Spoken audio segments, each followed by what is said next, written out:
Hello everyone, I'm Kayarune and this is Final Fantasy XIII. Today I'll run the normal any percent category and I have assistance and commentary from Mr. Titan. Hello. He will do the main commentary that I can focus and then we'll see.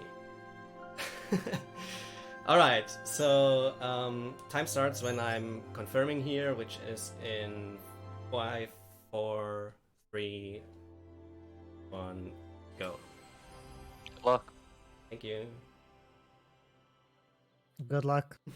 Thank you as well.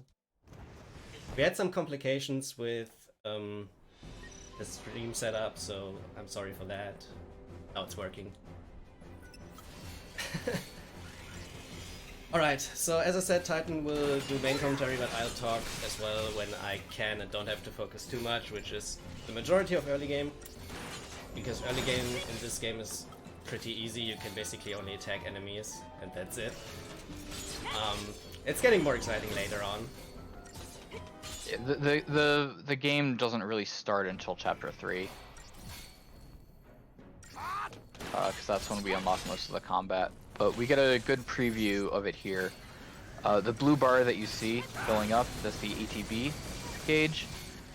Every thing that you can do, attack, spells, whatever, have different ATB costs, and when the gauge fills up, or if you decide to execute early, that's when you can use the attacks. Chapters 1 and 2, we only have two things available to us, attack and blitz. So that's just pretty much what we're gonna do. Yeah. I showed it earlier, but as you can see here, it's just the two commands basically, and that's it. Yeah. Once we get our paradigms in Chapter 3, as Titan said, it's getting way more diverse and exciting.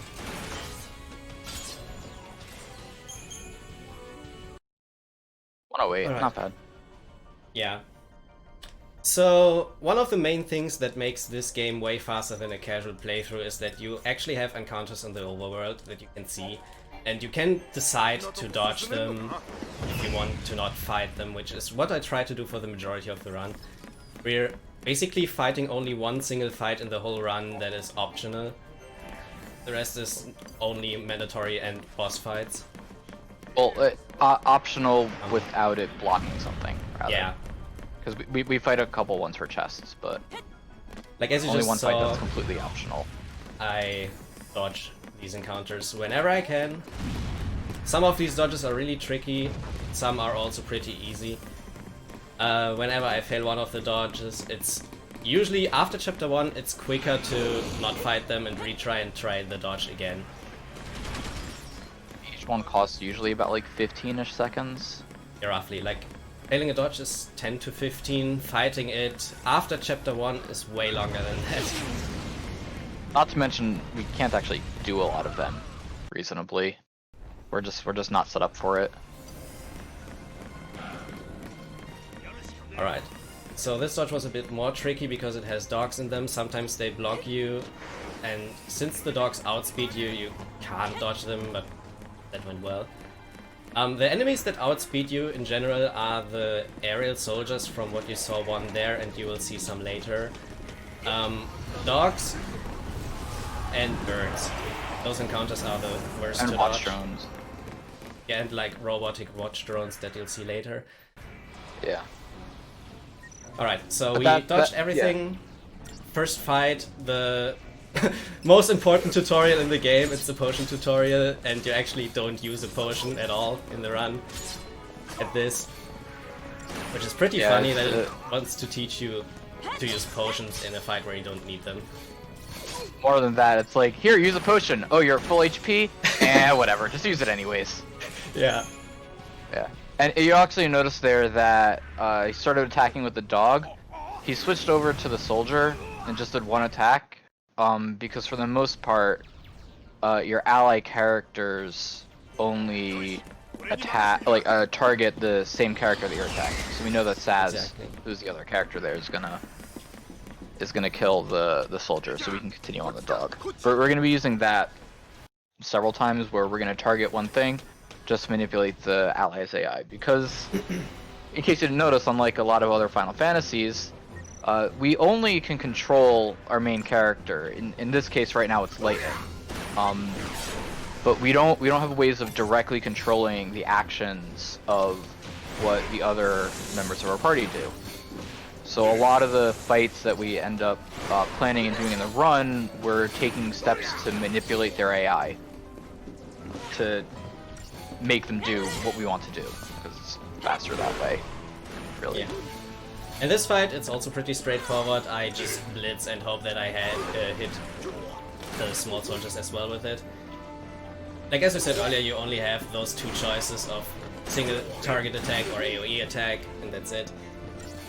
Yep. This fight also pretty much shows the first instance of stagger. So you'll notice on the top right, the enemy had a nice glowing goldish thing that was running down. So every enemy in this game has what's known as a stagger gauge. This is Snow, by the way. He's swole, very swole. His dodges are actually like really bad because he's kind of big and there isn't a lot of room here. But aside from that, so every enemy has a stagger gauge. You can do different actions to increase the stagger gauge of whatever you target. Different actions will increase the stagger gauge by different amounts, which we'll get to more later. Fail the legendary. That dodge there is technically possible, but it is extremely difficult to actually do. And sometimes you just can't ever do it. So we call it the legendary dodge. You'll get this dodge like maybe once out of 10 attempts, roughly. Yeah, it's unless you're monkey. But it's a pretty quick fight, so in chapter 1 really I fight. Yeah, in chapter 1 I fight everything. Yeah. Basically. Also, I hope you like hand grenades, because we're not going to be seeing them for much longer. But right, so every enemy has a stagger gauge. When the enemy's chain gets to above their stagger point, they then become staggered, and that has a few different things that it means. One is that they instantly gain another 100 chain. 2, they take it's a lot easier for them to be interrupted. 3, some of the enemies' resistances and stuff will also change. So a combination of all those things means that when you stagger them, usually they're going to die pretty quickly afterwards. One of the reasons why the chain gauge above is so important is because this game really likes multiplying everything. Yeah. So every enemy starts out at 100 chain, which means that you're going to do 100% damage to them. But then if you get it up to 150, now you're doing 150% damage to them. So the numbers in this game get really big really quickly. So much that the default damage cap is actually 99,999 instead of the usual 9,999. Yeah, but you'll see those things later. Like, early game is pretty simple and straightforward, basically. And fights are pretty short. This game is automatic. So what I try in this fight... Yeah. No, you can say. What I try in this fight is the behemoth swings at specific times or swipes Snow, and I'll try to execute some attacks early, like this one for example, and hopefully have Snow jump back like that, so he doesn't get hit. And what that does is that Lebro, one of the party members here, will use a potion once Godot, Snow, or herself will get yellow HP, which is less than 70% HP. And we don't want that, because when she potions, she's not attacking, and that's slow.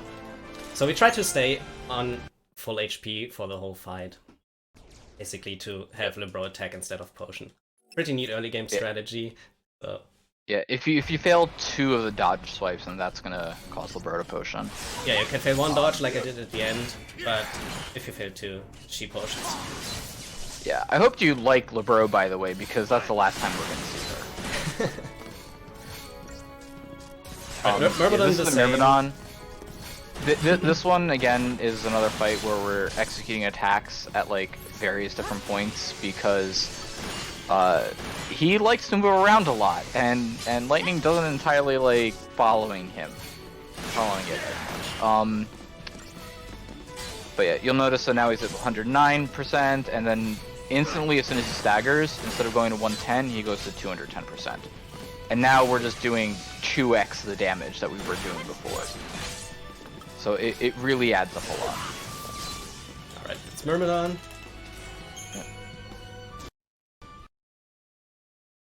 And now you'll most likely see a perfect example of aerial soldiers outspeeding me, because this is one of the hardest dodges in the whole game. And it's not as bad as the legendary dodge that we had earlier, but it is almost as bad. So this is the second dodge in this chapter that you most likely will not dodge, especially on no reset runs. Also, especially when I run into them. Oh yeah, that was never gonna work. They saw you way too soon. So we just find it. So also, I've got a eye on chat, so if anyone has any questions about anything, you know, feel free to ask. Alright, also thank you for the good luck, Scruff and Swift. Just saw that now. And Rakuz. And Rakuz, yeah. I try my best. Nesu and Nesu... Nen? Wait, that's like Nesu, but we're mirrored. Just everyone, basically. Yeah. Right, that was the last major dodge of chapter 1, or like the last dodge. We just have one more fight left, and that's it with chapter 1. Pretty quick chapter. Yeah, Chapter you 2 would is also think quick. that the start of the game would be, you know, really easy, no problems or anything like that. You know, chapter 1 has some of the hardest dodges in the whole run. Oh, I actually got a pretty good chapter 1 with only failing 3 dodges. Like 2 of the ones that you always fail, basically, and then 1 more is fine. Chapter 1 and also, chapter 4. say goodbye to Godot. It's the last time we're gonna see him. Alright.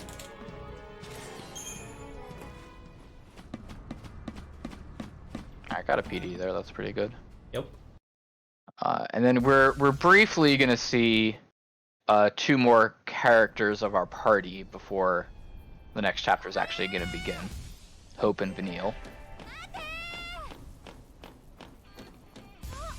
Oh yeah, also, there's a bid war for a boss fight in chapter 12. If anyone wants to donate to that, I can do that fight with lightning and with snow, and I can adapt the strat on the fly, so I basically have to know like a minute before the fight which one has won. Donate to lightning! Lightning is the cooler strat, snow is the safer strat, so whatever you want to see there, feel free to vote for that. It's not a real run unless it's lightning! Yeah, Lightning is currently winning, by the way. Just giving you guys a heads up. It's a much better strat. There's difference though. The lightning stretch is like 80% riskier, but it is just way cooler. And it's also quicker. Alright, so chapter 2. This game is divided into 13 chapters. You know, who'da thunk. So chapter 2. This chapter is really kind of our setup for the rest of the run. You'll notice that he set the battle speed to slow. This is because every battle, you'll notice at the end of it, has a battle result screen, and it's got stars. The stars affect the likelihood of each drop. These enemies located right here have a chance to drop an item we want called a Deceptisol, and I'll get to Shrouds in a second. It has a 50% chance of dropping a Deceptisol. But if we get the star rating down to 2, then the chance doubles to 100%, and that's good. We want the Deceptisol. So all that we do is we go into the fight, we set the battle speed to slow, and we just wait. It's an instance of going slow to go fast. Yep. It's 23 seconds. Once we hit the 23-second mark, then it's gonna 2-star this fight. We're gonna be doing this for a few other fights in this chapter, but this is the last one where it's 50%. The others are 12% base, so we actually need to 0-star those, so we have to wait longer. So how the Shroud multiplier works basically is, I think, or like we all think in the community, that Square Enix coded it like that to help people who do bad early to get these Shrouds with a higher chance. So basically, If you do really bad on those fights, you have almost 100%, or in some fights 100% drop ratio, while normally it's between 12 and 6 until after chapter 4, I think. Yeah, chapter 4 is the last good place to get them, and there's 6% drops. So here, you'll notice how he's hand grenading, targeting the first Pantheron, but then he switches over to the second Pantheron. That's just to manipulate how they're gonna move, so that they stay relatively close together so that we can hand grenade them. But speaking of the shrouds, we're gonna get a tutorial for them briefly here, but you know, we're just gonna mash through it. Well, actually, hold on. So one thing that we've actually already done a few times, but we're doing it again here, is called a camera trick. So by taking the camera and pointing it straight down, it actually affects how the overworld enemies react, because they just, for lack of a better term, don't see you in time. So by doing that, we get to delay them trying to race at us, which means that we can run past them. And yeah, hand grenades are pretty strong. They're actually fire element, and the Pantherons are weak to fire, I'm pretty sure. Yeah, they're also stronger than normal attacks, basically. Yeah, they're pretty good, but we're not going to be seeing them after the chapter. And this is one of the 0-star fights that Titan mentioned. So in this fight, I want to get 0 stars to have the drop ratio for the Deceptor Soul increased to 96% instead of 12%. Yep. You have still a 4% chance of missing it, which is a bit bad, but I got it, so it's fine. And it's a reset, basically. On top runs, it's early it's a enough reset. in the run. Yeah, on top runs, it's a reset if you miss it, because then I would have to farm an extra one, and you already notice waiting in these fights is not the quickest way. So if I miss one of these shrouds, it's not great. Yep. So back to the shrouds. So when you're in the overworld, you can activate the shrouds at any point by using the left trigger button, and there are 4 shrouds that can be dropped. There's Deceptisals, which are the ones that we've gotten so far. They basically act as invisibility potions. You activate one, and you've got 30 seconds of enemies not reacting to you in the overworld. There are Fortisals, which give every member of your party in the next battle haste, faith, and bravery. There's Aegisals, which again activate on the next battle, and they give protect, shell, vigilance, and veil at the start of the next battle. And then there's Aethersals, which restore all of your TP. What is TP? We'll get to that later. Don't worry about it now. Basically, we can't use it now. One helps you dodging encounters or preempting. The others are offensive and defensive buffs. Yeah.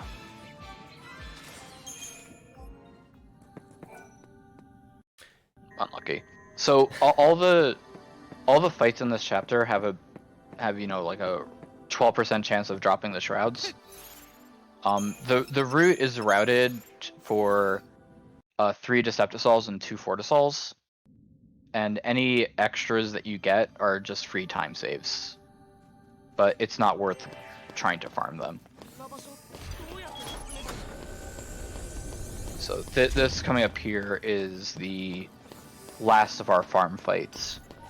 Yeah, and this one you actually have to also set battle speed to slow, because if you don't do that, it's impossible to get 0 stars on this. Like, Hope is killing them, even if you don't do anything with Veneer, Hope is killing them faster than I need to be able to get 0 stars on this, which is pretty funny.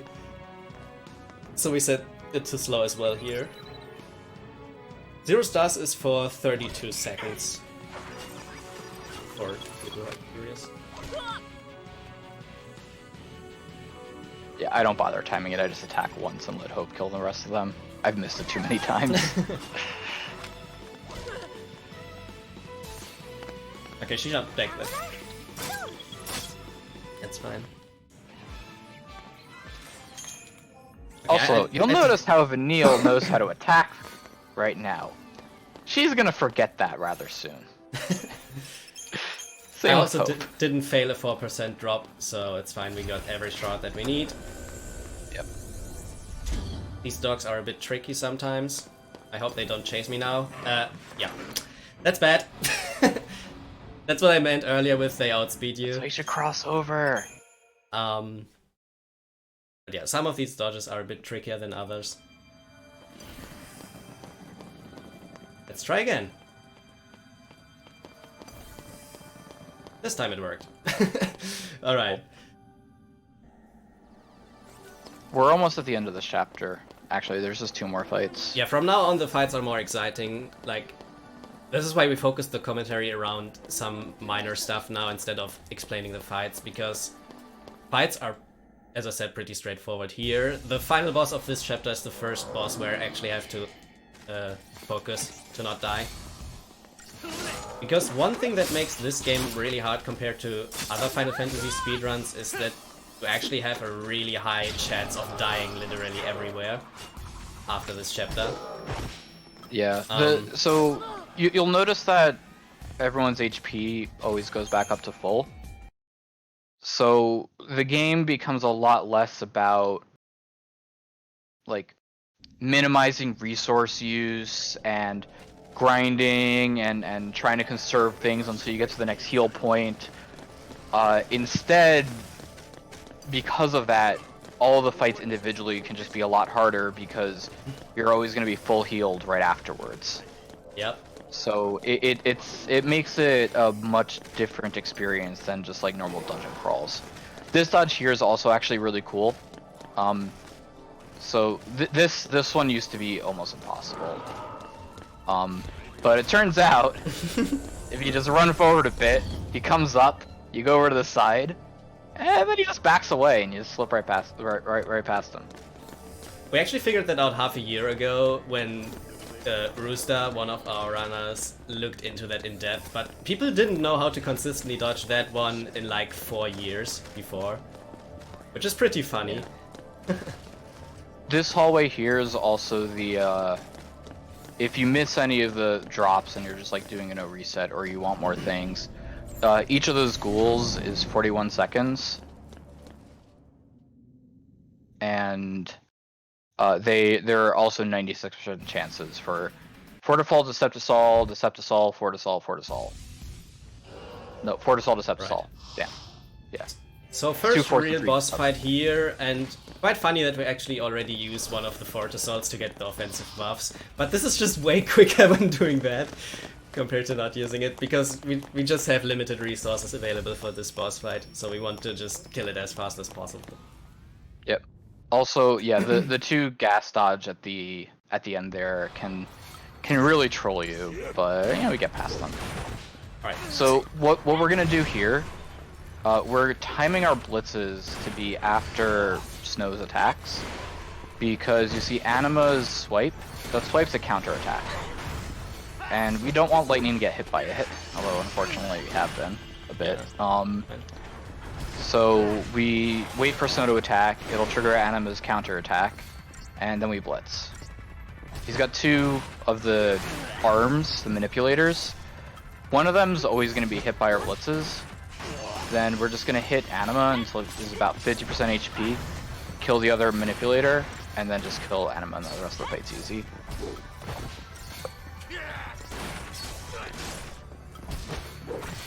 Also, you don't see it because this fight went well now, but this has actually one of the higher risks of dying when you don't care, because literally every single time after the attacks a counter comes, not only after Snow's attacks, but also after Lightning's attacks, except he didn't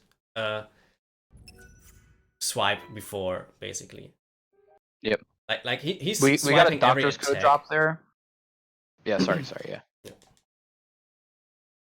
Yeah, so we got a doctor's code drop there. We're going to be using that a lot. Doctor's codes improve the efficiency of potions.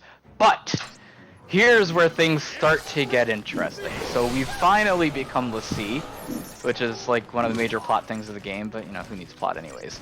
But what that does is it unlock paradigms. So this is where the game starts to really get interesting. So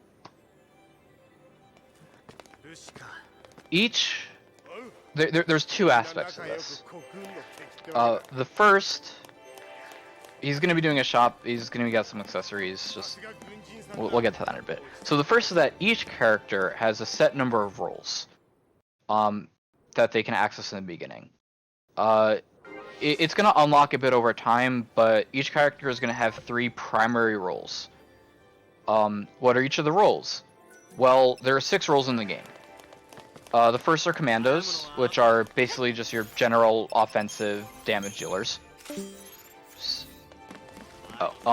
Second are ravagers, which are, think of your spellcasters.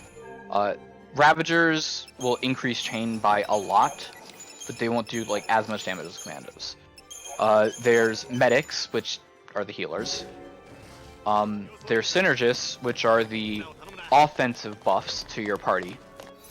There are saboteurs, which are the offensive debuffs to apply to the enemies. And there are sentinels, which are your tanks. Each character has a different set of 3 roles that they can access once they've unlocked them at the beginning. How is that useful? That's where paradigms come in. So, when you're in the menu, you can set up a stack of up to 6 paradigms, where in each of them you say, okay, this character is going to be this role, this character is going to be another role, this character is going to be another role.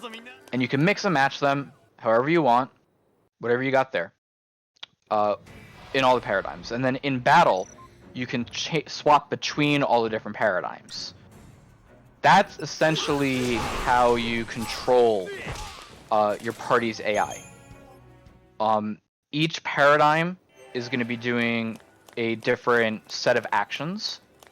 The characters are going to have access to different abilities, because even though stats transfer between them, the abilities that each of them do doesn't.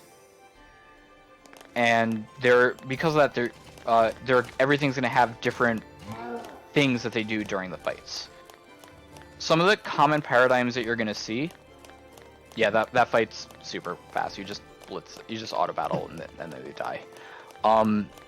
So some of the common paradigms you're going to see are going to be Relentless Assault, which is one of our primary damage dealing paradigms, which is 2 comms and a rav. Tri-Disaster, which is going to be 3 Ravagers, because that's going to increase chain by a lot. And then other various ones with Synergists or Saboteurs to buff and debuff everybody. Yeah, we actually run backwards there just because it triggers the cutscene a bit earlier. It's one of the 2 times that we do something like that. That is really weird that it does it, but I also don't know who found that out, but it is really the truth. It's like around 2 seconds quicker to get to the cutscene when you run backwards there. That was unfortunate. It's because they try to, remember the beginning of the chapter, Lightning like walked slowly, so if we didn't, like if we don't run backwards, she's gonna walk slowly to the cutscene. But yeah, so the other thing that I want to say and get out of the way now, is you might be thinking, alright, well, if Stagger is so good, and Tri-Disaster and the Ravagers are going to increase chain by a lot so that you get the Stagger quicker, well, why don't we just do that? Always. So there's another part of it that hasn't really come up yet, but it's stagger duration and chain duration. So each of the actions will change how the stagger, how long the stagger will happen, how long chain will survive before it runs out. Comms won't add a lot to chain, but they will increase the chain duration by a lot. Whereas Ravagers will do the opposite. They'll add a lot to chain, but they'll decrease chain duration by a bit. This is Madison Ormec, repeat of the first boss. We're actually going to time our shift into the Tri-Disaster here, because we get to see a stagger cancel for the first time. You'll notice he was doing a Crystal Rain attack, but by staggering him when they're doing an attack, it will actually interrupt the vast majority of attacks and actions that they're doing. We're then just going to go into Solidarity very briefly, because the Sentinel's primary role is to provoke, which is going to make all the enemy attacks hit that character. So Snow's really tanky. He's got more HP than everyone else. So we want the Mana Spin to attack Snow instead of Lightning. Because if your party leader dies, you game over and you have to retry. Yeah, you'll see it a few more times, I think actually 2 more times, where I purposely time staggering the enemy exactly at a time where he's doing an attack that would kill me otherwise, because since this is a speedrun and I dodge like everything, I have way lower HP right now than you have in a casual playthrough. So if he actually gets the Crystal Rain attack off that I cancelled there by staggering him, you die. Yeah, you can't survive that in the speedrun. That fight is like, even for casuals, that fight is way harder than it should be for this point in the game. Yeah, for coming in this early, it's super rough normally. That looked easy because we have an optimal strat for that, and don't get hit by his strongest attacks and make him attack only Snow with Solidarity. But yeah, like, normally this fight is, for this early in the game, pretty tough. Yeah. Yeah, that fight is... Also a neat dodge technique on this one. It looks really easy. That's another thing about this run. A lot of the fights are going to look really easy. That's just because this guy is really good at this. Well, nowadays. Yeah. So here, we're actually going to see our first instance of a Deceptisol cancel. So you remember how we got 3 Deceptisols, and they're invisibility potions. We're primarily going to use them only to get past dodges that are either impossible or just too difficult to reasonably do without them. But, you know, we only have 3, and, you know, it's a rather long run, so how do we do that? This relates back to the whole retry, death, sort of resetting mechanism that I talked about before. If you retry a fight, you spawn outside the battle zone, which is like the safe area before they do anything, with any items that you use during that fight to give you another shot at it. This includes any shrouds that you've activated. So if we Deceptisol past an encounter, run back into it, and then retry, we're going to end up being on the other side of the encounter with our Decept. That way we can just keep on recycling the same old invisibility potions until the end. And here's actually going to be our first instance of seeing an ATB refresh. So you'll notice here we have full ATB, and we're going to be doing some attacks. We're going to shift to another Tri-Disaster. And then, voila! They're still casting, we got full ATB. Why? About every 12 seconds, every 12 seconds and the first paradigm shift that you do in a battle, you're going to be, you get what's known as an ATB refresh, where it will just go and have you instantly have your ATB refilled. This is really good because it means that, say, if we have 2 damage dealing paradigms or 2 chaining paradigms next to each other, we just get to output a lot more damage or get a lot more chain a lot faster than we should, because we don't have to wait for the ATB to charge. The mechanic was probably put in because, from what we've noticed, a lot of casuals will stay in one paradigm for a really long time and then shift when they need to change something. And you don't want to have your allies wait. Like, oh no, I'm about to die, I'm going to shift to my medic stuff, and then they have to charge up their ATB. They don't want that. So if you wait for long enough, which is 12 seconds, usually it's going to be about 2 full ATB strings, full strings of ATB. The next paradigm shift that you do will instantly refresh. This is the main reason. I would not be surprised if there was, but I don't know of any. This is the main reason why a lot of the time in this run I'm setting up the same paradigm multiple times. Yeah. Like right now I have 2 Relentless Assaults and 2 Tri-Disasters. Tri-Disasters for getting the chain up, Relentless Assaults for doing damage while still getting the chain up because it's not full DPS. We later on in the game have rolls with 3 times Commando, which doesn't increase the chain at all, but does a ridiculous amount of damage when you have high chain. Yeah, we're gonna be limited in our party compositions for the first 2.5 hours or so. 3 hours. Yeah, until chapter 11 is where Yeah. we change the party on purpose. You can do it in chapter 10. Yeah, but yeah, and you notice there, so he used a Deceptisol, but he activated the menu mid-jump. So anytime that you go in and out of a menu, whether it's a Shroud menu or the normal menu, like the full menu, your characters will pause, they'll like stop running, or they'll have to start running up again afterwards. This doesn't, it's awkward.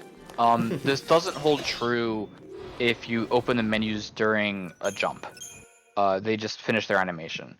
So as often as possible throughout the run, we're going to be trying to open our menus, activate our shrouds, do all that stuff while we're in jumping, just in a jumping animation, just so that we don't have to wait for the characters to start up again.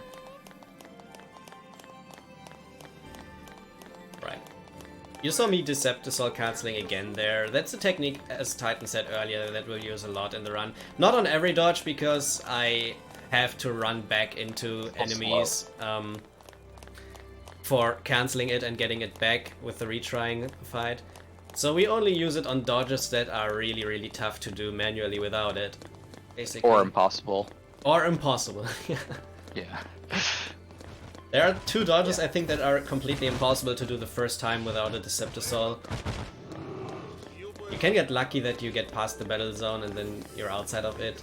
For our Shroudless category, which is really tough to do, where we don't have any shrouds. But this is any percent, so we farm a bit of the shrouds. Make it easier. It's 100% worth it. The Deceps also have another useful property to them that we haven't quite seen yet. But should I go over preamps now or wait until the watch drone? Sure. So there's another aspect to the whole enemies existing on the overworld that we haven't gone over yet, but we've got some downtime now.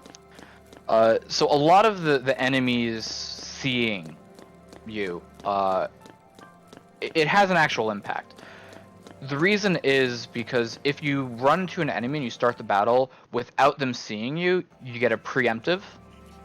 Preempts are great, because preempts start with all the enemies like 1% below stagger, before they're staggered.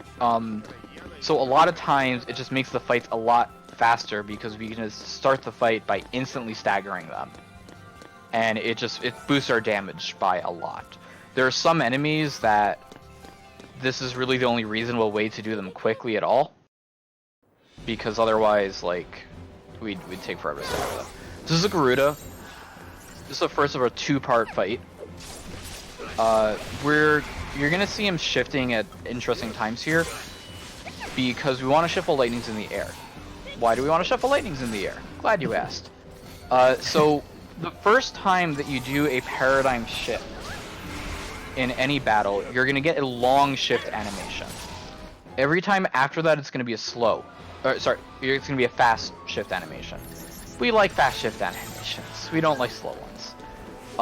If you do it when you're in mid-air, then you'll get the short animation. So what we're doing in this fight is we're delaying the long animation until a point that we can't do anything during it. As you see here, this is the long one. So if we wait until this point, we're actually going to be charging ATB while the animation is playing. So we're not losing any time. You'll also notice that we're sticking a Tri-Disaster for this one. Garuda is the first of a barrier enemy where you can't really do any damage to them until they're staggered. So for this fight, we get some chain duration on him by attacking with lightning at first, and then we just refresh between the Tri-Disasters to stagger him, and then you'll notice he goes down very quickly afterwards.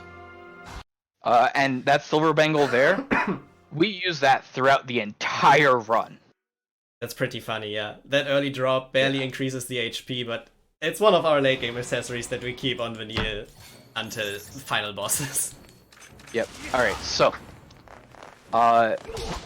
after he beats up on these poor little rangers, we're going to see a different kind of boss battle. And it's going to be an Eidolon battle. So Eidolons are... There's one for each character, and the characters can summon them. They do other things. We'll get to that. But Eidolons don't have proper HP. Instead, they have this Gestalt gauge. And the Gestalt gauge will go up differently depending on which Eidolon battle it is. But for the most part, it's always tied to their chain that's in the top right. The more chain that the Eidolon has, the more that your effects are going to have to increase the Gestalt gauge. Once the Gestalt gauge has reached its full, then you can press X on an Xbox controller and something on a PlayStation controller, the left Square. one, Yeah. square, in order to end the battle. Shiva, or Nyx in this case, will do ATB charge with a pirouette. We want to tank that in Sen because that's going to vastly increase the Gestalt gauge, as you'll see. Lazara, and then wheel grind, and you see it just instantly filled up. The previous fight, actually, with the Rangers, has a chance of dropping a Fortisol, but because we don't see a result screen for that fight, because it goes right into Shiva, we have to wait to check for it. Yeah. So that was the end of Chapter 3. Say goodbye to Snow. We won't be seeing him for another 4 chapters. And welcome to the worst chapter of the run. Yeah. So this chapter is pretty awful. So this is Chapter 4. It's not great. There's a lot of really hard dodges in this chapter. That, you know, for the most part, you can't really do anything about them, and it just kind of sucks. They're hard, they're random, you can't do anything. Oh, no bonus for it. Yeah. You can't do anything about them. The fights are also messy, to say the least. It's really not good.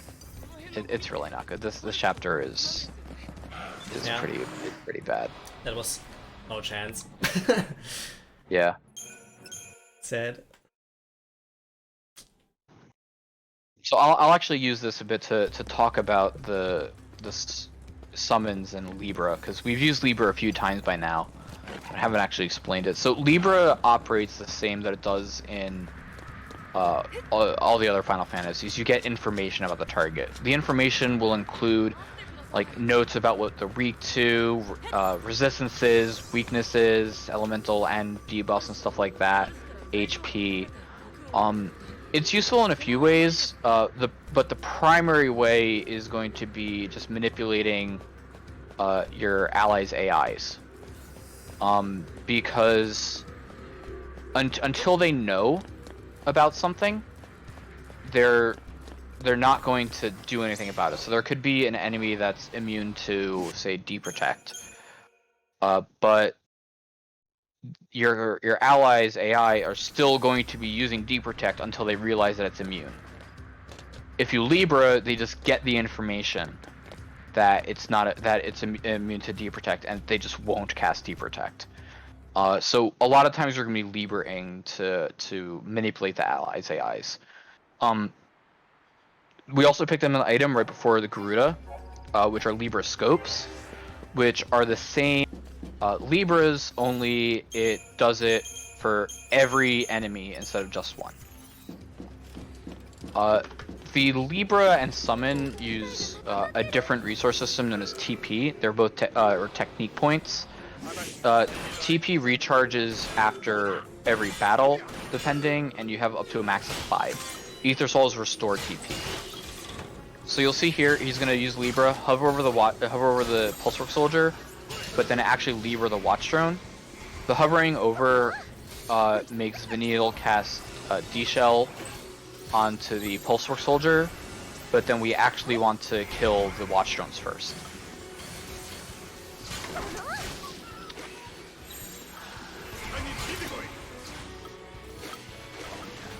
This is also the first instance of a preempt fight that we've seen. This is a three-way battle where you always end up preempting on a three-way battle. That's a big three-way battle. But yeah. And there we go. That was a really clean fight, which is really good. And one of the reasons why Chapter 4 is that bad is the upcoming 3 dodges. These encounters, they don't notice you when you enter the battle zone, like you see here. So I cannot do anything to manipulate the movement at all. So I just pray that they're positioned like they're positioned at the moment here, for example, which is a really good position to just get past them. Sometimes they completely block your path for like 30 seconds or something and you just can't get past it.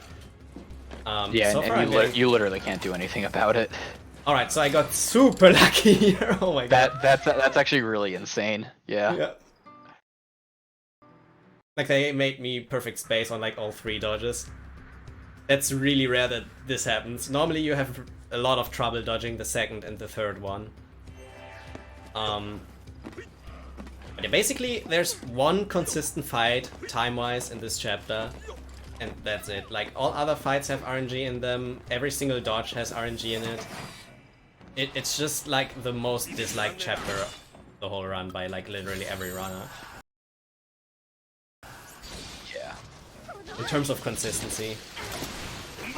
Yeah, so we're gonna hop into variety here for a split second because Vanille's gonna instantly cast D-Shell and then we're just gonna go right back over to Try Disaster to kill the Pulsework Soldier.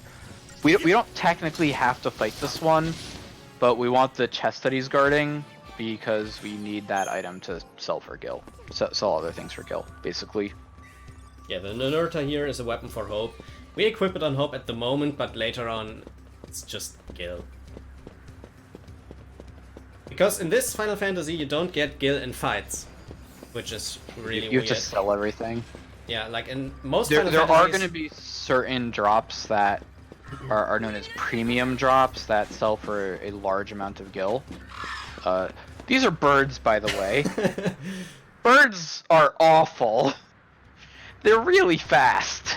As I mentioned earlier, these are one of the enemies that outspeed you, so when they're behind you and they straight up chase you, you can never dodge them. Yeah, it's really bad. We just basically pray. We just pray that they spot you really late, because when they spot you late, I obviously have better chances of getting past their battle zone before they catch me. But it's sometimes you can juke them. Sometimes you can juke them, but really. I mean, in general, these dodges are luck. That's just RNG. Like for this one, I want him to face me normally, so I wait a bit until he's turning around. But that still doesn't guarantee that I'll make it past this one here, because, yeah. Alright, I got caught there. But I think that's you're out fine. of the battle zone, though. Yeah, that's fine because I'm on the other side of the battle zone, so when I retry this, I'm past it. But there you basically saw the perfect example of why birds are bad. Because they just completely outspeed you. No chance of dodging. Right.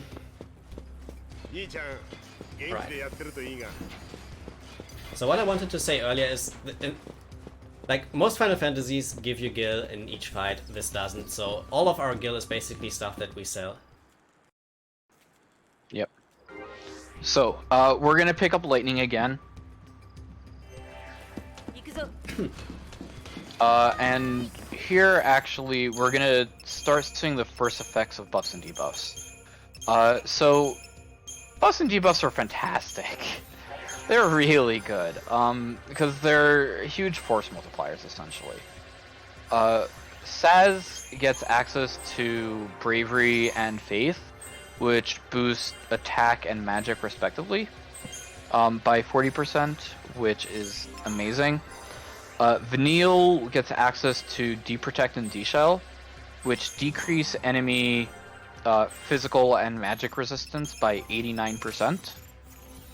So if you have a character with Bravery against a character with D-Protect, they're doing, 1.3x damage, or 130% multiplier. So it's 2.3x. Yep. Damage, which is a lot. It really adds up. We're gonna be doing that on this fight here. we're gonna Libra the incubuses so that Vanille gets better information on them, and then just lightning is gonna completely demolish all of them. Yeah, we're just bullying these guys around. She didn't land deep protect though, so that's... Yeah, I got no debuffs at all on anything. Yeah. It's fine. Yeah. Normally you land a deep protect there, and then they just die really quickly. But yeah, that didn't happen. All the buffs and all the debuffs rather have a chance of inflicting. So it can be a bit random as to when they do. Wow, it happened again. Damn. Outside of the battle zone, probably. I hope. I think you are. Yeah. Otherwise, he has to decept it. Yeah, the retries on these dodges are... Yeah, okay. The retries on these dodges are really, really bad when you don't use a Deceptor Soul. The worst part is, like, they're not even free with the decept. It is the worst part, because they can still just, like, walk in an awful way and just run into you blindly. The good thing is, no more birds anymore until, like, chapter 10 now. Yeah. Alright, so, we got another hard fight coming up here. Dreadnought. It's another two-parter. Also, not that it's relevant for... Well, I guess it's kind of relevant for right now. But all sort of buffs, debuffs, etc. reset between two different parts of the fights. But enemy information doesn't. So in this first fight here, we're gonna execute early with Saz because we know he's gonna be attacking with like an arm thrust, and we don't want to get interrupted. But towards the latter part of this fight, we're gonna be Liberating because it's gonna be important for the second, for Dreadnought Part 2. Yeah, part 1 is pretty We want to go to Smart Bomb.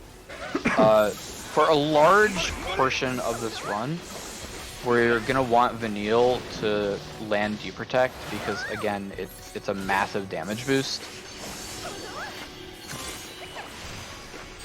to it. And yeah, we're gonna Libra, Stagger, and then Lightning can kill from here pretty easily. Yeah, phase 1 is pretty easy. You get debuffs. You buff only Lightning because he has low HP, and then you just kill him. Yep. But phase 2 is where it gets interesting. Also, we didn't really touch it right now, but you'll see it especially in this fight and some others later. But the timings when I shift for the ATB refreshes that Titan explained earlier are normally while a character does an animation, or like while it does the last animation of the string, because that cancels a ready animation that the character does. Like normally, whenever I shift the paradigm, the characters do ready animations where you can't attack. If you directly so we want to animate as much as we can. Yeah. If you directly shift after they did the last spell, you skip this ready animation basically. Yep. So you'll see here, he's lined things up properly, but Dreadnought's got to attack Wrecking Ball. We don't want to be hit by Wrecking Ball. We die. It hurts. So we're gonna just stagger cancel it. We sort of set up all of the chaining that we were doing to it because we know exactly when the Wrecking Ball is gonna hit. So we just set up our chaining that we can guarantee stagger him as he's doing it.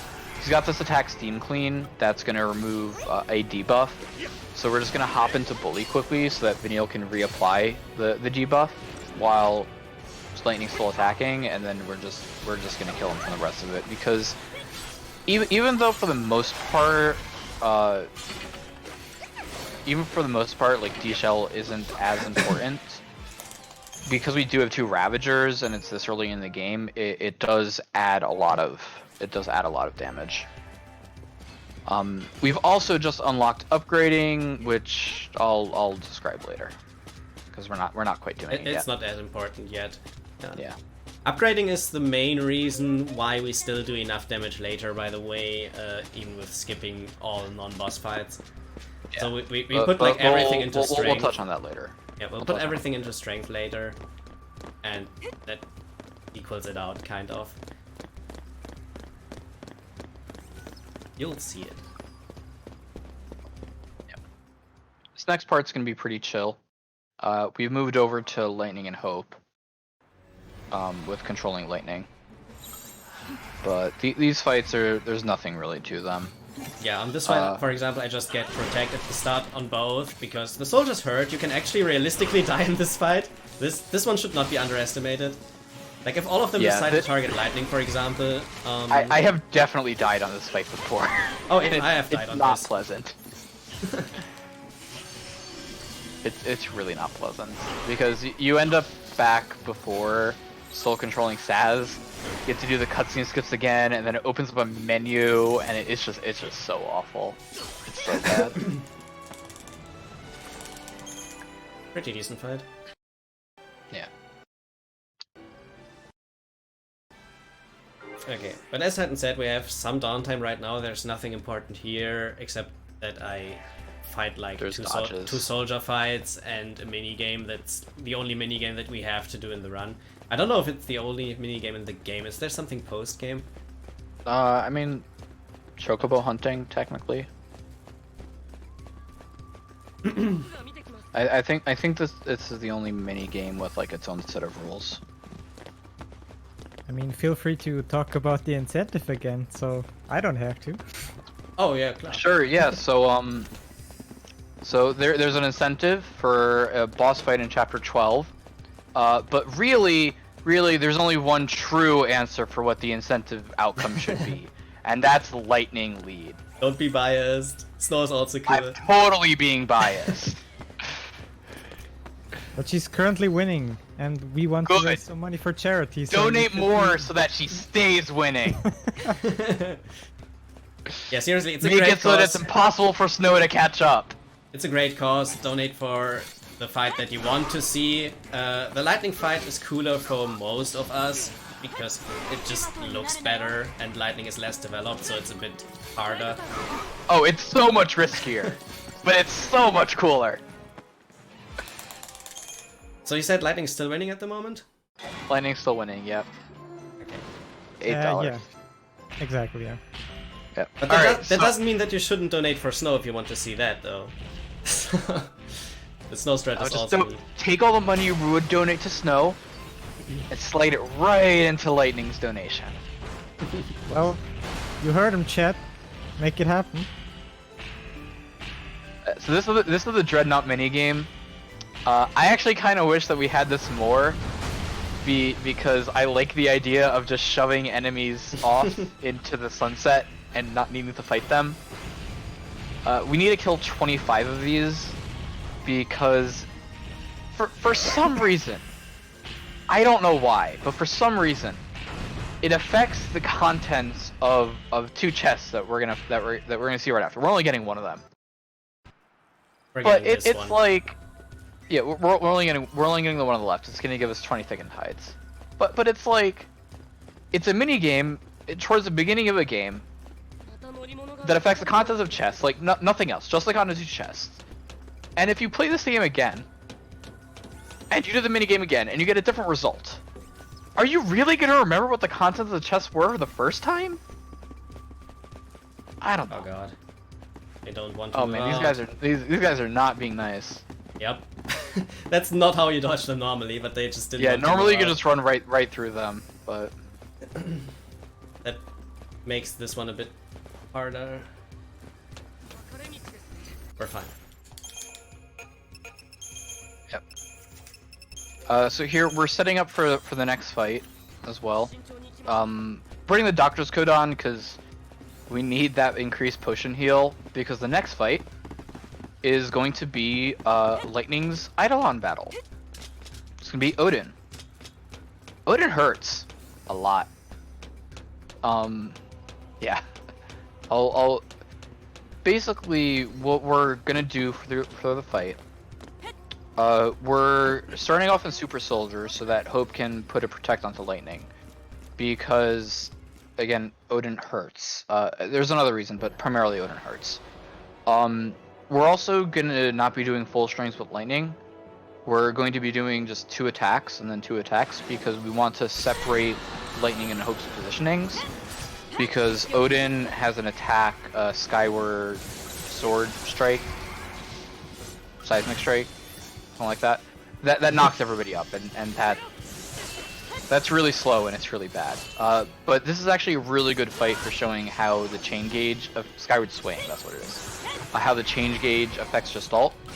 We're going to be spending pretty much the entirety of the rest of the fight in dual casting, just shooting off these attacks. And you'll notice as his chain goes up, it's right now at 140, the amount of Gestalt that each of these spells is going to do is going to increase by a large amount. And for the rest of it, we're just going to be refreshing to make sure that we get as much damage out as we can. There's another aspect to this that's also in the first time that we see it, which is you'll notice that Lightning's doing Thunder, Water, Thunder. So there's something called chain modifiers, conditional modifiers, that actually affects how much the chain increases each time. One of these things that affects it is alternating. So if you have like 2 spells and you alternate between them, it's actually going to increase the chain duration, the chain amount, by more than if you just spammed one spell multiple times. So a very common string we're going to be doing later in the game is just going to be Fire, Thunder, because it's the fastest way to just increase the most amount of chain. This was another tutorial fight. This was to showcase summons. We're not going to do the tutorial, but we are going to summon just because it's the fastest thing to do. Summoning, as I said before, takes 3 TP, and it replaces everyone else in your party with the Eidolon. As you do more things, it's going to build up the Gestalt meter that you'll see underneath underneath Lightning's HP bar. That affects the strength of the Gestalt attacks. He went through it too quickly there, but at any point while your summon's still out, you can Gestalt and it opens up a special menu, and you have a certain number of points up to 30. You've got a bunch of different actions you can do that each cost different amounts of points, and then each Eidolon also has an ultimate that uses up the remainder of the points, and that strength of that is determined by the level of Gestalt that you have. Odin's, in this case, is Antetskin, which, similar to how it is in other Final Fantasy series, is an instant kill if they're below a certain threshold or not. This bomb is being a troll here. That can happen. Like bombs are also one of the more random dodges. They're not as bad as the ones that outspeed you, but the reason why bombs are generally bad is because they pick a direction that they run, and they basically run a straight line in that, but you never know which direction they pick. You can kind of see where they are facing currently, but that doesn't mean that they 100% move into that direction. It can happen that they, like when you enter the battle zone, that they change it instantly and then they catch you. Yep. So, upcoming, we're going to be doing our first upgrading. And we mentioned it before, we unlocked it at Dreadnought. So every item in this game has levels to it, and the levels affect the stats of the items. A level 1 power wristband is going to give less strength than a level 5 power wristband, or a max level star power wristband, which is the most amount that it can get to. And you upgrade the weapons and accessories by feeding them components, which primarily are going to be dropping from enemies or picked up in chests. There are 2 types of components. The first are organics and the second are mechanical. Organic components do not give a lot of EXP, but what they do is they increase the EXP multiplier, so that any future things that you feed into it will provide more EXP than it would normal, up to 3x multiplier. Mechanical components do the opposite. They give a lot of EXP, but they decrease the multiplier. Well, I messed up a bit, it's fine. I have level 5 instead of star now, that's not too bad. Magician's Mark is a bit less. Normally you want to do the components in a different order so that you upgrade the Magician's Mark to level 2 instead of level 1, and that you have the power spent on star instead of 5. I forgot one step because I got the pop-up already. That's okay. It's not too bad. I upgraded in chapter 5. Yeah. So the general way that we're going to be doing things is we're going to feed it a bunch of organics to get it to 3x EXP multiplier, and then we're going to feed it in all of the mechanical components at once so that they all use that 3x multiplier to get it to the level that we want it to. There's additional ones for catalysts, which will upgrade it to... Oh, that's one. Yeah, so we want to preempt all these fights, and that one can be awkward at times. But there are catalyst components which will upgrade it to the next tier of item. So, like, a Brawler's wristband is better than a Power wristband, and you can upgrade a Power wristband star to a Brawler's wristband. So these 4 fights here are the gauntlet fights. There are first instances of being able to get... Oh, that's really bad. There are first instances of really being able to get Aegisols. Well, they're not our first. They're like our last instances of being easily get Aegisols. But we normally want to preempt them because the Pulsework soldiers are rather hard to stagger normally. It takes a lot of time, and they don't take any... They really don't take any damage before they stagger. So, yeah, it's unfortunate that whatever happened. I couldn't see too well. I just lost Shane because when you got interrupted at the start, basically. Oh, sure. Yeah, so you'll notice as soon as he staggered, he completely melted. But there are 4 fights, and we want to preempt as many of them as we can.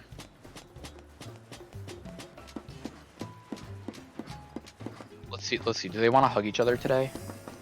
Oh, but they somehow saw me.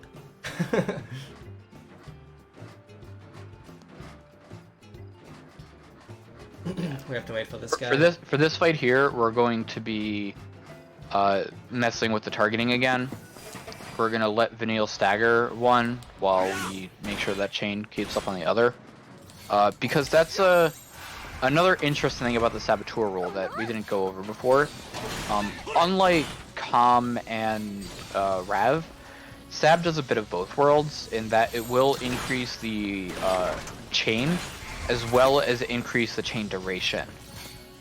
So we can use it to stagger in these fights, and later on we can just rely entirely on Saboteur casts to get the duration that we need in order to have the stagger last for long enough.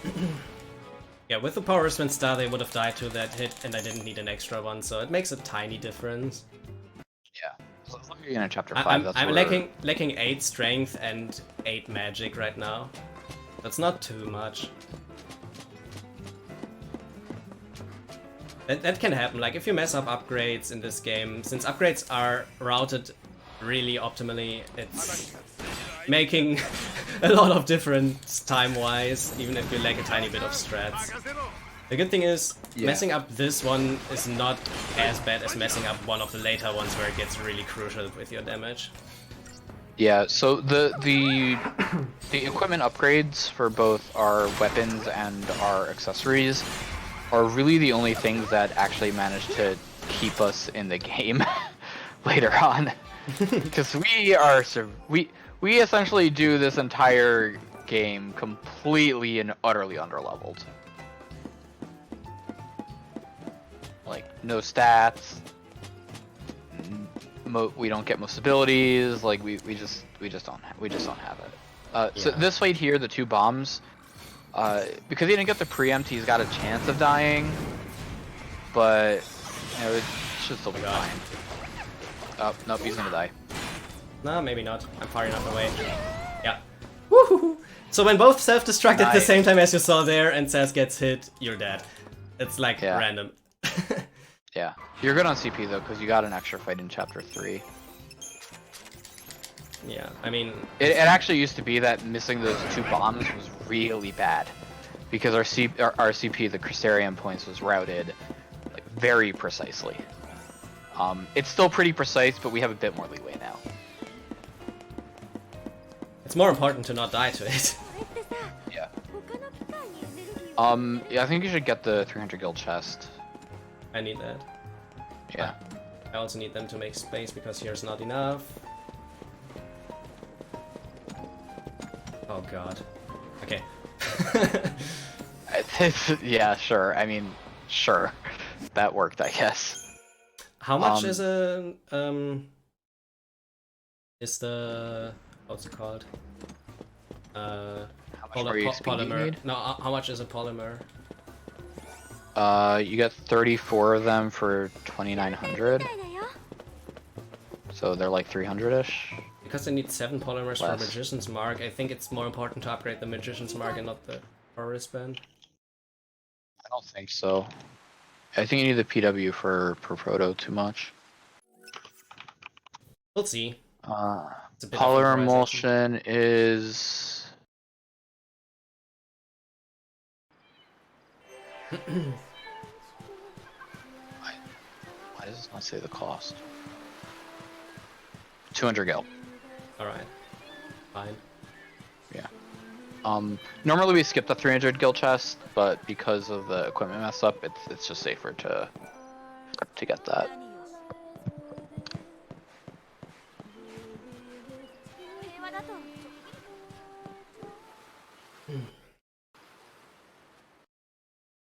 Alright, that was chapter 4, and now the run is really great.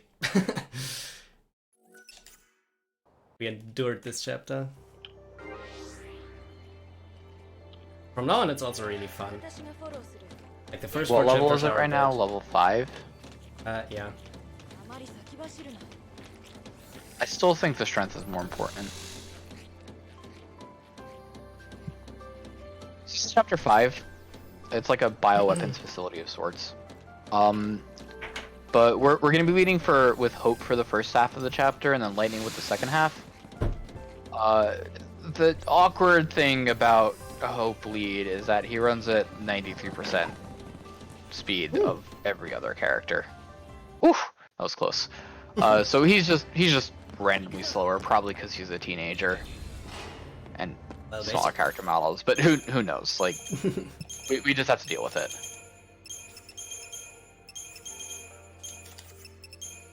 Oops. We're setting up the paradigms for the rest of the chapter here, and then in the menu in the Crystarium we're pretty much just gonna be picking up water for Hope, and then Aqua Strike for Lightning, and Spark Strike. So the strikes are actually really interesting. A lot of people think like, oh, if they're strength spec, then they're only good for comm, and if they're magic spec, it's only good for Rav. So it's not actually like that. It's not the rules that are tied to any specific stat, it's the abilities themselves. So in comm, you have attack and blitz as being your strength spec, your strength scaling abilities, and you got rune and runega as the magic scaling ones. In Ravager, the normal spells that you have, like fire, thunder, arrow, etc., those scale off magic. The strikes, however, are elemental damage, and they scale off of your physical stats. So you can be a strength spec Ravager, you just do strikes. It works just as well. It's usually a bit slower, but it's more damage in our instances when we use them. Those were some very good dodges. Yeah, the Hope dodges are the harder ones normally, just because he is slower. Yeah. Later on we control Lightning, and that's a bit easier. Oh, we didn't abandon Lightning. So you said 200 is a polymer? 200, yeah. Okay, if I sell 3 Phoenix Downs, that's fine, I guess.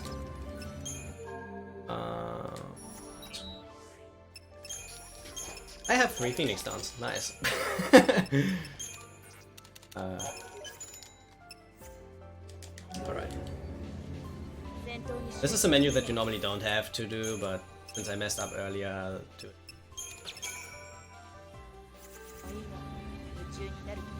So I'm lacking 8 strength now. The rest is yeah, I still think the strength's a bit more important, but it's fine. I'm not having any Phoenix Downs right now, but that's also okay. I might have to put an extra shop in later to rebuy it. just pick up a couple of the PD chests that you wouldn't normally. Or I think most of those. I guess most of those have passed already. Oh, it was outside, I think. Awkward. I hope. So yeah. Oh, never. Messing up like the nice thing about this run is that it's never actually dead because there are infinite number of backup strats and nothing is unrecoverable. It's just the how much you have to recover it by that's the awkward part. Yeah, like now I'm lacking 8 strength, only the rest is fixed, so it should be okay. Yeah. 8 strength is not too much. It can matter on XIII though, so I think if I get eyes on Proto Istol. Oh, we've abandoned Lightning. Yeah, she's up there, but Yep. suddenly she's teleporting down.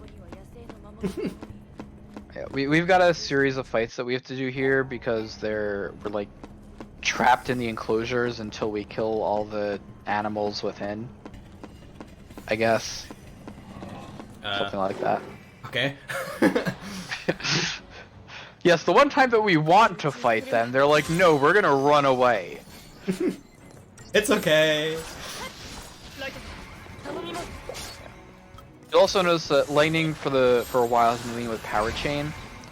Power Chain is just like a passive ability where if they start with an attack against an enemy that doesn't have any chain, it will just give a bigger boost to the chain duration than a normal attack would.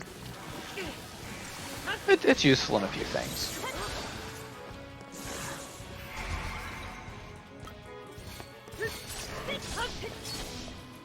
Not too bad. Pretty good. Where did I... Yeah, okay, never mind.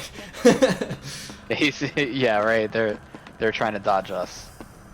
Normally you're facing the other way. That confused me a bit. Chapter 5 again is also one of the not too hard chapters. The boss fight. The boss fight at the end is one of the top 5 hardest bosses in the run. But the way until then is pretty easy still. Oh damn. Usually you try to preempt this fight and it makes it just a lot faster because you just Fira and then they all die to lightning. So here is another instance of the animation cancels. You'll notice lightning was just instantly blitzing, and that's because we stopped her from doing her ready animation by doing a shift. Alright, so upcoming is Feral Behemoth 1. I say 1 because we're going to find another one soon. Feral Behemoths are weak to water, so we're going to start with a Libra to make sure that Hope's always going to use water when we auto-chain, and that Lightning will use her water-based attacks, because we can't control it otherwise.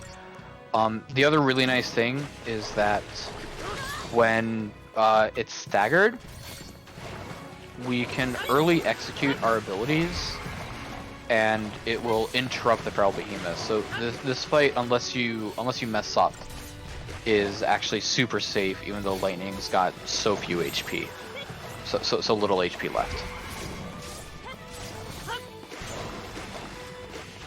Pretty good fight.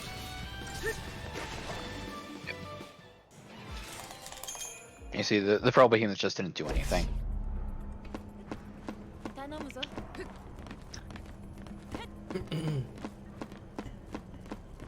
And upcoming, we've got one of the scariest fights in the run, actually. It's funny that this is scary, but It's just so many enemies, and if they all decide to target Hope, I just die. It's so there's 10 of them. We don't want to preempt because, you know, the preempt animation on 10 enemies is going to take a while, but also one of the side effects of preempts is that both you and the enemies start with full ATB, so they just start attacking immediately. There's a lot of them. If they all hit Hope, he's gonna die. If they all hit Lightning, she's gonna die. We've already thrown 3 potions here. It's a really scary fight. But that's the end of our Hope lead. We're gonna head over to Lightning now. It's gonna be nice. You know, it's some easier fights, easier dodges, faster movement. All pretty good. We get to see her do somersaults as she drops off of giant fluorescent leaves that somehow can hold body weight of an adult human without a problem. Without even bending. Alright. Yeah, just Final Fantasy things. I mean, the game's called like that for a reason. Yeah. But this is a good point to make people aware of the incentive again, I guess. For the Chapter 12 boss fight that's in roughly, I don't have the timer right now, but that should be in about 3 hours from now. Probably roughly 3 hours, yeah.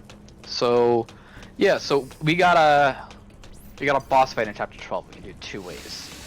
There's the cool way with Lightning leading, and the not cool way with Snow leading. You should donate to make sure that Lightning actually leads. She's currently leading the incentives, so just donate more to make sure she pulls you further ahead of Snow. It's a lot riskier, and I want to make Kaya cry. You sound biased. I'm not biased at all. This is pure objectivity.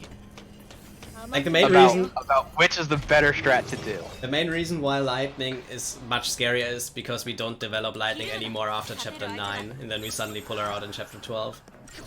Oh yeah, it's super risky, but it's so great. So this is Feral Behemoth 2. It's gonna go much the same as Feral Behemoth 1. The difference is that we can actually control Lightning's Aqua Strikes this time. So we just end up doing a lot more damage, because Lightning just has a lot more strength than magic. Whereas before, when Hope was leading it, Lightning was alternating between doing Aqua Strikes and Waters. The AI will tend to go towards maximizing chain, rather than maximizing like speed plus chain, or even just like damage. So yeah.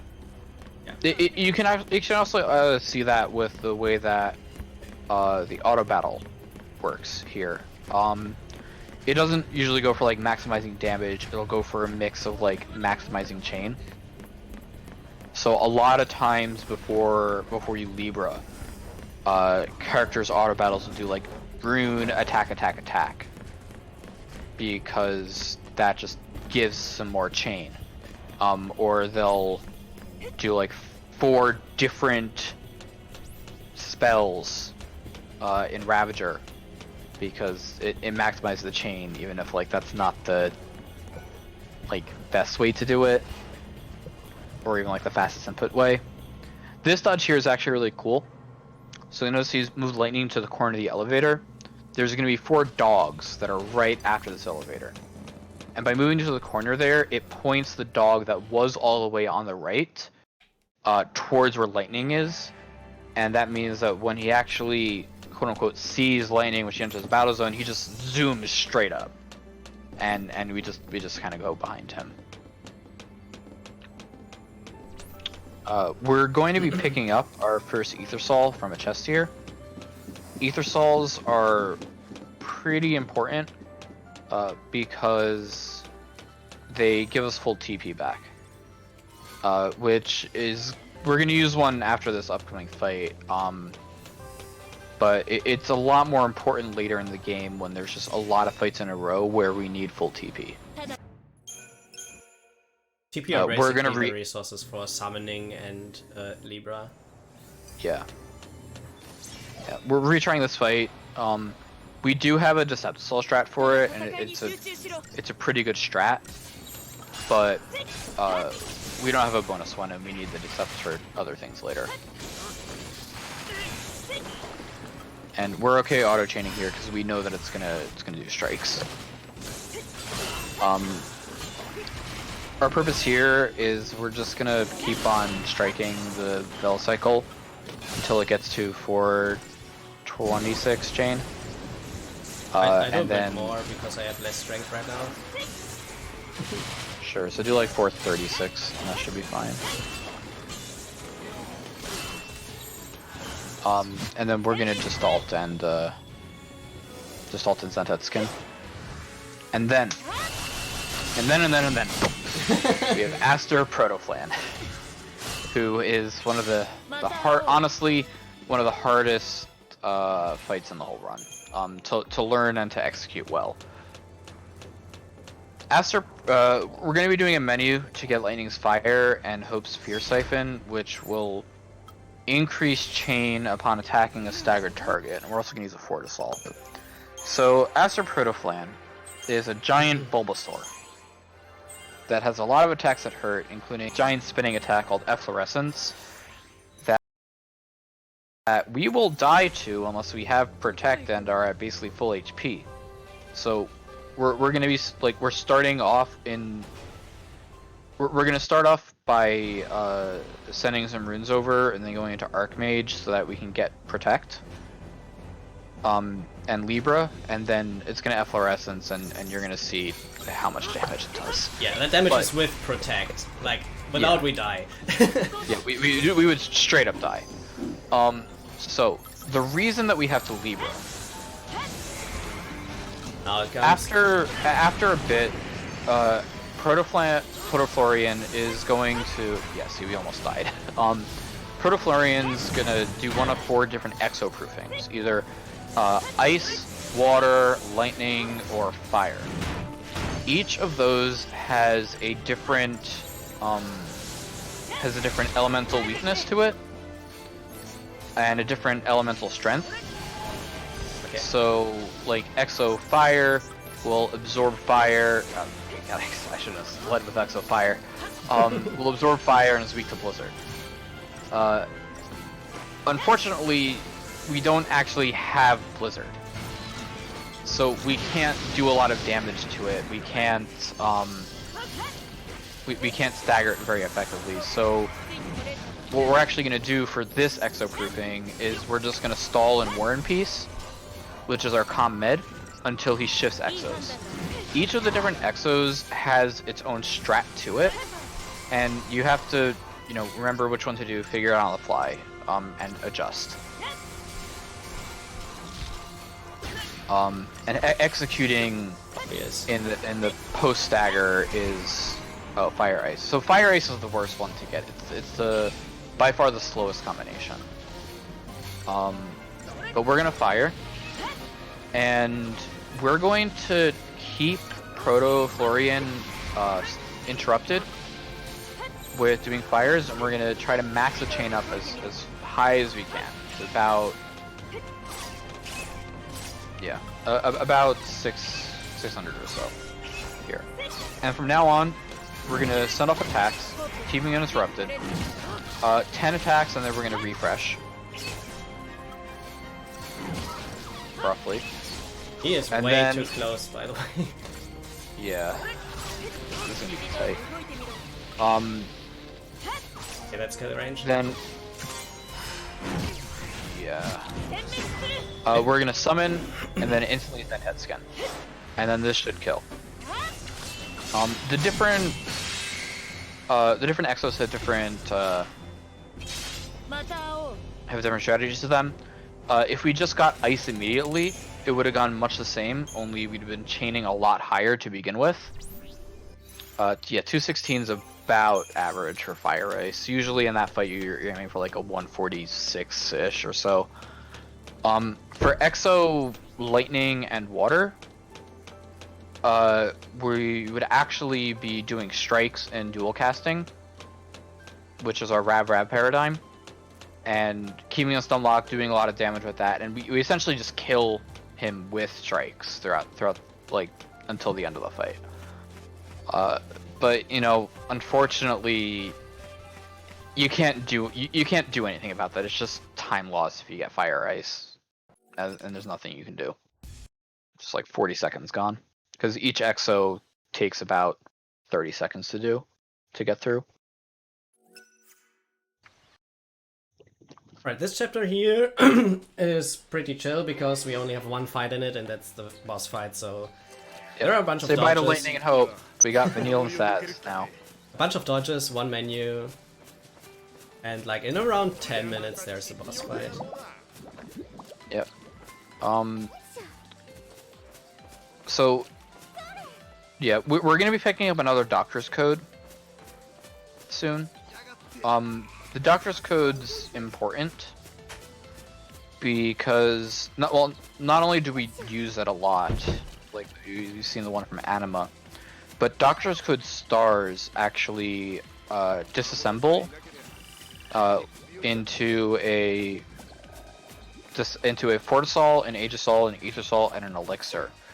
Elixir is like a mega potion that'll full heal you and restore all your TP. It's a really good item. So we're going to be using the Doctor's Codes, but then disassembling them for those. And we've got another menu upcoming that's going to do a few things. We're going to upgrade Saz's his guns, the Vega 42s, up to level 19. And we're going to get a bunch of really good abilities. On Vanille, we're going to get her Poison. And Poison is actually like a really strong ability. It does 3% of max HP every 3 seconds. And it also has a good chance of interrupting. We're also going to get Saz's end spells. And end spells will give the attacks of that character elemental bonus to them. So if I put End Thunder on a character, now their attacks do lightning damage. Or they increase a spell's damage of that type by a percentage, which is also really good. We're going to be abusing those a lot. And then we're just setting up the paradigm deck for the end boss. So now's a good time again to donate to Lightning Turtle. So we got a boss in chapter 12 that we got two ways of doing it. The cool way or the safe way. And the cool way is with Lightning. And you should donate to make sure that Lightning is the true victor over the chapter 12 turtle and not Snow.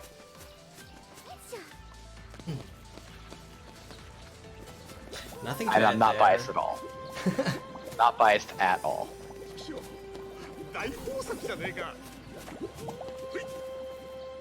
I don't even have to say anything here, guys.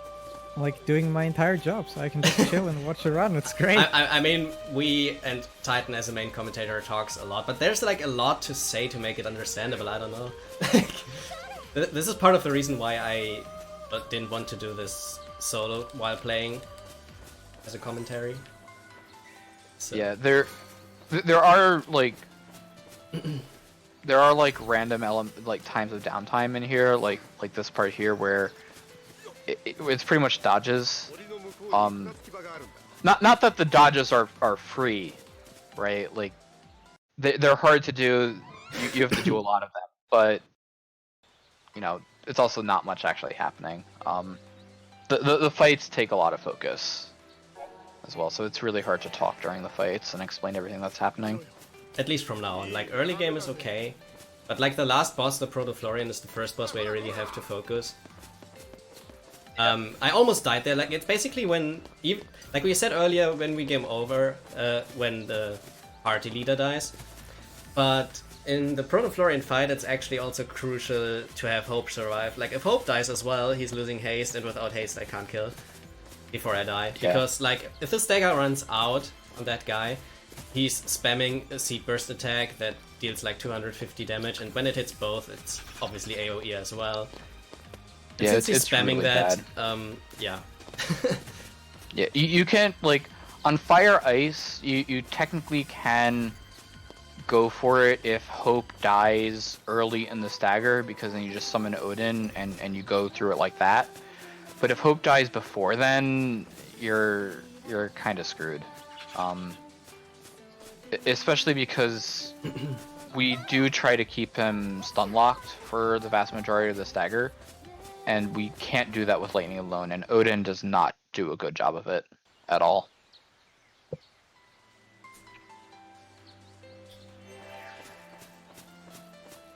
Alright. And if you don't kill with the Zentetskin there, then you just have to retry the fight. You can't kill afterwards. It's not gonna work. That's something weird about Zentetskin in this game. Like Titan mentioned it earlier, like with the right amount of chain it does insta-kills, but like when you don't have the correct amount of chain to hit the HP gate with it to insta-kill, Pitiful damage. it does like 500 or something. It's like nothing. No, I think on Proto it does like 2,000. So you either damage, instant kill. But Proto has like 100,000 HP. Yeah, you either instant kill or it's useless, basically. Yeah. Like, how much does it actually have? It's a lot. I think he has something with 40,000 at the end. 129,600 HP.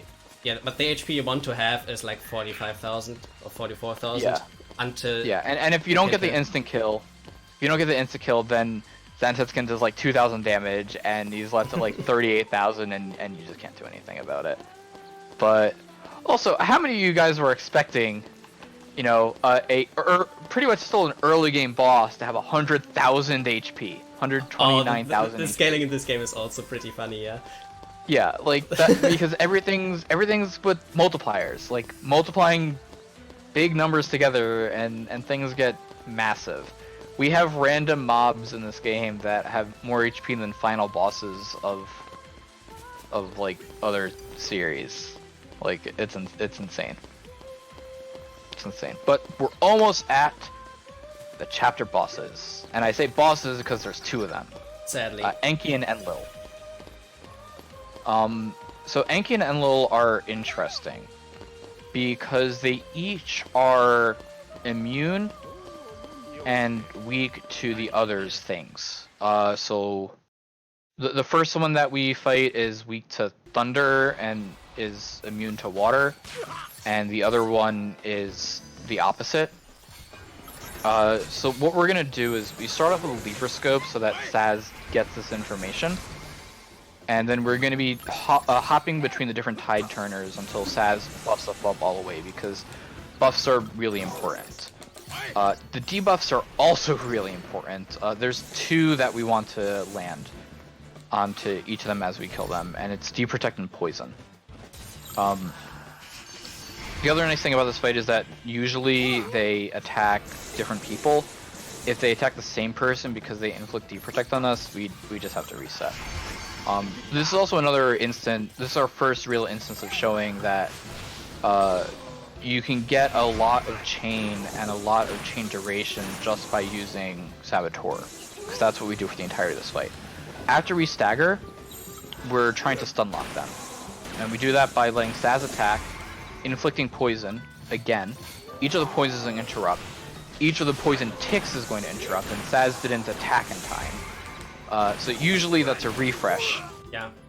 Into the oh damn. That's the disadvantage of not having a Phoenix down. When I had a Phoenix down now, it would be fine. But Yeah. can't revive Saz, so I need to retry. Yeah. So you usually refresh in a slash and burn, and then that kills. The reason we have to keep them interrupted, you saw a bit of it there, is that they have a bellow attack. The bellow attack will remove all of the debuffs that they have on them, and we'll also give them haste, bravery, and protect, which makes it a lot harder to actually kill them with. And they start attacking. It starts attacking a lot more, and it takes no damage, and it's pretty bad. We don't want to see that. After we kill the first one, the second one's gonna start attacking a lot faster. It'll be attacking a lot faster. So we're just gonna be potioning a lot more after that. Hopefully it goes better this time. Yeah, like that's what I mentioned earlier. That when you mess up, you are most likely dying. It's really rough. Right, I can't miss the refresh here. If I do, it's bad. Okay, got it this time. That's how it's supposed to go. So he's dying, and then I have the other one. Nice. Yep. There you go. And then we're going to be doing the same to Enlil here, but we're having Saz put End Water instead of End Thunder because he'll heal up from us doing this. From us having End Thunder on.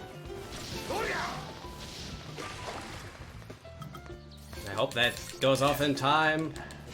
Animation. Okay. Yeah.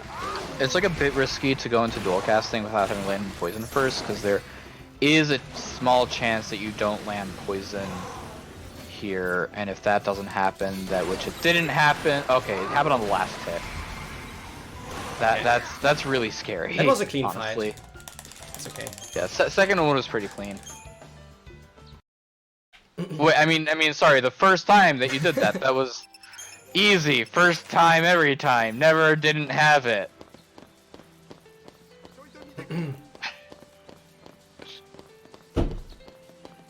Yeah, normally I had. So say goodbye to Saz and Vanille. We'll be seeing them in another chapter. Speaking of saying goodbye, you guys have a moment? Yeah. Sure. There's some dodges now. Again. I just want to quickly announce to everybody here in chat that we're going to do a switch, a quick switch in hosting. So I'm gonna leave, and coming up for the rest of the run is Vombrax. So good luck on the rest of the run. Hope you guys in chat enjoy the rest of the run. Please donate to the donation incentive. That would be pretty awesome. And see you guys later. So Thank yeah, you. enjoy the rest. See you. Thank you. Please make so lightning we're win. technically back here with Lightning and Hope. We're not doing anything with Lightning and Hope. We're just running and looking cool. That's it. Picking up some chests on the way because we need the gil. Especially after I don't have any backups at all. Like Phoenix Stones can be used to sell for 500 backup gil for each one you sold, but I already did that with selling 3 earlier, so now I don't have backups for being short in the shops. Yeah. So let's I think you should pick up the one outside Hope's house. yeah, definitely. Definitely. Yeah.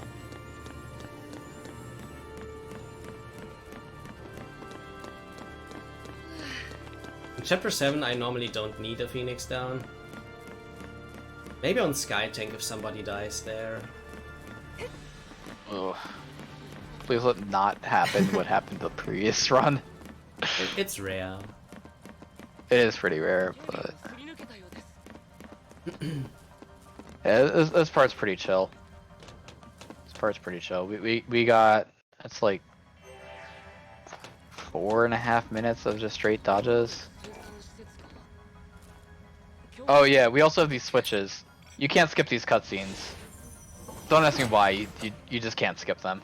Sad. Yeah, sad.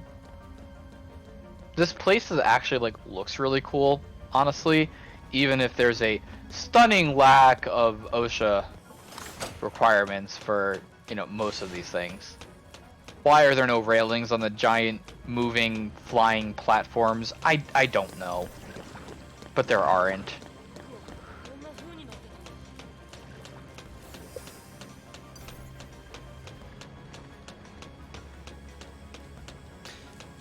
Also, the next fight that's upcoming is a fight that is just with the summon. If it goes like it normally goes, you will not see Snow fighting at all afterwards. I will definitely kill during the summon. At least I hope.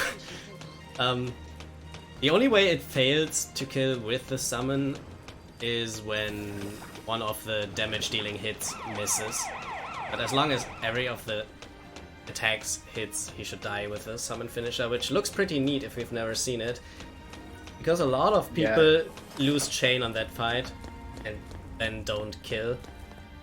Yeah, unfortunately that fight is pretty FPS dependent. If your FPS drops during it, different strats don't work. So we have 3 strats for that fight. One of them you need constant 60 FPS.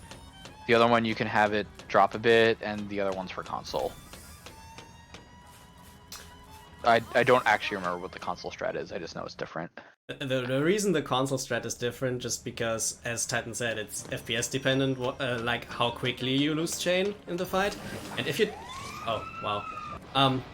And the strat that is used on console with 30 FPS does not work on PC at all, because on PC with 60 FPS you just instantly lose chain at the beginning.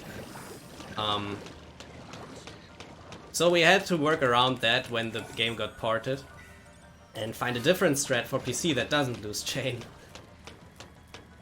And that's looking pretty cool in my opinion.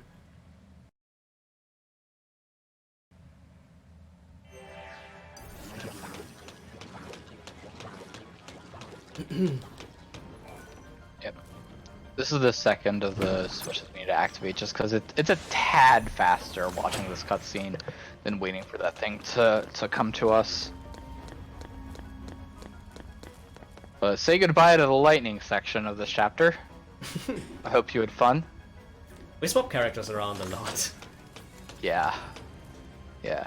It's actually pretty interesting because it definitely makes you strategize differently, because the actions that you're doing that you have access to are vastly different between each of the characters that you're forced to go between. So it's really nice, honestly. It makes you think a lot more. Yeah, and the pattern I'm doing here is one of 2 patterns that insta-kills. We have 2 strats for PC. This one is like half a second faster. Half a second faster requires your 60 FPS literally the entire time. Yeah, the other strat is a bit more lenient on losing FPS, so it's the safer way to go for, but usually I'm not dropping frames, so I do this one. Yeah. Superconductor, nice. If you do miss, oh, you got a super, that's pretty good. That'll help. So if you do lose chain with it early, it's not the worst, because usually the Orion has very little HP at the end, so you can just attack him with Snow. Also, hi again, Snow. It's been a while. Nice to see you again. He can actually do more things now because he gets all the Crystarium points that the other characters got. EXP is sort of shared amongst literally everybody, whether or not you have access to them at that point. So he'll actually be able to do a lot more things now than he was able to in Chapter 3. It's also kind of funny that, you know, he's the first Eidolon battle that we do, but Shiva's the first the first time we can use it is 4 chapters later. Yeah, Odin is the first we can use. Yeah, I'm not sure why, honestly. But whatever.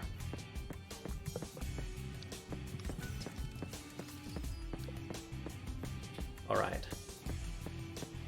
And we're about to meet the final character in our party. Yep. And some of these dodges in Chapter 7 look easy, but that's just because... They're not. I don't like this chapter. That's just because we have strats to approach the battle zone at a specific point to kind of manipulate where we want to have the enemies moving. And if they move different, it's not good. Also, welcome to the Fang. Welcome to the Fang portion of this chapter. Say goodbye to the first Fang portion of the chapter. Yeah, that's it. That's it. Like, we control Fang Yeah. into 2 dodges, and that's it. Back to Snow. I think it's Pretty technically funny. 3 dodges. Technically, yeah. Like for Yeah. this dodge, for example, I want to enter the battle zone here, and then go to the left, past them. If you enter the battle zone on the left side, they just run straight into you, and you can't get past, for example. And some of these techniques look easy, but you have to know them. It's a lot of practice. But yeah, so that part there with Fang is supposed to, like, the fights there are pretty easy. You've got Fang and Lightning. They're not too hard. But they're there to just sort of show you, like, hey, this is Fang, this is what she can do. And actually, the interesting thing that we'll kind of gloss over, but the game kind of tries to quote unquote trick you to make you think that Fang's been getting EXP and stuff the whole time. All the nodes before where you can first do things, they just cost 0. So it doesn't actually, like, you haven't been developing Fang the whole time. It's just like pretending that you have. That dodge there is that 4 soldier dodge is actually completely obnoxious. And the next one has aerial soldiers again that outspeed me, so to consistently dodge this one, we have also a technique which is running backwards, then running to the left side here and hugging the wall. So this way they spot you really late and should not catch me. If you enter the battle zone before, you just can't dodge. They are way too fast. Yep.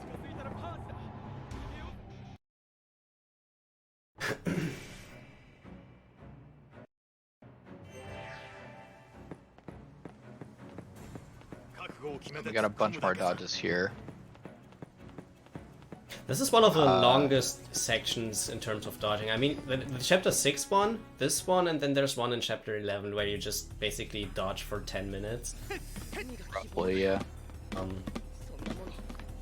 It's like, normally in a lot of games you'd have these areas like, oh, there aren't any fights, I'm not really doing anything, I can take a break, but there are no breaks in this run. The longest break we have is a 27-second elevator located 4 hours in. I might have to take that one as a toilet break, who knows. But Yeah, you have to be like, fast. It's 27 seconds, as you said. Yeah, this is a 5-hour run that is just, you're doing stuff the whole time. You're doing stuff. That's what I mentioned earlier. Like, even in the quote-unquote downtime sections, like here, you have to still be aware of what you're doing and care, because the dodges are not free anymore. Like, definitely not. Yeah. Unless you're using a Deceptosaur, but I can't do that for the whole run. If only. Hack a new game plus save and just have 99 Deceps. Because just canceling this one here, for example, takes a lot of time, but it's just the safest way to do that, because I don't know if it's actually impossible to dodge them, but You can't. The Velocycle and the aerial soldiers that are on the top, you cannot dodge them. yeah, like even if you dodge will the always aerial catch you. soldiers, the bike will always catch you. Bikes are fast. Bikes are the fastest enemies in the game. when they Like, see you, one they wait bike like that we dodge naturally in chapter 13. That's it.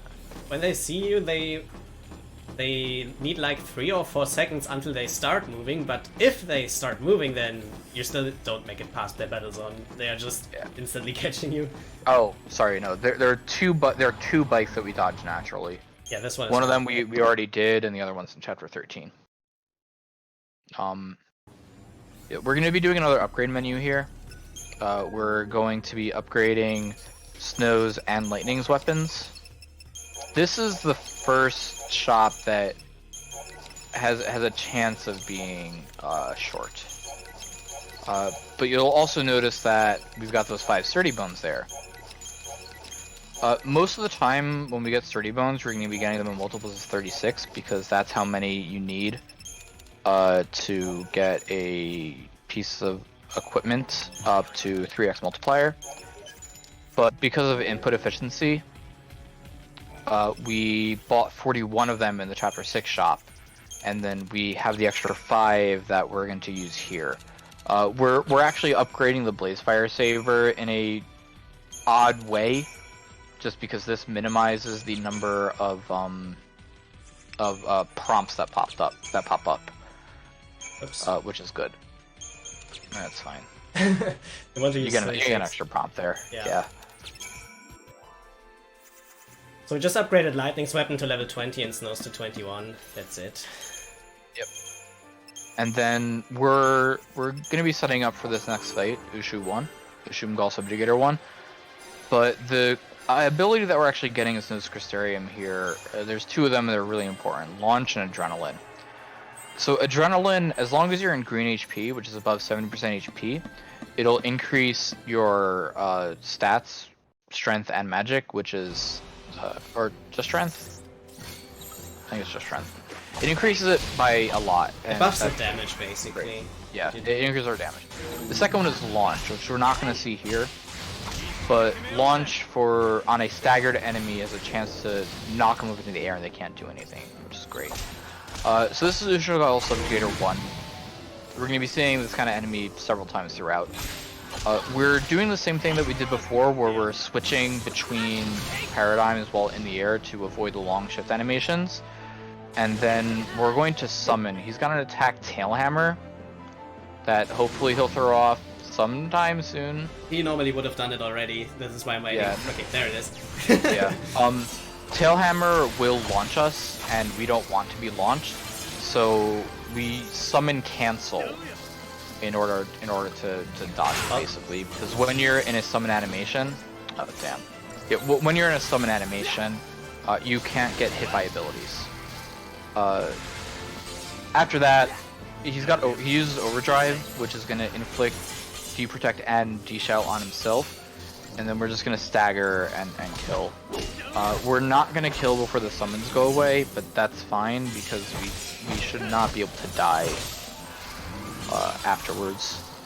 And you notice I'm gonna be saying that a lot because the primary thing in a lot of these fights isn't killing them; it's making sure we don't die if something goes wrong.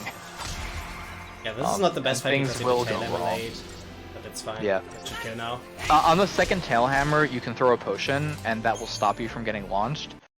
But ironically, he actually did the second Tailhammer too early, as opposed to the first one, which he did too late. So Kai wasn't able to get to the potion in time. And then, all right, here we're back at the Fang section of the run. This one's a bit longer. This one's a bit longer. So Fang has access to the Sab roll, to the Sen roll, and to the Com roll. She's a pretty offensive person. Pretty offensive character. And the reason why I called it Ushu Mongol Subjugator 1 is because at the end of this section, we're going to be fighting it again. Ushu Mongol Subjugator 2. Enemies recycling. Yes. That's the thing in this game. Recycling of enemies and boss fights.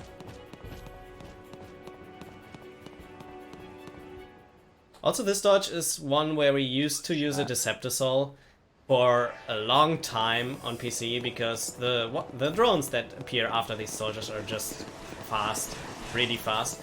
But now we have a normally consistent way of dodging them without, which is just manipulating a bit with the camera here, and they normally should stop before me like they did. Yeah.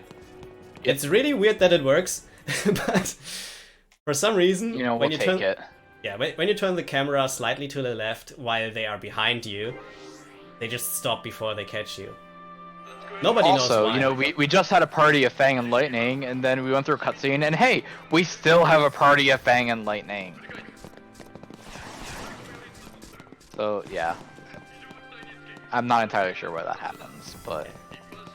Actually, the next hallway's dodge is pretty cool, too. Yeah. Because if we just hug the left side, it turns out that the battle zone doesn't extend to there.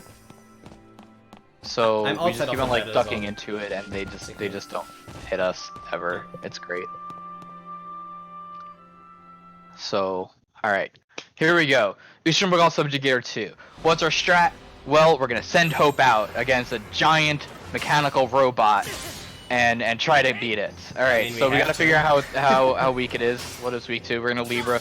Go after Synergist because we gotta buff ourselves because it's very important. And oh no, wait, we're dead. That's sad. Rat. We died. Sad. Oh well, time for revenge. Dying is actually by far the quickest way there with the development we have. We purposely don't... You can...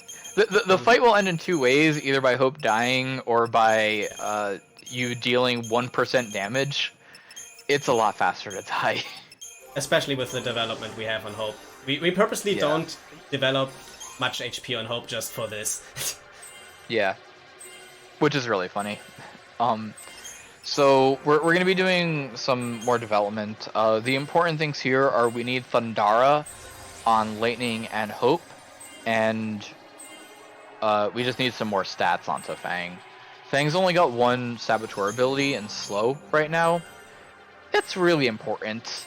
Ushu 2 will attack really quickly a lot. So what we want to do is just land slow so that we can actually do things. Best case this is going to be another one of the instances where we're relying entirely on Saboteur for our chain duration. Lightning's going to be doing pretty much all of the chaining in this fight. We need Hope to put Protect onto everybody because Ushu 2 really hurts, as you can see. Whereas Lightning is just sort of wailing away the whole time, and we're just getting up our chain duration with Slow.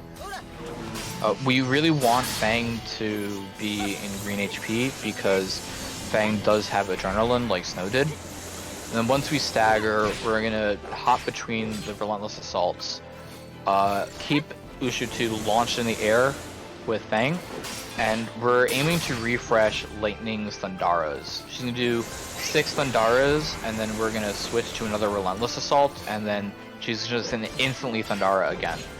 It's gonna pump the chain up to an insane amount, which is good. Oh, that's no launches. That's not good. Launch has a chance to knock up. It doesn't always knock up. If things have lined up properly, then we should be able to get Smite, which is another ability that Fang has, which does a lot of extra damage to an enemy that's launched that's about to end stagger. It's not required, but it does save some time. After that first stagger, we're going to be doing much the same for the second stagger, in that we're going to use Slow to add chain and chain duration. Then we're going to go to Mystic Tower to make Ushu only attack only attack Fang, so that everyone else doesn't die. Because Pinpoint Beam, which is its attack that it's spamming right now, does a lot of damage. Yeah, that's a pretty decent fight. I hope I launch him all the time now, because as Titan said, it's random. Enemies have launch resistances. I think, as I said earlier, this one has 50%. So each launch has a 50% chance. I don't remember. It's really unlikely that you don't launch them.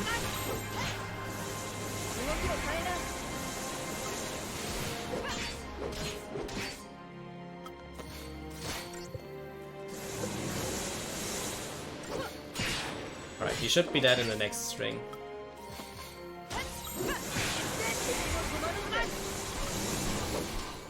Team fight. Super clean. 225, that's really good. Alright, so now we get to the worst part of the chapter. Hope's house. Yeah, and picking up the Phoenix down. Yeah, picking up the Phoenix down. So Hope's house, there's 3 fights in it. Why does the stream keep on? There's 3 fights in it. The first one is really random. They can interrupt you a lot. They can spread out, which makes it a lot harder to actually make sure that you get hits on them all and that you can kill them all. And it's just not good. It's just really not good. Looks like they're pretty bunched up here though, which is good. That was a decent fight, yep. Best case is you can just get started after the Thundaris and have level 2, which happened to me. So if I didn't mess up the chain duration on anyone, this should be a really good fight. Yep. All for our second. That was really good. This doesn't happen usually. Like, normally you have to go back to aggression to do more blitzes for chain duration. Yeah. We're also really looking for incentive chip drops. each incentive chip sells for 2.5k gil, which 20 is a lot, seconds and is the best you can get here. That was the perfect fight. yep, and the fights here have a good chance of dropping them. We don't have a summon for this one, but there's also plus of them. So for the second fight, we just target the Bombardier, stagger, and then just kill them. Hopefully hit multiple targets here as well, which happens right now. That's really good. Yep.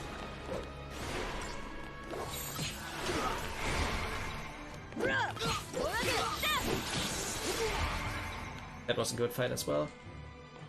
Yep. Cool. So But at no the end of the incentive hallway, we're gonna chips. pick. Damn, that sucks. I mean, each incentive chip is 2,500 gil, and we want to have at least 2 until the next shop in Chapter 9, because that one is the tightest in the run, in terms of Yeah. gil. So it's good to drop them here already. So we're gonna pick up Brawler's Wristband here and activate a Force Assault for the next fight. The cool thing about this fight, so we had Lightning Magic Spect and Fang, Physical Spect. Sorry, Strength Spect. But we're gonna swap that. Because Lightning doesn't have a sword. She has a gunblade. And we've seen it a few times when she does her final attack in a string. She'll like do a somersault backwards and shoot with a gun. But here, we just get to go pew pew pew. And we just get to attack with a gun the whole time, and it's great. So this is Havoc Sky Tank. Oh god. He's ranged. He's ranged. You can't actually attack him like close up. So Fang's just going to be doing runes, and we're just going to be doing attacks with the gun part of our gunblade. That's why we put the specs that we did. Past that, we're pretty much going to be staying in tireless for most of the time because he really hurts, and we need Hope to heal us. Even after Vertex, we have a chance of dying here. Which sucks. But like, honestly, I really wish that we could use the gun aspect of the gunblade a lot more, but this is really the only fight that we can actually do this in, unfortunately. After we kill all the turrets and the hulls, it's gonna take a bit of time, and then it's gonna prime its main cannon. Once it does, we'll actually be able to stagger it, and then it'll die shortly after. This fight also is one of the worst to die in, because you don't just immediately retry. You respawn in Hope's house, and you have to refight Hope's house 2. Yes. Like, which is it ends up being, if you die at any point in this fight, it's like roughly a 2-minute time loss. In the practice run I did 2 days ago, I actually lost almost 3 minutes because I died really far into this fight. Yeah. So it's really bad. It's at least 2 minutes. It can be way more. Yeah, it's really bad. But this fight was pretty clean. Yeah, sadly a bit unlucky with the launches. Wanted, but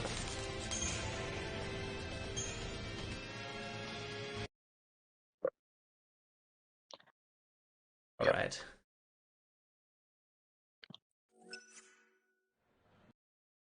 all right. That's chapter So we 7. gotta. Before I get into the next spiel of what we're doing here, just like to remind you guys of the incentives we got.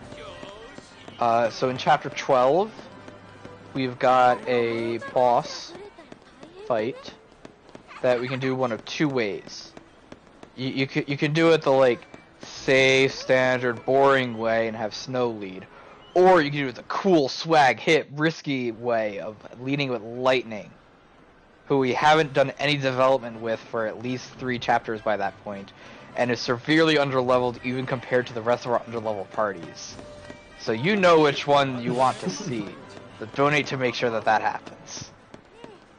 All of the donations are going to something, that name I forget actually. I should double check that. Because my chat's not working for some reason. That's not working. Yeah, maybe maybe I can take the time to wish you all a good morning for the moment. Enjoy the good weather and some amazing speedruns. And not only let me remind you of the incentive you just spoke about, but there's another one for the next run coming up in roughly 3 hours for Xenoblade Chronicles. You can choose the language of the run, and currently leading is English with $15, and Japanese is second place with $5. So you can change that real quick as well, and donate to a good cause, which is Save the Children and their coronavirus campaign. So consider that.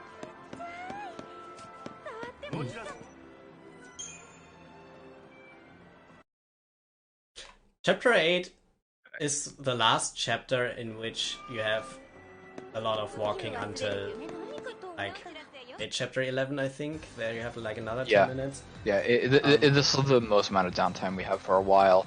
So it's a really good time to say why Saz is so good for the speedrun. Exactly, because now we get one of the most crucial skills for the whole run. Yep, so Saz, when he got access to Commando,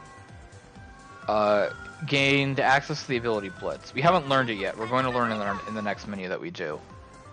We're like hunting for our Chocowoodchuck right now. It's a silly little mini game. But we get access to Blitz.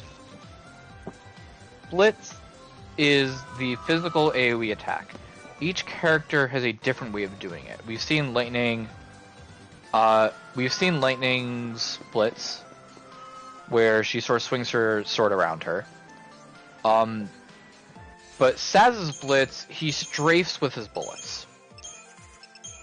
That's really powerful, because each of the bullets does their own damage. He uses 7 bullets in 2 ATB, and each bullet does 0.6 the damage that they would normally. However, unlike Lightning's Blitz, and unlike most of the other Blitzes...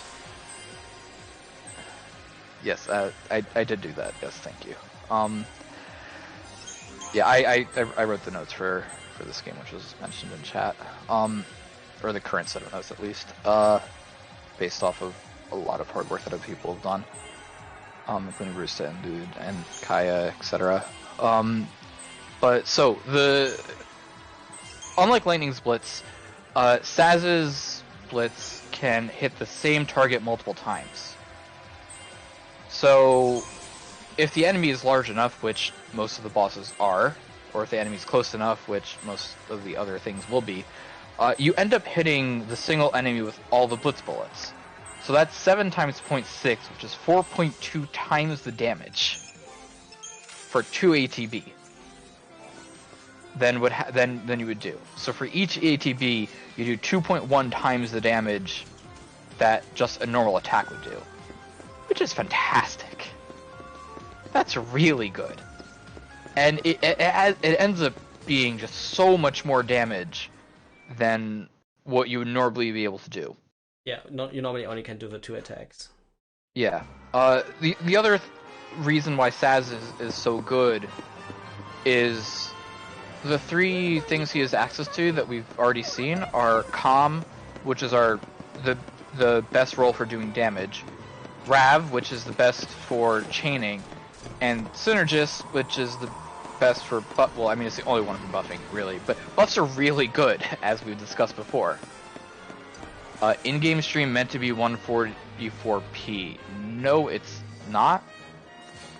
I see it as 1080p for me. I don't see it at all.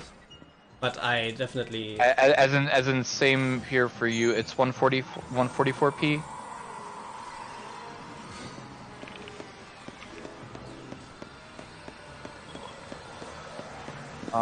Oh yeah, wow. In the actual SpeedCon, it's like super low quality for some reason. That's weird. Maybe Twitch set it down or something. I don't know. I'm going off the normal one and it works. That's weird. Can you check into that, Wombrax? is here. Yeah. All right. So we're gonna get that checked out. So, right, and Synergist is best because buffs are amazing. So this is mid-late Reaper. He's a pretty simple enemy. We do the first instance of a buffer here, where you'll see he did attack blitz and then went into Rav, and it jumped the chain up by an insane amount. Okay, we got it in time. Shifting paradigms doesn't interrupt. Shifting paradigms doesn't interrupt the actions that are being taken, but it will apply the roll bonuses that happen there, which are Ravage, increasing chain. So it means that all the blitz bullets will serve to increase chain, while doing the same, increasing the chain duration that blitz normally would add. So it's sort of a 2-for-1 deal, which is great. And then you see the power. Mid-Light Reaper, the primary thing that we want on this fight is Deprotect, because, you know, it increases our damage by 89%, and that's a massive amount. Ideally, we do want to kill in the first stagger, which we did, which really is great. good fight. 106 is almost the best time you can 106 get. is fantastic. If we don't kill on that first stagger, it's still fine, because we can't really die afterwards, but it's always faster to kill on the first stagger. Up next is Saz's Eidolon fight against Brynhildr. And we're going to start off, this is going to be the first instance of us doing a shift to cancel a slow animation. Each of the Eidolon fights starts with a Doom. If you do a paradigm shift while that's happening, it stops the slow Doom animation from occurring. We're gonna end Frost Saz for 2 reasons. One, because Brynhildr is weak to ice, because Brynhildr is fire. But the other reason is, again, related to the conditionals. So we talked about the conditionals for alternating abilities. So you see we do attack blitz here, because that's going to maximize the conditionals on the blitz. The other reason is that you get additional modifiers based off of how many buffs you have and how many buffs the enemy has. So now that we have 2 buffs on ourselves, it's going to be doing more to adding to chain than if we didn't have those buffs on. And you'll also notice how much more the chain increases when all the blitz bullets manage to connect versus when they don't, because it's farther away. Yeah, that was pretty clean. That was pretty clean. And that's chapter 8. That's the last of the downtime for Yeah, like I about checked, an hour and a half. guys, I checked my OBS and like I have no drop frames and full quality there. Yeah, well, I'm watching on yours, and it's working there, so I don't know. So it's probably something for the restream Yeah, that doesn't work at the moment. I don't know. I will trust the tech crew. Yes, trust the track crew who are currently doing their best to find out what's the issue and will fix it shortly. You can try to A good rah-rah to the tech crew. try to commentate in our best ability to at least try to make it visible. I don't know. At the moment. So this Should is be the fixed beginning of it's like the Paramecia. It's a giant airship that we're invading. We've got quite a few fights here, actually. This is one of the more fight-heavy chapters because there's just a lot of them. But the teams are split into 2. We've got Lightning, Fang, and Hope as one, and then we've got Saz, the good old combo of Saz and Vanille in the other. We're only going to be setting up paradigms once for the rest of this here, because we're just going to use the stack for all the fights that we do with these characters. And then we're just getting some additional things. Actually, an important one that we're going to get is going to be in Fang's Crystarium. because we're going to get Fang's curse, which increases the likelihood of us interrupting them. I guess because we've got a bit of the downtime here, we can talk a bit about the roll bonuses. So each roll has different effects that it has on the other people in the party. The bonuses apply not only to the character that is in that role, but also to the characters that are. Did Hope just instantly die? Yeah. Yeah, I retried this because I don't have enough Phoenix Downs. I need some later. Yeah. So this fight is awkward because they can just start by insta-gibbing one character, and if it's Lightning, you die, and if it's Hope, if you don't revive them, it costs 16 seconds. So that's just unfortunate. This fight is, we're just gonna stagger them and then launch and kill them. So it's not a lot. There's not much to it. But back to the conditional modifiers. So, the roll modifiers. So, based on the character's roll level, it's gonna give different bonuses to different effects. Oh, nice. Did they fix it? Nice. Big shout out to Tech Crew. Good job, Tech Crew. Good job. I always believed in you. Yeah. Nice that it was so quickly done as well. I didn't even notice, because I'm not having the stream running at the moment, to have FPS here. Thank you very much. So, for instance, Calm is gonna increase the damage that your character does, as well as the damage that the other characters in the party do. Now, the interesting thing about this is that it stacks. So if you have two Calms, they're each going to apply their damage buffs onto the other characters. And if you've got three, then you get even more damage boosts. So that's fantastic. It's great. We're gonna heavily use it. It's one of the reasons why Tri-Disaster is so good at chaining, because the Ravagers just give additional boosts to chaining stuff, and it just amps it up by an insane amount. And that guy's being really rude and not letting you pass.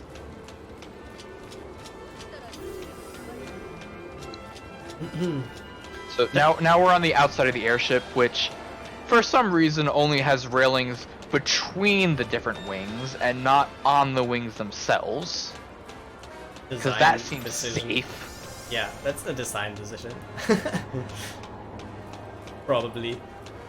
See, like this bridge here, for example, has them. Like the bridge has them, but the area is right directly on the outside of the bridge. It doesn't. Like, why? Ask Daisley. What sense does this make? I'll tell you, none. What I want to say at this point is that this is roughly half of the run. Pretty soon, in like 5 minutes. But from this point onwards, it's getting progressively harder until the end. It's really scaling up in difficulty right now. Like, I had one unlucky fight earlier where I had to retry because Hope died, and the Enki and Enlil double fight. But like, the fights that are coming soon are really where the difficulty spikes. Their end of this chapter has a massive difficulty spike to it. Yeah, basically end of this chapter until end. Yeah. So actually, the cool thing about this, shrouds persist through cutscenes. So we destepped on the outside because that dodge is kind of obnoxious, but it ends up that the retry for this interior fight here is so incredibly free because they're just not even anywhere close to where we need to go.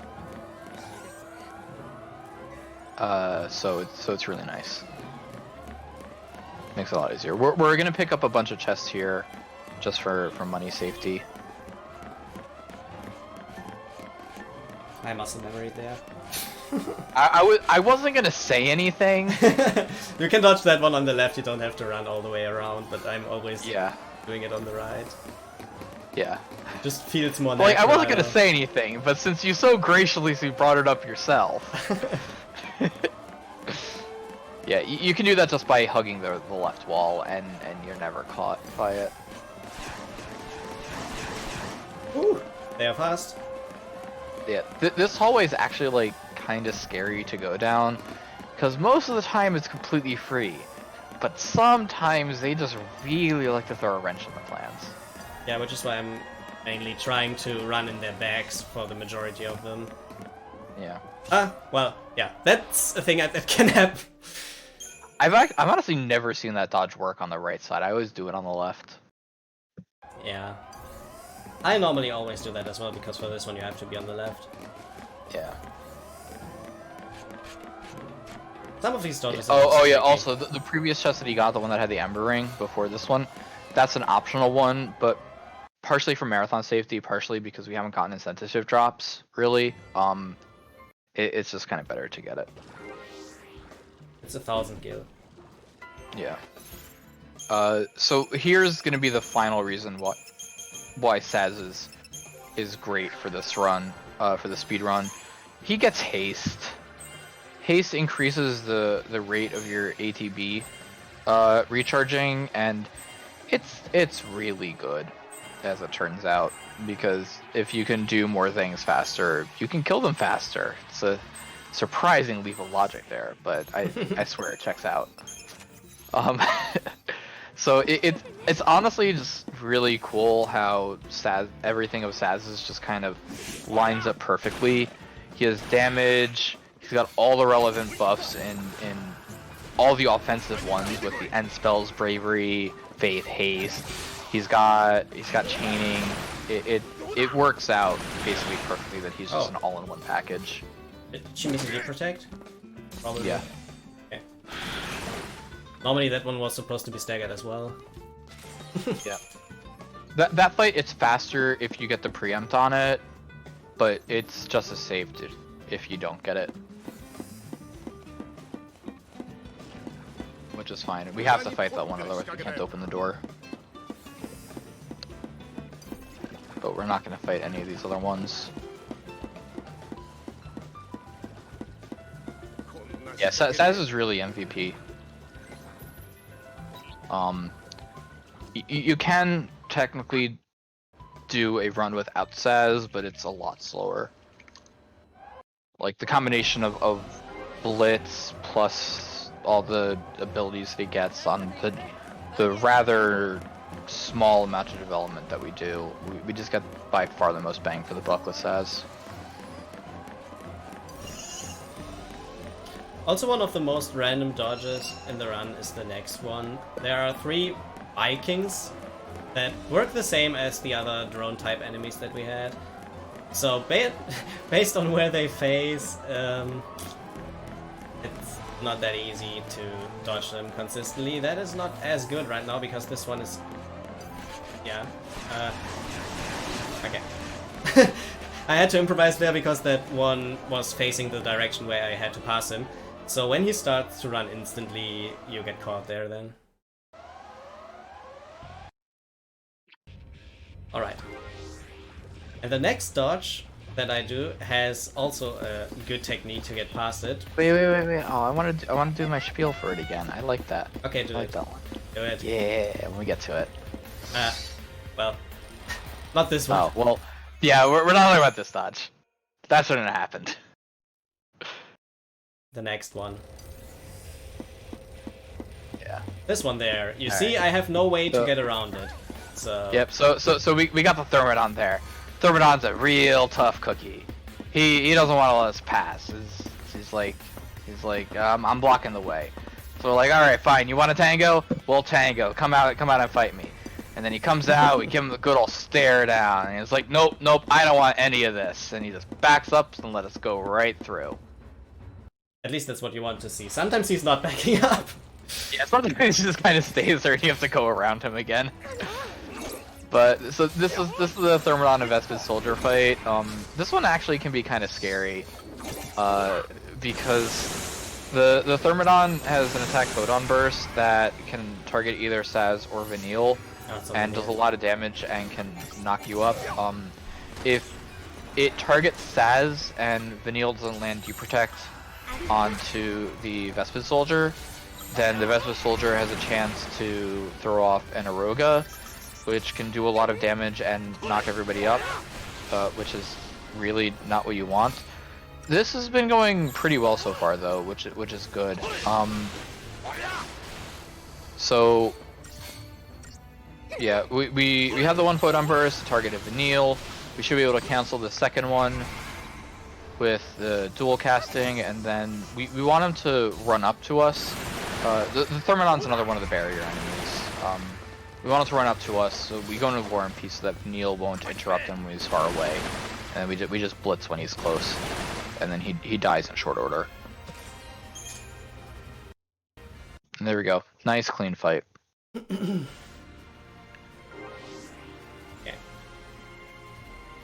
And then now we're back outside with our good old team of 3. And we're gonna be doing another shop here. The shop's pretty simple. We're just gonna be buying some more accessories. I don't like the way he's facing. No, if he starts running instantly. This is the upgrade one. We're gonna be upgrading our Brawler's Wristband into a Warrior's Wristband level 8 because it's just a lot more stats. And we're gonna purchase a couple more accessories as well. This shop here is the tightest skill-wise in the run. We do have backups for it. Like, we don't need to purchase everything that we do here now, and we can do it after the upcoming fight. But it's just like kind of better to do it here. We also have to make sure that we have at least 1 Phoenix down because we need it for the upcoming fight. Sure. Yeah, I will buy some extra. I have enough gil for that. Normally I would be done here, but I buy 3 more. Okay, now I have 6 Phoenix Downs. That's more than enough.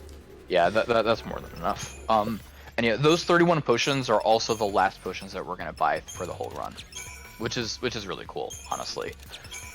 We're also gonna be upgrading the Doctor's Code here so that we can get the shrouds that I mentioned earlier with the Fortisol, Aegisol, Aetherol, and the Elixir, because we're gonna need them soon. We're gonna need them soon.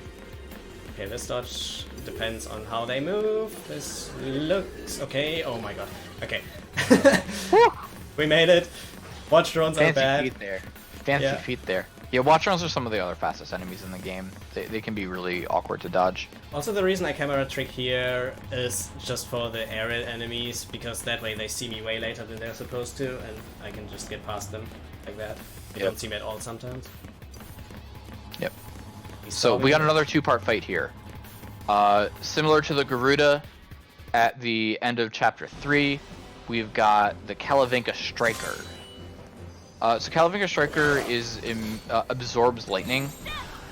So we Libra to stop Hope from using lightning spells, and so that our auto chain actually works properly. We want to land slow and curse, because if we don't land slow, it attacks really quickly, and that sucks. And then curse just makes things a bit safer because we could interrupt its actions more. The first part of this fight is pretty simple. We staggered him. We're just gonna kill him in aggression, which is comrade.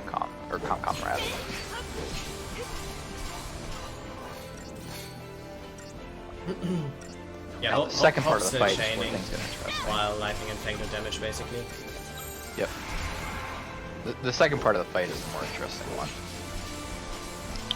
So the second part is gonna start. He's gonna throw a potion, and we're going to do different things depending on who he targets, because he can target either Hope, Lightning, or Fang. The important thing to make sure of in this fight is that Hope always has less HP than Lightning. Wow, he still hasn't landed anything? They're slow. So we need to get slow and curse again. Perfect. Alright, cool. So we're just gonna stay in a Relentless Assault now until he's staggered. Now the reason that we have to make sure that Hope has less HP than the rest of them, pretty soon he's gonna be launching an attack called Hellstorm Bolt.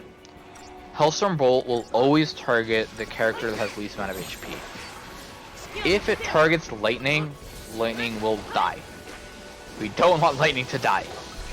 Therefore, we make sure that it targets Hope, and then we just instantly revive with a Phoenix down.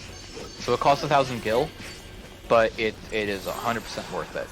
The other way that you can handle this fight is by turning one of the Relentless Assaults into a Mystic Tower, which is Sen Rav Rav. And that works, because it means the Hellstorm Volt will go into Fang because of the Provoke. But we don't want it to go onto Fang, we want Fang to be doing damage. Yeah, So it's well worth the 1,000 gil to make sure that we can just keep on chaining, keep on doing damage. It's a bit unfortunate that Hope died there. It is going to cost a bit, but at this point in the fight, it's not worth reviving with Phoenix Downs. Yeah, that's a good fight time. Alright, so bridges. This is the first time that we can actually manipulate our battle team. We have to keep Lightning as our main character, but the other two we can change as we want. And we're gonna do it as Saz and Snow for a few reasons. One is that those are the two most developed characters that we have so far, and they're also gonna be part of our endgame team. So we really want to make sure that we're not doing other development that we don't need to do. We're also doing them just because it makes the paradigms that we can create line up really well. We're gonna have Cerberuses, two Cerberuses, a strike team, and 2 Tri-Disasters, which is just gonna be doing a lot of damage. The strike team's important because we're gonna need the end spells and stuff from Saz to do everything properly. One of the most important things about that menu, though, is that we picked up Lightning's Quake. So Quake is another one of the techniques, and it's one of the most powerful techniques that we have access to. Because what it does is, for the cost of 1 TP, it will add 26.6 seconds of chain duration to every enemy. That's really good, because as we said before, all the other fights that we've been doing, that we've been needing chain duration for, we need it to either stay in Sab or to hit with Calm at the beginning. If instead of doing that, we can just Quake, get the 26 seconds, and then just start chaining with Tri-Disaster or buffing in Synergist while chaining and stuff, it just makes things so much faster, because we don't have to waste the time to get the chain duration a lot. And 26 seconds, that's a lot. The max you can just do the max that you can stagger an enemy is 45 seconds. So this does over half for the cost of 1 TP. It's amazing. We're gonna use it for the first time here in the Bridge 2 fight. Because, and you'll see, we're gonna target the Reaver, we're gonna Quake, and then we're just instantly gonna start chaining. And then we're gonna summon, and we're just gonna keep on chaining. And it's a lot faster and a lot safer than if we had to, that's really close, than if we had to do things in Calm first. Need extra things? Onan didn't hit everything? The basic thing for this fight's actually like pretty simple. We Quake, we chain a bit, we summon, we chain a bit more, we just stall, and then we're gonna Thunderfall until the Reaver's above 506% chain, and then we done touch skin, which is nice. And then we finally get to the glitches of the run. Well, yeah, the only ones in the whole run. Yeah. So. Okay, guys, how far would you say are we away from the incentive? Roughly 1.5 hours. What time is it right now in here? We're roughly 2 hours. Yeah, 1.5. One and a half to 2 hours. If I die a few times, a bit more to 2, but I hopefully, no, not quitting. I hopefully don't die. So we still have a lot of time. Just let me give a quick heads up. It's still the case that Lightning is leading with $8, which I find pretty easily snipeable. So as Lightning seems to be the cooler way to do the fight, please make sure to make that safe and keep or get those donations in for that. All right, so the bridge skips. Sorry for hitting off here, but there's a lot It's going a on really right cool here. lightning strike. So, remember how we said before that if you retry a fight, you're put outside of the battle zone where you spawned with all the items that you had before, right? So that has some interesting side effects here. In that, the enemies, not only do they have a battle zone, but they have load lines. They have trigger lines that when you cross them, that's when they actually load. Most of the time, the load lines are very big. So big that you always see them on your screen first. But there's a lot of enemies here. So the load lines are actually a lot smaller than you would think. In fact, they only reach to about where the other bridges are. So how do we take advantage of this? Well, it turns out, if you run down the bridge just by a tiny bit, it's going to spawn the encounter of the previous bridge. So we ran down the bridge a bit to bridge 3, it spawned bridge 1. We decept assault, we go back up, and we retry on bridge 1. The reason that we decept and retry on bridge 1 is the load line for the bridge 3 spawn is a bit into the battle zone for bridge 1. So if we go up there and then we retry the fight, and you're going to see we're going to do it again here with bridge 4. We go up there and we retry the fight, it will spawn us on the map past the trigger line for the spawn for bridge 3. What that means is that we've essentially tricked the game into deloading and not loading that encounter again. So we can just run right past it. And we do the same for bridge 4. So you saw them there, and we ran down a bit to respawn bridge 2, canceled on bridge 2, and then voila, they vanished. It's actually also kind of really funny how this was discovered, because Lou Dolphin was streaming this one day and was here, and a guy in his chat, Mystic Fury 90, was like, oh, I guess you guys don't use the despawn glitch here because it's just not worth it. And we were like, what despawn glitch? Yeah. Because we had no idea. And it kind of led to one of the biggest reroutes that this game's had in a long time. So here we go with Bart 1. So Bart 1 is really the start of the difficulty spike, and I say 1 because he's kind of the big bad and we're going to be fighting him a bunch of times. He's got 5 different heads. Each of the heads has a different elemental resistance to it. So we're going to start by targeting one of the heads and then throwing a Libra Scope, so that Saz can buff up our characters with the respective end spells so that we can do the most amount of damage. We're also going to be canceling Lightning's 4th attack as often as we can, just by doing a string of 3, because it's going to stop her from doing a backflip when she lands. One of the nice side effects of Cerberus, which is 3 comms, which is again going to be our strongest damage dealing paradigm, is unlike some of the other ones that we mentioned before, where the other party members tend to target the same thing your leader is targeting. For Cerb, it splits up. They all target different things. So they each all have different end spells on them, and it's going to make them all attack different heads, which is going to vastly speed this up. Once all the heads are dead, that's when the second phase is going to start. And the second phase has a really cool thing in it, which we'll get after he raises his head. We're also going to target Barthandelus and then switch over to Left Pauldron, because it's going to make Snow attack the Left Pauldron instead of Barthandelus' head. Alright, so we're at the head raising phase. We're going to switch to Tri-Disaster because we need to start changing. He's got one of his signature attacks here, which is Thanatos and Smile, which is a lot of pew-pew lasers. It does a lot of damage. But we're going to Potion Up and Quake, so that we can just keep on chaining.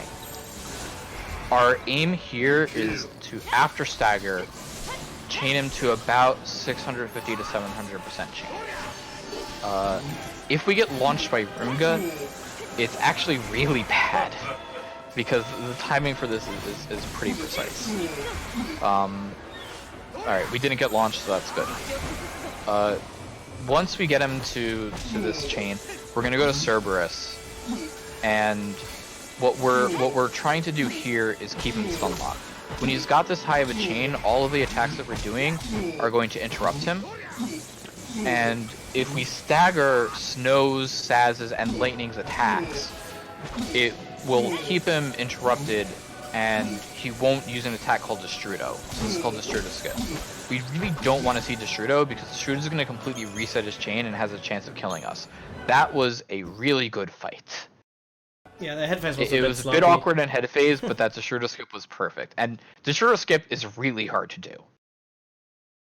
So to do it consistently, it's, in my opinion, and in many others, the hardest strat in the run, because as soon as he's not damaged for more than like half a second, during that he's breaking out and might kill you because he's using the Thanatosian Smile that does like 500 damage. Yeah, like Thanatosian Smile does a lot of damage. Destrudo resets chain and has a chance to kill us afterwards. Like it's really bad. Yeah. Kaya sometimes gets Destrudo Skip. I mean, yeah, that's basically what I said. Like, even the best runners at this game fail that, like, every third or fourth run. Because it's just really hard.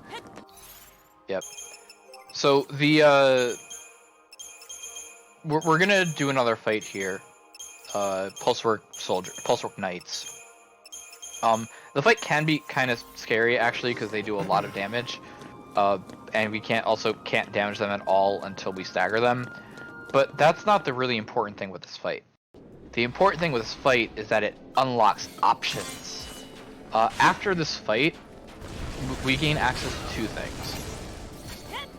The first is that we can freely modify our party however we want. We're not going to, for this chapter, we're going to leave it as Lightning, Snow, Saz. But we get the option to do so, which is fantastic. The other thing is we unlock all of our secondary roles. So up until now, even though there are 6 roles, each character only has access to 3 of them. That changes with unlocking secondary roles, where it means that each character can develop each role however they want.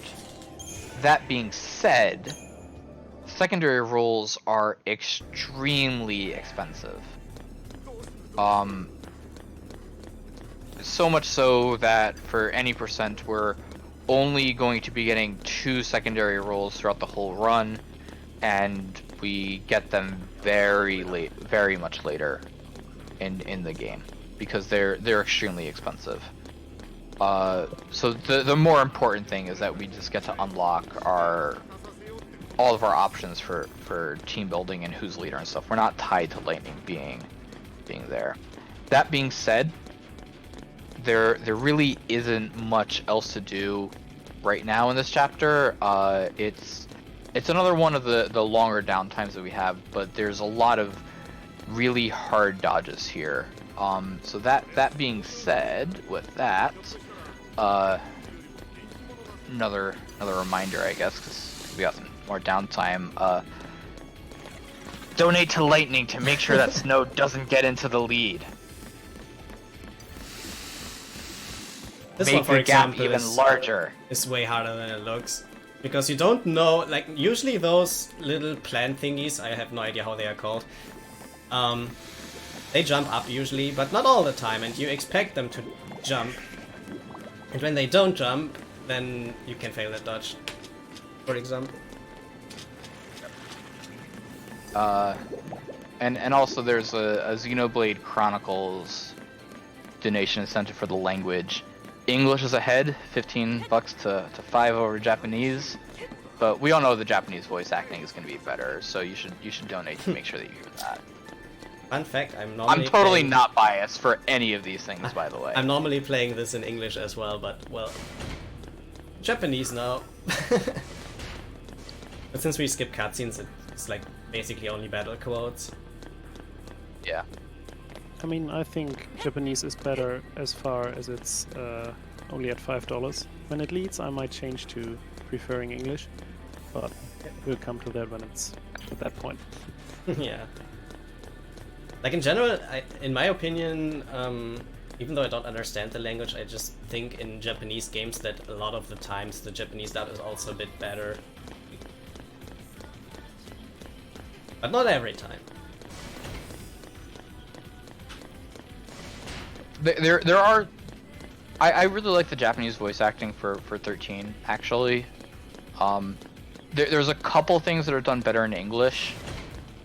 But for the most part, I like the Japanese one better.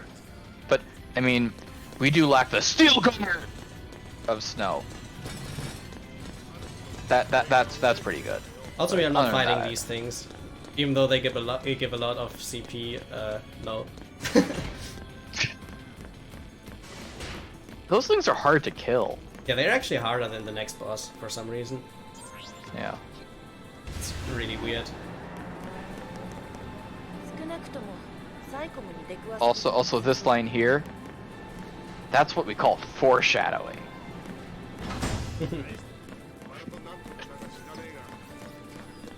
Alright. Well, the next boss fight is coming up pretty soon now. Which is a humanoid boss. There are not that many of those in this game, sadly. I think it's only that one, right? From the mandatory Like as a proper ones? boss. As a proper boss, not like the chapter 1 stuff. Might be the only one. No idea, to be I honest. think it is. Unless you count Vlad, which I wouldn't. Also, that dodge that you did right there, that's like the hardest dodge of the chapter. I don't like this. Oh. He just wants to be pet, man. Why don't you give the dog a pet? I'm He's not a good interested dog. in losing time. That was actually like way more aggressive than that dodge usually is.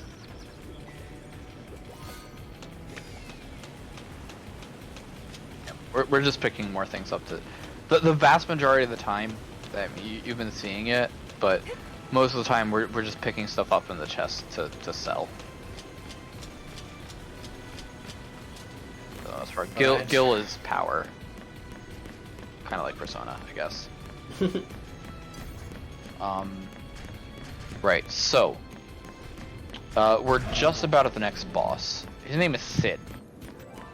Unlike in most of the Final Fantasies, he doesn't control a airship. Look, it's 1 AM where I am. Yeah, I know. Yeah. I appreciate that you stay up. So. Yeah, it's all good, he doesn't have an airship that we're then gonna commandeer and use to fly around everywhere. He's just still a sea, really. That's turning into a Seath and is trying to defeat us because of a multitude of actually very good reasons. But so this fight's also pretty scary for 2 reasons. He's got 2 different shifts that he can be in: offensive shift and defensive shift. Offensive shift does a lot of damage, and we can't actually survive it. If it hits lightning more than once in a row, lightning will die. Yeah, we want to have him we attack have to Snow have- the whole time. Yep, we have Snow and Sentinel just for that.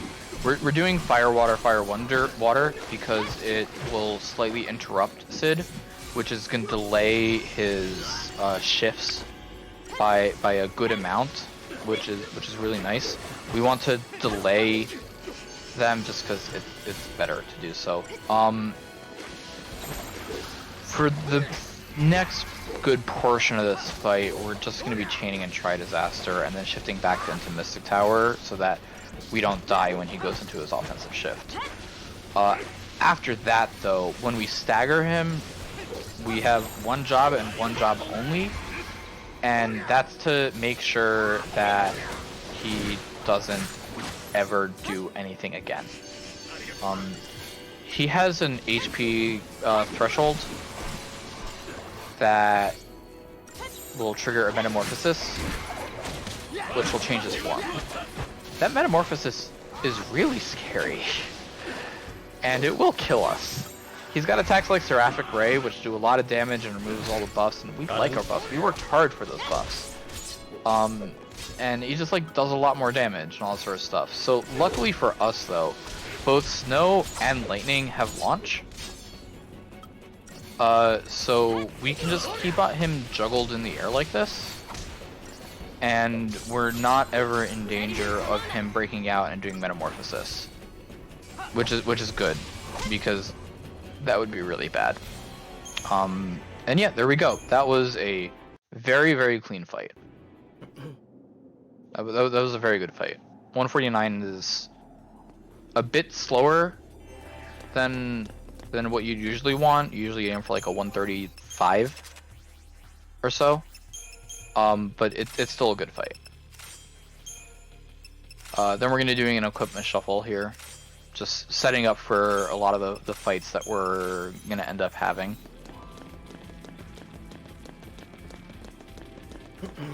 And yeah, that's the last humanoid. That boss is actually like pretty difficult, honestly. There's a lot that can go wrong, especially if you don't interrupt him and you don't get the launch. So from the bosses, for those who are curious, from the bosses that I consider the hardest in the run were Pass 2, which is Barthendus, and the Protoflorian at the end of Chapter 5. And the other 3 are final boss of Chapter 11 and 2 of the 3 bosses right at the end of the run. Yeah.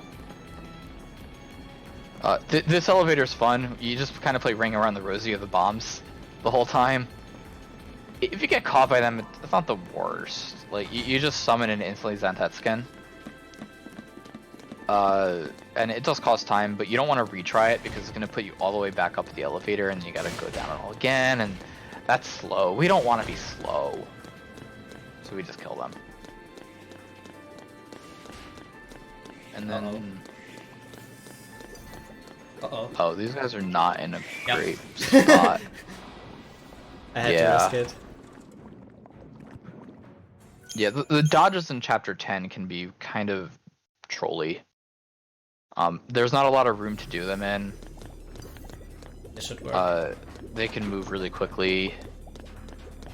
The next one's actually one of the worst. And the birds. Well, I said one of the worst. Yeah. I didn't know about the birds yet. I was gonna spring them on it. I got lucky with their positions, but if oh, they that's block actually them, super lucky. If they that usually the way, does not happen. If they block the way, it's really bad. Yeah.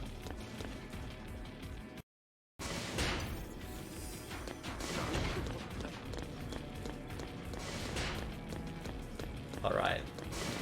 And the hardest dodge and most random dodge of the chapter after Sid is the birds that I spoke about a bit ago. Yeah. Come in like our two good old rooms. friends from Chapter 4 are back here again. Sadly. Birds are not great. They're really not. There's actually like a lot of them in the latter half of this chapter too, which really sucks. It depends on how early they see me, basically. Like, if they see me when I'm like half into that room, I have good chances of dodging it. If they see me really early, it's probably not going to happen. Yeah, it's a lot harder. There is something we can do that I will explain if it happens. Yeah, I'm normally doing this on Dana. Yeah. And I'm honestly really surprised that dodge right there on the dog works, because it really doesn't seem like there should be room, but there's always room for it, so... Yeah, he's just running straight, so it's really predictable. Okay, this is the room. Please don't see me early, please don't... Oh my god. Oh no. Okay. They ran in a really weird way. Hot. Yeah, that one so there's a lot of fights in this chapter that look like they're three-way fights, like the ones that we had before in Chapter 4. They're not. They just want to mess with you. Yeah. Yeah, and this is the bird elevator. We can technically dodge these. but it's not really gonna happen, so we just decept.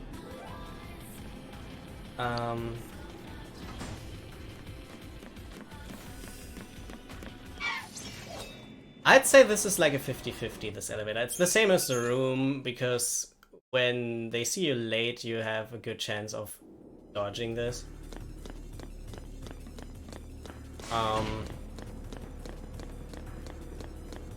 The reason why we decept that in the first place is not because it's really hard to dodge. Like, as I said, you can get it like 50-50.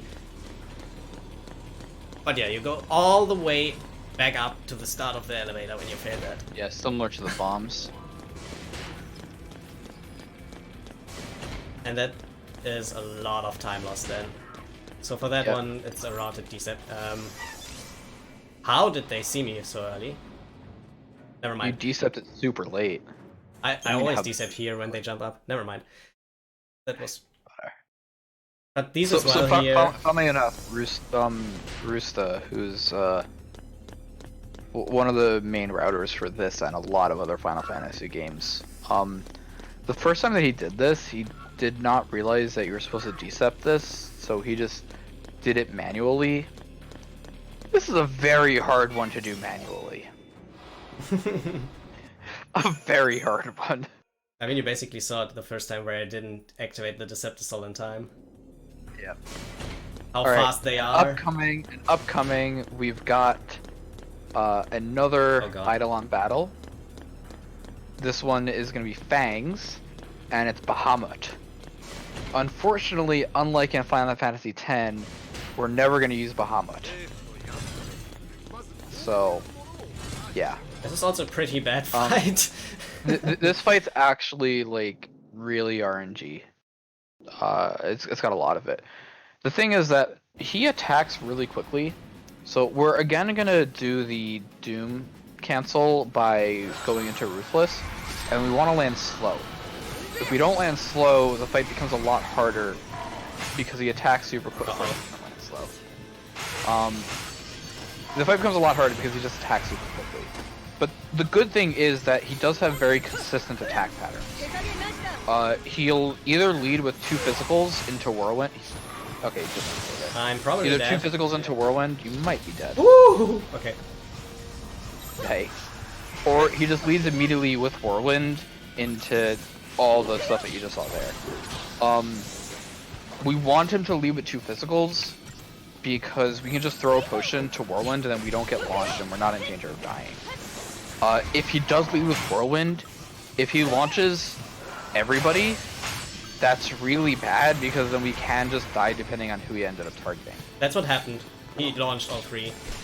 But, yeah. But we did get the slow. We only got one of the Whirlwind leads, so that was a pretty reasonable. 54 seconds! That's a meme. 54 is a meme. Yeah. Nobody understands that. So yeah, usually that fight can be anywhere from like 40 seconds to a minute 30. Just like depending on when you land slow, depending on how many Whirlwind leads he does. Like depending if he randomly kills somebody because he focus fired them and heal's gonna get off, like that fight can get really bad.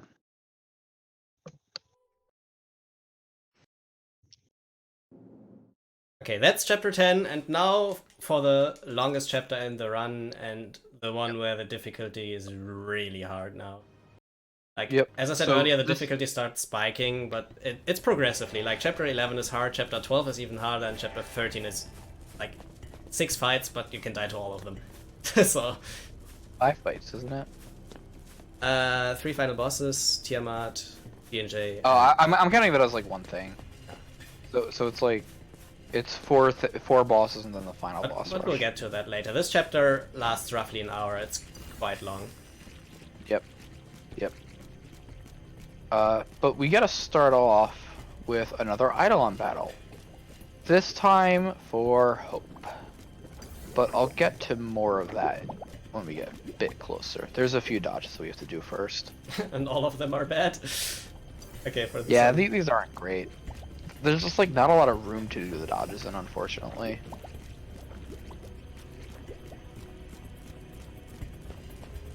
Alright, please don't catch me. this guy bad.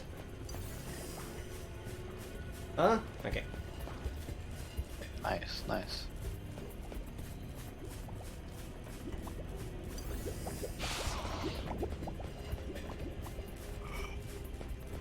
Also, Alexander, the upcoming idol on Titan, will explain that when I'm in the fight, but I can quickly say it already that It's one of the hardest to learn. it's and it's execute. super consistent input-wise. Like, when I do the same inputs in every single fight, in every run, it always works exactly the same, but as soon as you mess up one input, you are at risk of dying because you lose Provoke, and that is really, really mandatory in that fight. You want to have Provoke.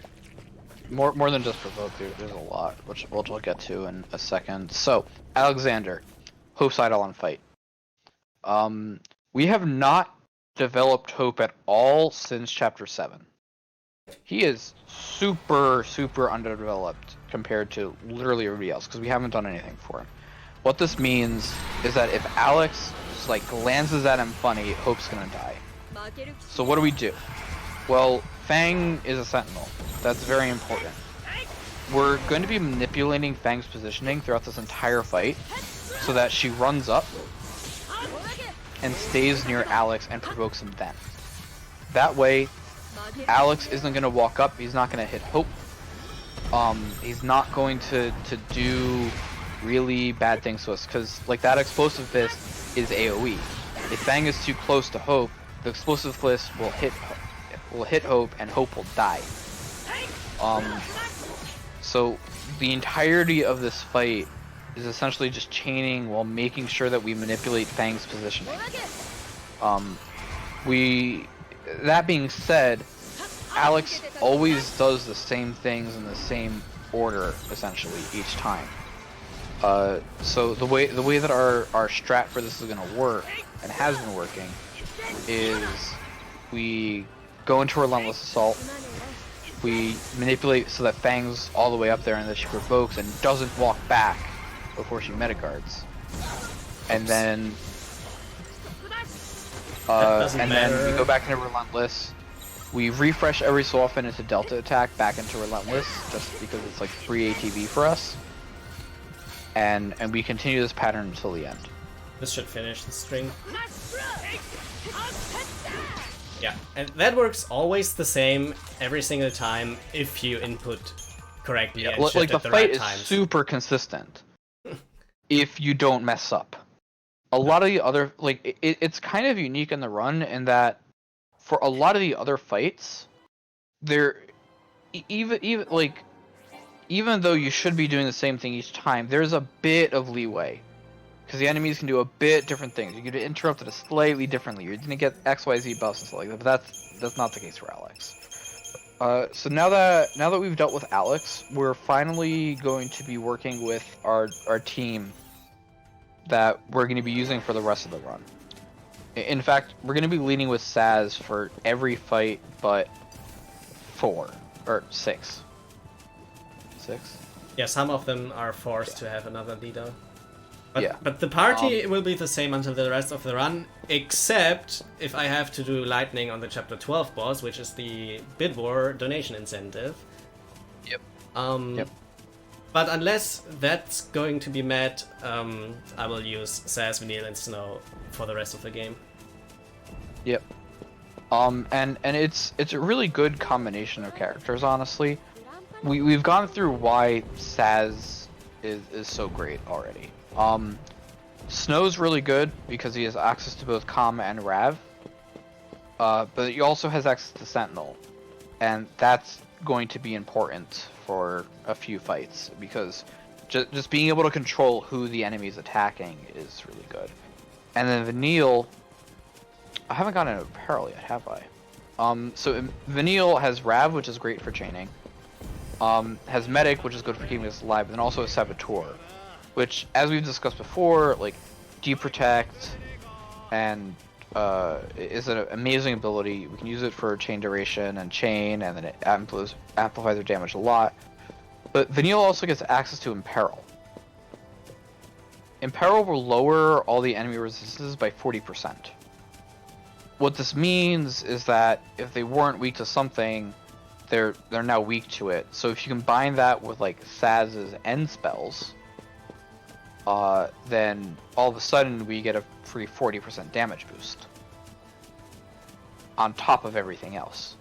So it's just multipliers after multipliers and multipliers for almost every single fight for the rest of the run. We're going to be spending some time with Vanille and Saboteur, and we need her to land both Deprotect and Imperil. Yep. And it just amps our damage up like crazy. This fight right here, the Behemoth King and Megasotarian. That. This is the only fight that we do in the whole run that we do purely for the experience. It gives us 6,000 CP, which is just enough to put us over some really important thresholds. The first of which is going to be Vanille's 4th ATB segment, Nice. which we're going to pick up after the next fight. Never mind. Best case is you don't want to have him fall down, because this guy is a special kind of behemoth, and if he has low HP, he's transforming into a kind of melee.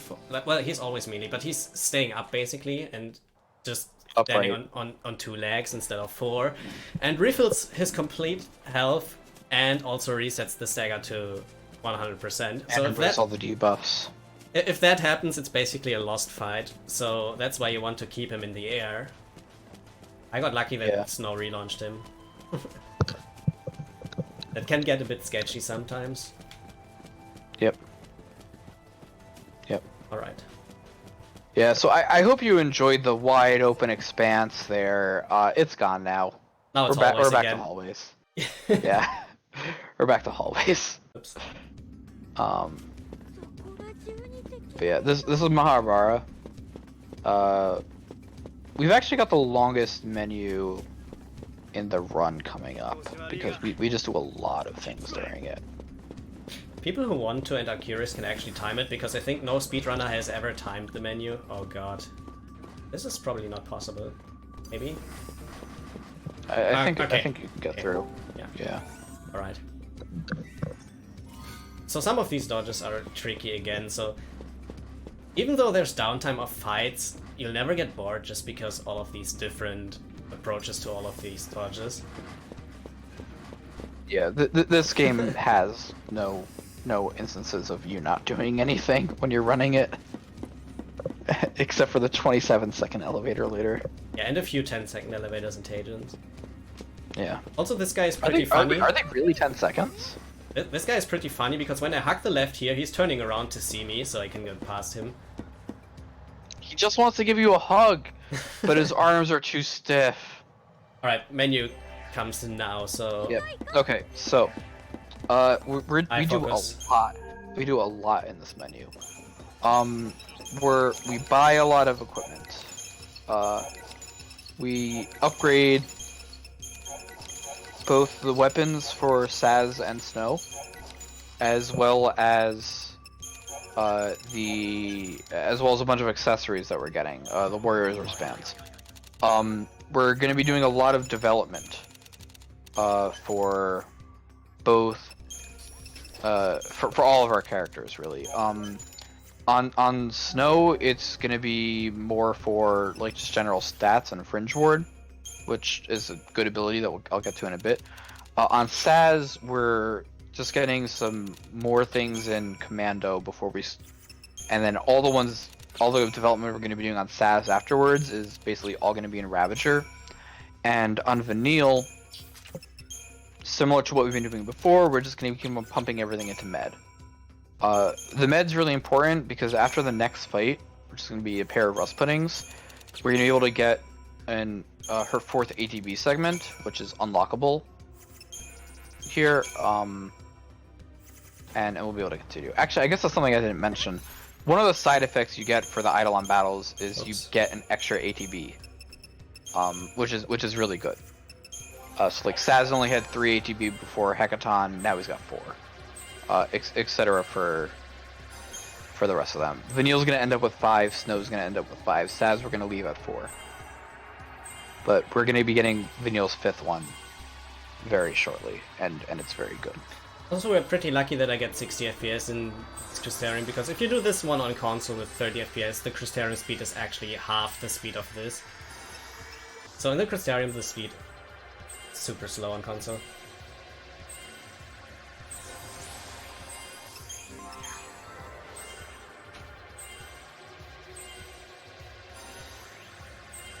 Like, this menu takes around 3 minutes on PC, I would guess. On console it's more close to like 3:30.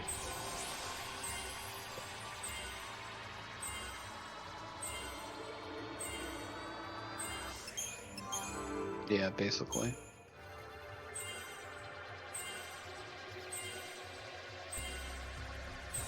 This is why I need to focus a bit here, because if I messed up earlier in the menu, but if I mess up here, it's really hurting the rest of the run. Because all of this is crucial. We maxed out 2 strength accessories and 1 defensive accessory. All of these Crystarium nodes and abilities are important, accessory slots are important. Yep. The Fringe Ward's also really important.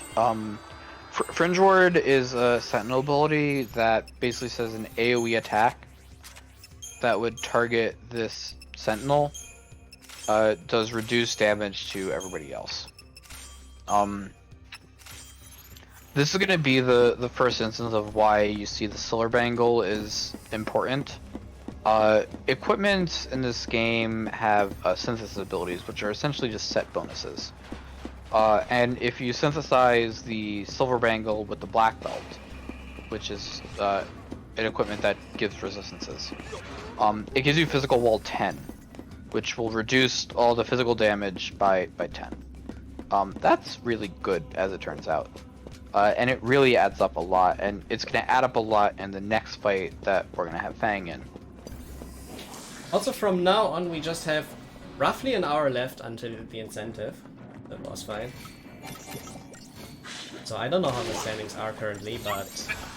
More. It's like an hour 10, I think. I mean, Definitely give not you a that heads long. up if you have the time. Yeah. Yep. It is still Lightning, which is in the lead with $8, and no one donated for Snow yet, but $8 is not really safe in my opinion, so we should work on that so we can see the cool way of doing the fight. Yes, donate to Lightning. Donate to Lightning so that Snow can never catch up.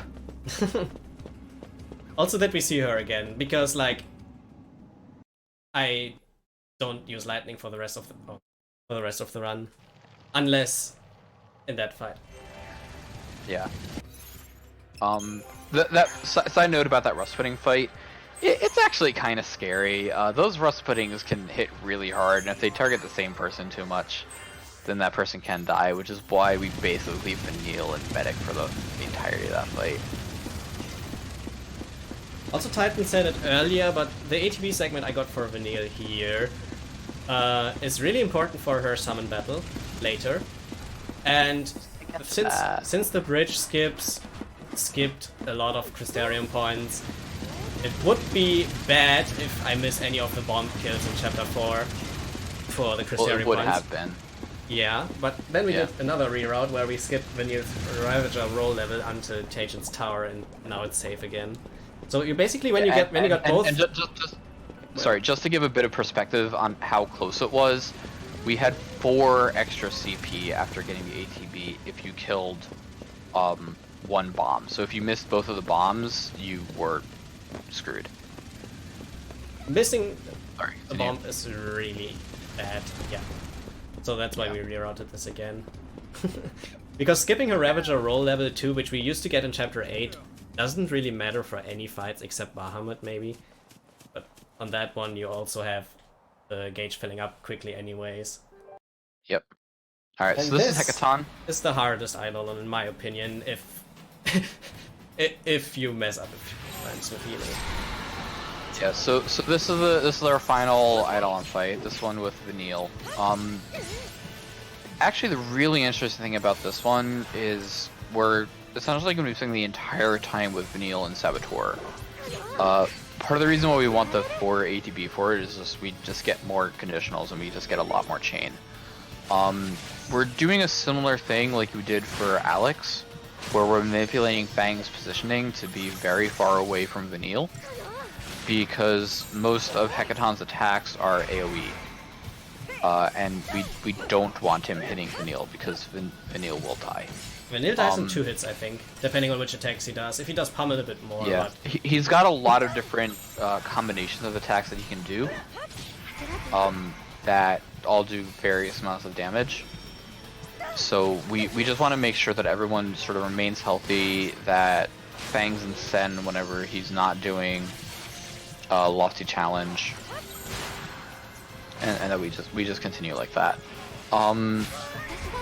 The pummel attack that you see him doing is the one where the physical wall really comes into play, because it just does like a lot of small amounts of damage repeated, and the physical wall applies on every single one of those hits.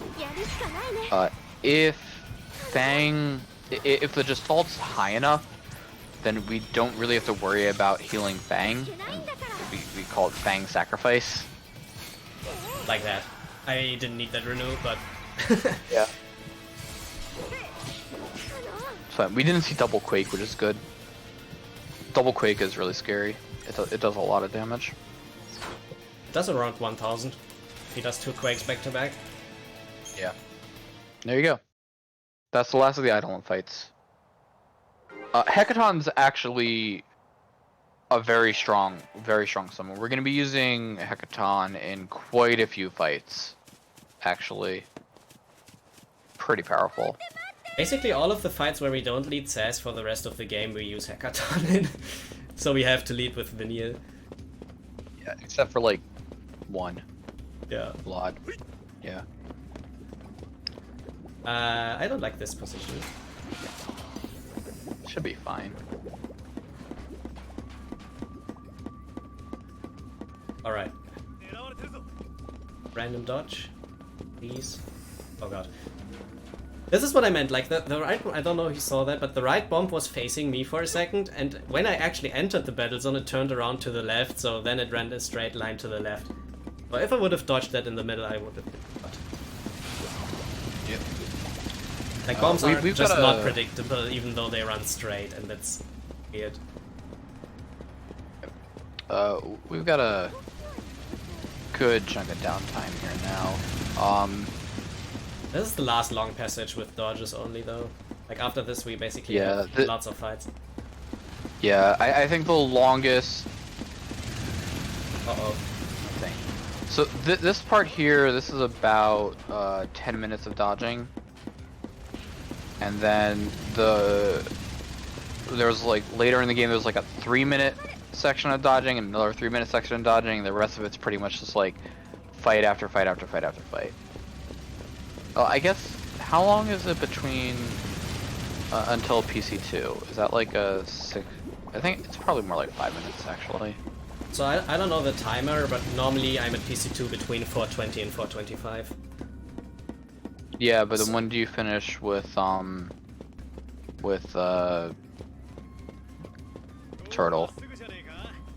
That's PC1, yeah. Turtle is at around 4 hours, 10 minutes, roughly. A bit higher.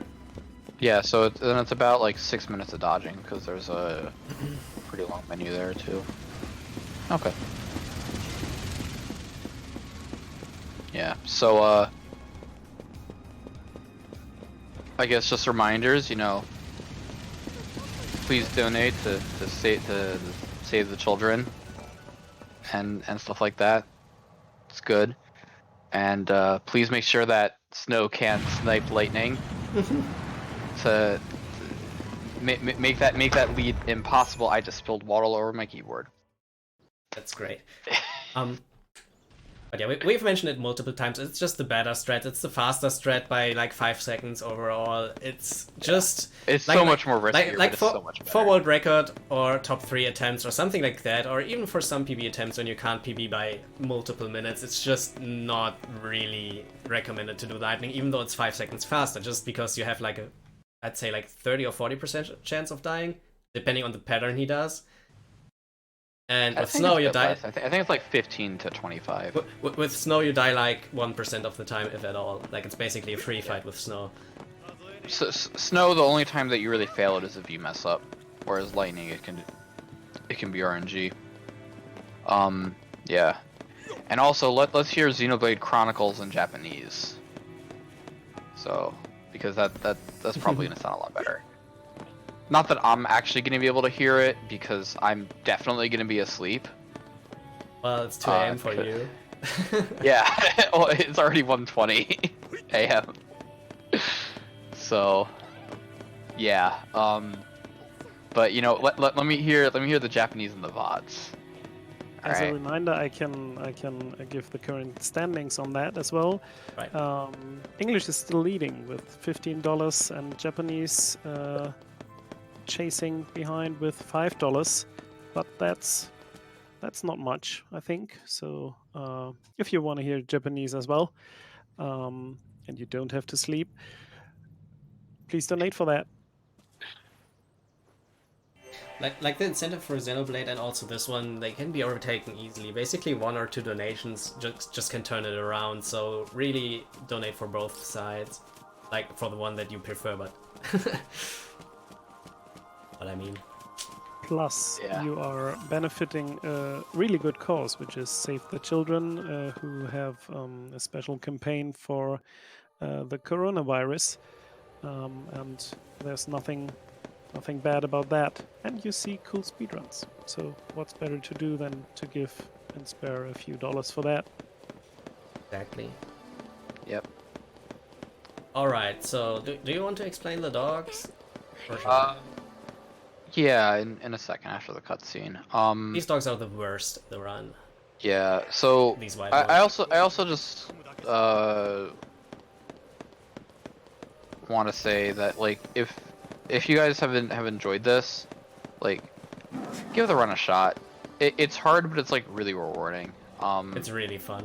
One of the best Final Fantasy speedruns, in my opinion. You can Yeah, skip every it's single quite fun. cutscene, which makes it great already, which you can't in some of the older Final Fantasies. It's technical Yeah, and it's like shorter hard. than it's shorter than a good number of them. Right. So those two dogs, they're really fast. And they like jumping at you a lot. You can dodge them by going over, like, juking a bit to the left. But here, we're actually seeing the first and only instance of party swap. So, there's a rather interesting thing that happens if you swap your party members, and it's that enemies will restart their, like, attack patterns. So if the enemies take a while to start with their like charge at you, Dang. then by doing the party swap, by doing the party swap, you can get them to restart it. So we use it there on the Amphisbaena instead of just using a Decept, because it just lets us get past it a lot easier by going to the menu. These two dogs outside here, you can also party swap past them. It's a bit easy. Oh, jeez, holy crap. That's why these dogs are bad.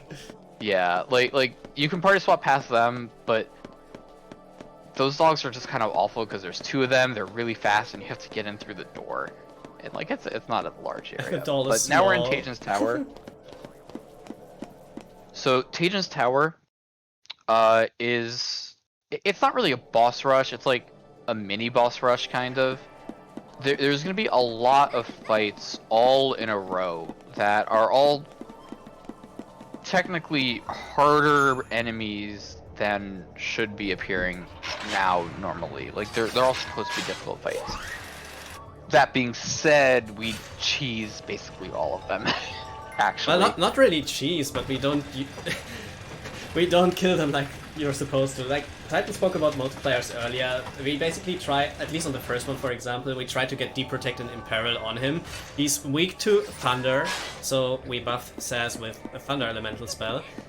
So then you have a multiplier of Deep Protect and Imperil because you use elemental attacks, plus Bravery on Saz, which buffs his attack power. And then Blitz, which has multiple bullets that hit him. Yep. So. There's going to be just a lot of fights that we're going to be doing very quickly because we're we're really starting to abuse the system because we have access to basically all of our tools now. We're gonna preempt them all, so we get an instant stagger. We're gonna buff and debuff, and we're gonna really wreck them. Yeah. This dog up here in the hallway is affectionately called Zwanzig. Shoutouts to Mr. Who's another very good Final Fantasy speedrunner, who up until like 2 weeks ago held world record for this on console on PS3. Yeah. So there's actually going to be another common theme that we're going to see in most of these fights, which is, even though I've been extolling Saz's virtues the whole time, Snow's actually going to be the one doing most of the damage. Unlucky. Yeah, This is a bit tricky. That was a weird pattern there. I need to have him Snow's fully actually going to be turned doing around. most of the damage. We're going to be giving pretty much all of our best strength boosting equipment over to Snow. And we're going to be putting a lot of emphasis on buffing Snow first and refreshing Snow. The reason is simply because we're doing other things with Saz. If we put the buffs onto Snow first, then we put them on Saz, well, that's more time that the buffs are having live action, where they're actually doing things, as opposed to... Are you gonna have enough stagger? Probably. If I don't miss another hit now. Like, that's something that can happen with Blitz. It can miss bullets if he's too high. Yeah. Should work now. So it just gives more time for the buffs to actually be having an effect, because Snow's going to be hitting the enemy the entire time that Saz is applying buffs onto other characters. So it's just getting more effective use out of the buffs by making Snow essentially the primary damage dealer that we have until close to the end of the run. Also, some of these preempts are really, really funny. The next one, for example, I don't even preempt the real boss. I just preempt one of his, like, buddies, companions, helpers, however you want to call them. This is not good. Minions. Oh god. This might be sketch. So we have to do this menu anyways, Yeah. so he's just trying to do it with the party swap. Oh, damn. Well, yeah, he ran in a really awkward pattern that can happen. Yeah. I want to have him run on the right side behind me, because when you dodge them to the left side, it's actually way more consistent. So, like, that. So I just do it again, and as long as I'm out of here. Like, for some reason, when you dodge like 90 degrees to the left, it has a way higher chance of dodging them. So normally you want to have them set up on the right-ish side of passages. Yep. So this is gonna be the first of our Hecaton fights. Hecaton is just like a really strong summon, honestly. Most of the Hecaton fights are gonna... Wow, really? That's unfortunate, yeah. Like, normally That's he doesn't see me. Yeah. So most of the Hecaton fights are gonna follow the same pattern. We need the preempt. In that we're gonna preempt, we're going to stagger in a Rav, we're gonna summon, we're gonna chain some more, we're gonna refresh, we're gonna chain some more, we're gonna just stall, they're gonna die.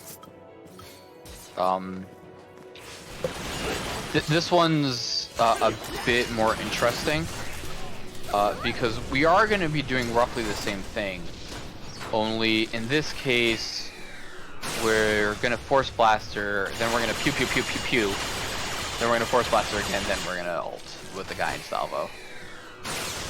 Just because the chain cannon, the pew pew pew, does a lot less damage than Force Blasters. Normally, like, the old strat was to do this with 4 Force Blasters. But the thing is that it vastly increases the chain, which means that the guy in salvo does a lot more damage. So it ends up working out that we just end up maxing chain, and it's enough to kill. And it's about 3 seconds faster. It also looks way cooler because you're just shooting really fast. Oh yeah, it's so much cooler. It's so much cooler. Swag strats are best strats. Which is why you guys should definitely make lightning happen.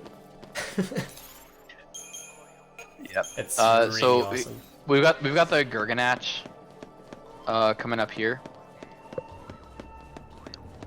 It's the next version of like the Thermodon and stuff, but unlike previously, we actually get to preempt this one, so it makes it a lot easier because we just instantly get rid of its shell. And the preempt on this one's actually pretty easy because he's super blind. Like you can go at him from like a 90-degree angle and he is not gonna notice.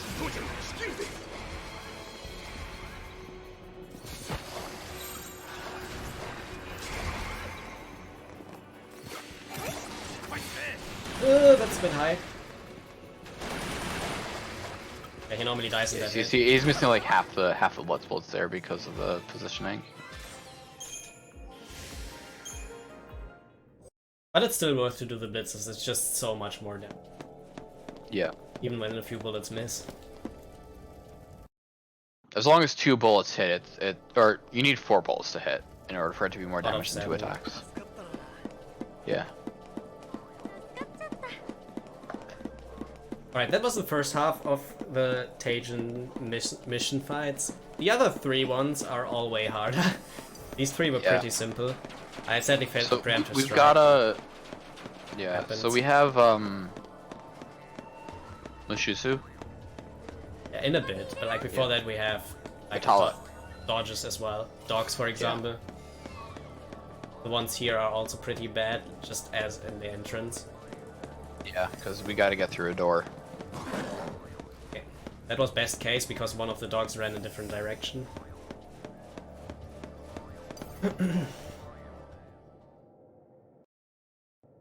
Alright, so now, since we spoke to that statue, we've mixed like the layout of this tower, mixed up a bit, changed it. Modified it.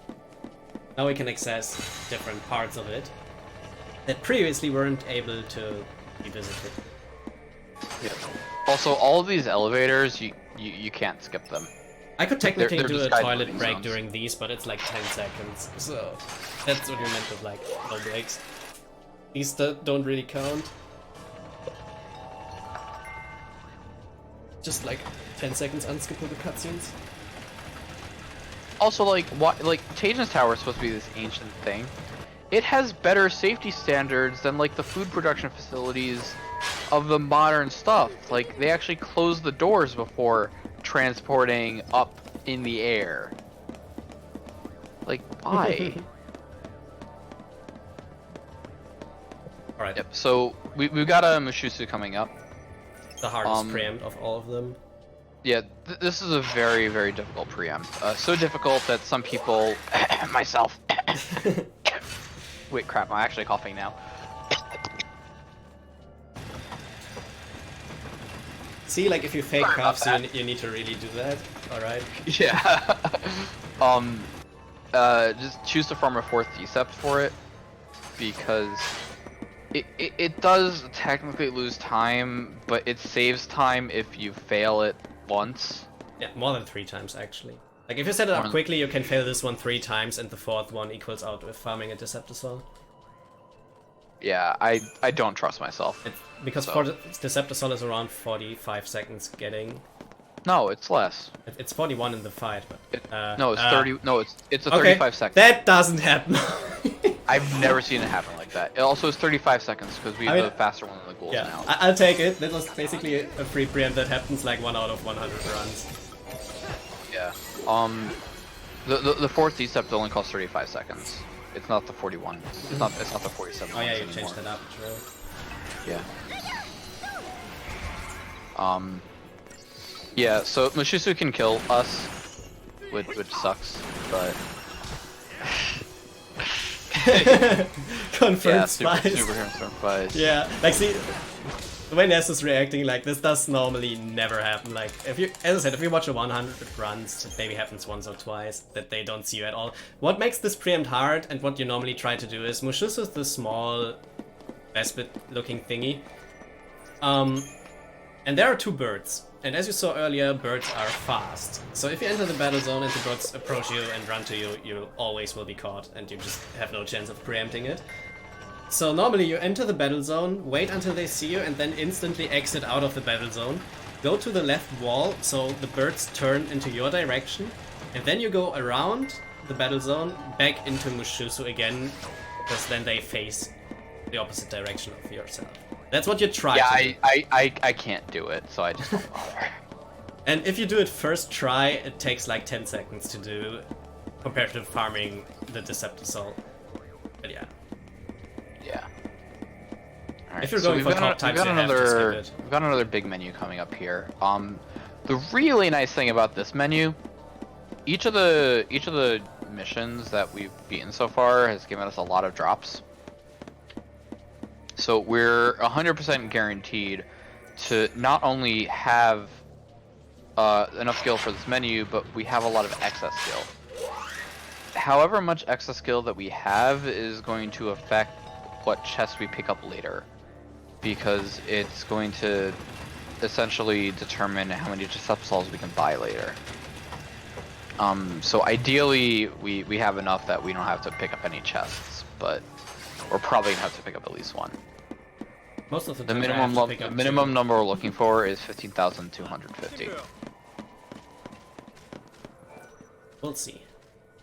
This is the second longest menu in the run. I also try to focus on that one because that is another one of the really crucial ones where you Why are upgrade you your strength awake? accessories. Who's awake? Roosta, it's 4:30 where he is. Hey Rooster, thank you. Good luck. We'll see how it goes. I got the Impossible Mushuso preempt.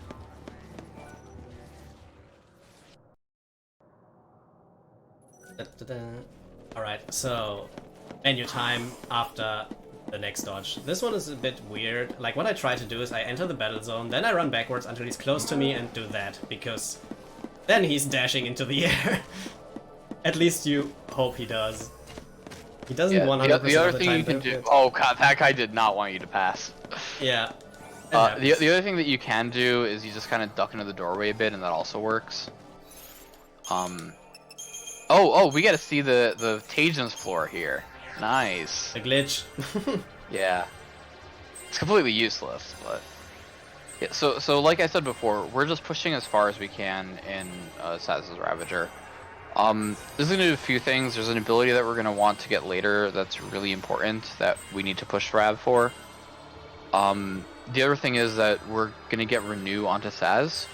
Renew's another one of the techniques. So the last one that we're gonna get. It's a really nice technique actually. So it restores 50% HP to every character, which is a lot more than a potion can do. And it also revives any KO'd characters. Hopefully we don't have to use that second part of it. But the first part's very useful. Having a free heal like that on command is a very, very nice, very nice addition to our collection of abilities. One Germans. Okay. Yep. And another interesting thing about like the equipment menu that we're doing here is that we are technically going to be buying better equipment than what we just put onto Vanille, because we're buying Sorcerer's Mark, which is better than a Shaman's Mark. But it's just faster to do this and just change the equipment again later, because we don't have to dip into it twice. I have like a lot of gil left now. That's 3 D-Subs, no chests. So that's really good. Even better if I get the gold dust. Alright, so last upgrading for a while. Oh wait, no, it's 3 D-Subs, both chests. Yeah, sorry.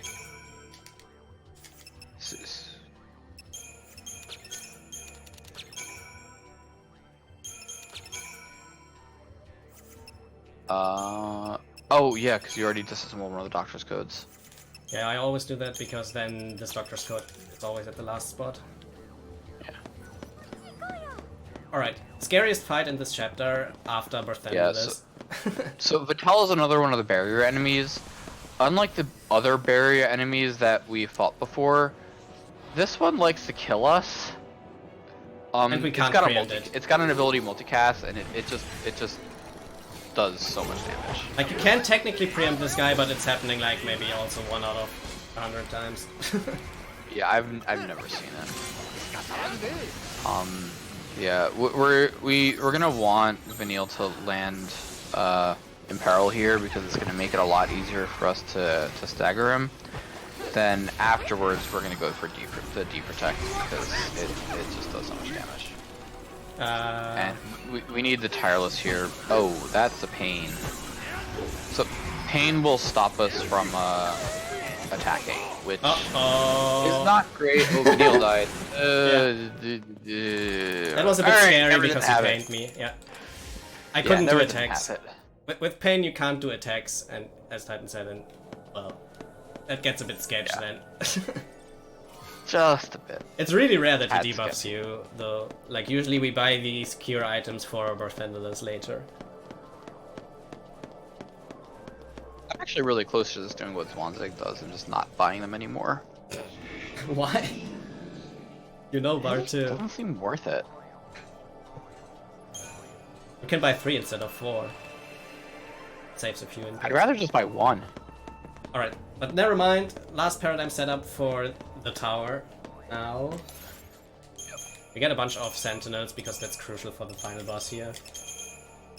Yeah. We so want him to attack Snow. Yeah. Oops. Wait. So we're also going to be sloppy. We're also going to be making use of one of our Decepticals here. So, as we've stated before, if you use a Decept, it preempts the enemy because the preempt is conditional on them not seeing you, and they can't see you if you're invisible.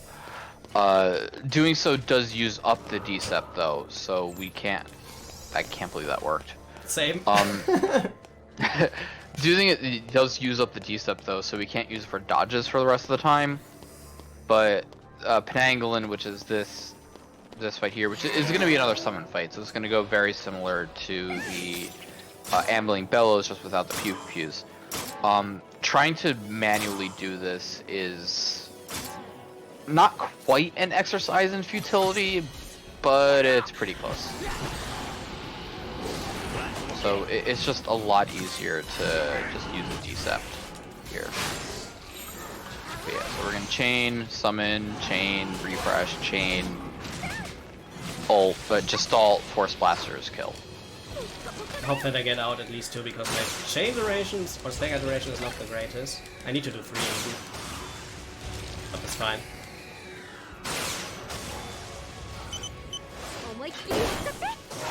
You might have been able to get away with 2, like 600 chain at that part, I think might have killed. It's hard to tell. Right, that was the last mission fight, now we're for the final boss in this. Yep, so Tajin's Tower has a final big boy boss at the top of the tower, Dahaka. Or Dahahahaka. He's not difficult so much, but scary, kind of. He does a lot of damage, so much damage that we're actually going to be spending most of the time just with Snow and Sentinel, because otherwise we're going to die. We're also going to be putting Snow specifically into slot 2, because that's hopefully going to position him away from Saz, so that we hopefully don't have to worry about Saz getting hit as much.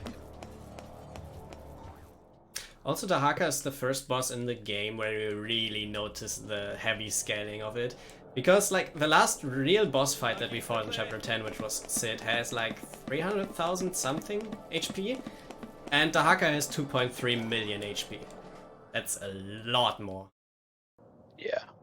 It's going into the millions now. It's also, you'll you'll see the real effect of buffs and debuffs in the fight as well.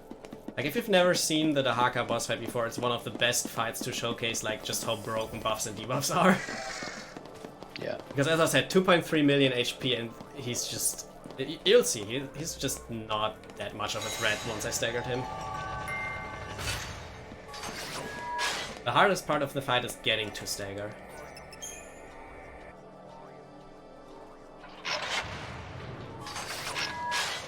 Which is like 400% or 320 or something around. It's 420. 420. Or it's 320 and it goes to 420. Or something like that.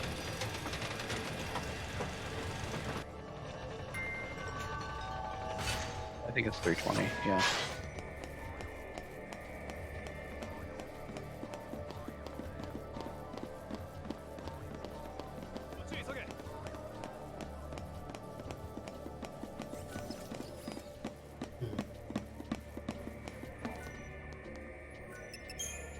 Alright, now it's going to the 6th tier again, and then to the apex. Yep. So from now on we have roughly half an hour left. Maybe a bit less than half an hour left until I need to know if lightning or snow won. So depending on which one you want to see, you can donate for that. And support a great cause and see a cool strat, hopefully. I mean, both are cool, but one is cooler. Well, so one is cool and one is literally cool.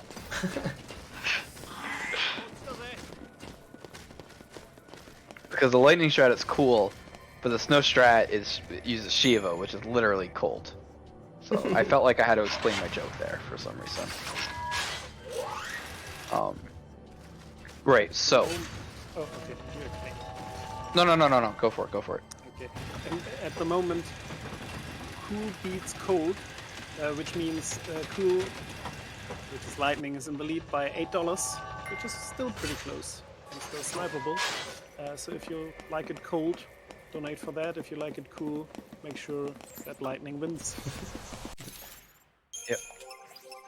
All right. So we've got the Haka here now. Just adjusting equipment quickly. And Yep. So Dahaka really likes to attack us. So like I said before, we're gonna leave snow in Sentinel. We need to land in peril before stagger, because it's gonna help us chain a lot better and make him stagger earlier. We're not gonna bother to land heat protect yet. We're going to start with the attack blitz with the blitz buffer, again, because it helps really boost our chain by adding all the conditionals. And we're going to try, we landed in peril already, that's great, that's fantastic. Yeah, that's what you want to see. Yep. So we're going to sneak in our strings of Mystic Tower whenever we can, simply because we get to make use of the ATB refreshes then. We didn't start with buffing Snow there because of the Foul Utterance attack, which would remove all the debuffs. Sorry, not all the debuffs, all the buffs on whoever it hits. So we're just leaving that. And then we're actually going to go and we're going to stagger with blitzes in Relentless Assault. Look at his health, guys. He has 2.3 million Alright, HP. so he's got 2.3 million, alright? As soon as he falls down to the ground, his Deep Protect resistance drops down to 0. Which means that when we go to Matador, Vanille's gonna instantly cast Deep Protect, and it's guaranteed to land, as opposed to if we try to do a pre-stagger, which one we don't know. And from here on, we have the end spells. We have Bravery. We have Haste. He's got Deep Protect. He's got Imperil. Look at how fast his HP bar is vanishing. Each of Sad's bullets is doing over 25,000 damage. And we're chewing through 2.3 million HP in approximately 20 seconds. That's how broken debuffs and buffs are with putting everything into strength on the equipment. Like literally on Sass and Snow, everything is put into strength. Yeah, it's quite insane. Like this game becomes a game of multipliers. and the numbers just get boosted up by so much. Oops. So now we're in Ereba. There's nothing really to do in Ereba in any percent route. It used to be Vanille and Fang's hometown 300 years ago. They look quite good for their age because they've been trapped in cryostasis essentially. But yeah, it's Ereba. There's some actually like good parts to this if you're doing this casual or plat percent because Bhakti's in here. But you know, aside from that, we're just gonna be running through, doing some dodges. Yeah, not really much else to say. Setting up paradigms We for are the next I fight. guess he's setting up the paradigms for this now. Yeah, you can do it in like whenever you want to, just before the fight. Yeah, and what we want to do for this, with this Christ is really just stats. Like, we're not getting any abilities or anything like that. We just need stats because the boss that's gonna be here in about 3 minutes or so. More like 6. It's longer than you think. Is it 6? Yeah, my split time is usually like 9 to 10 minutes with the fight. Oh, okay, sure. So in like 6 minutes or so, is really it's the hardest boss of the run, really. Yep. I'd explain why. Yeah. Yeah. When we get there, I'll explain when we get there. Okay. Yeah. Like, it's basically the second fight of Barthendalus, which we fought in Chapter 9 at the end, and that fight went pretty smooth for having one of the hardest strats to do consistently. But, like, Part 1 has the hardest skip to do consistently, but this fight is the hardest overall fight to do consistently. Yep, and I'll explain why when we get there. But it is so look. Main run killer after 4 hours. I'll preface it with this. It is not uncommon to spend 2 hours solely trying this 2 to 3 minute fight. If you learn it, yeah. Not before you can get it consistently. Before you kill it once. I mean, we have great strats and great stats for the offensive, but the thing is, our HP is lacking. You are going to die. And yeah, you're just going to die if he's... He has multiple things. He can either target the same person a lot with lasers.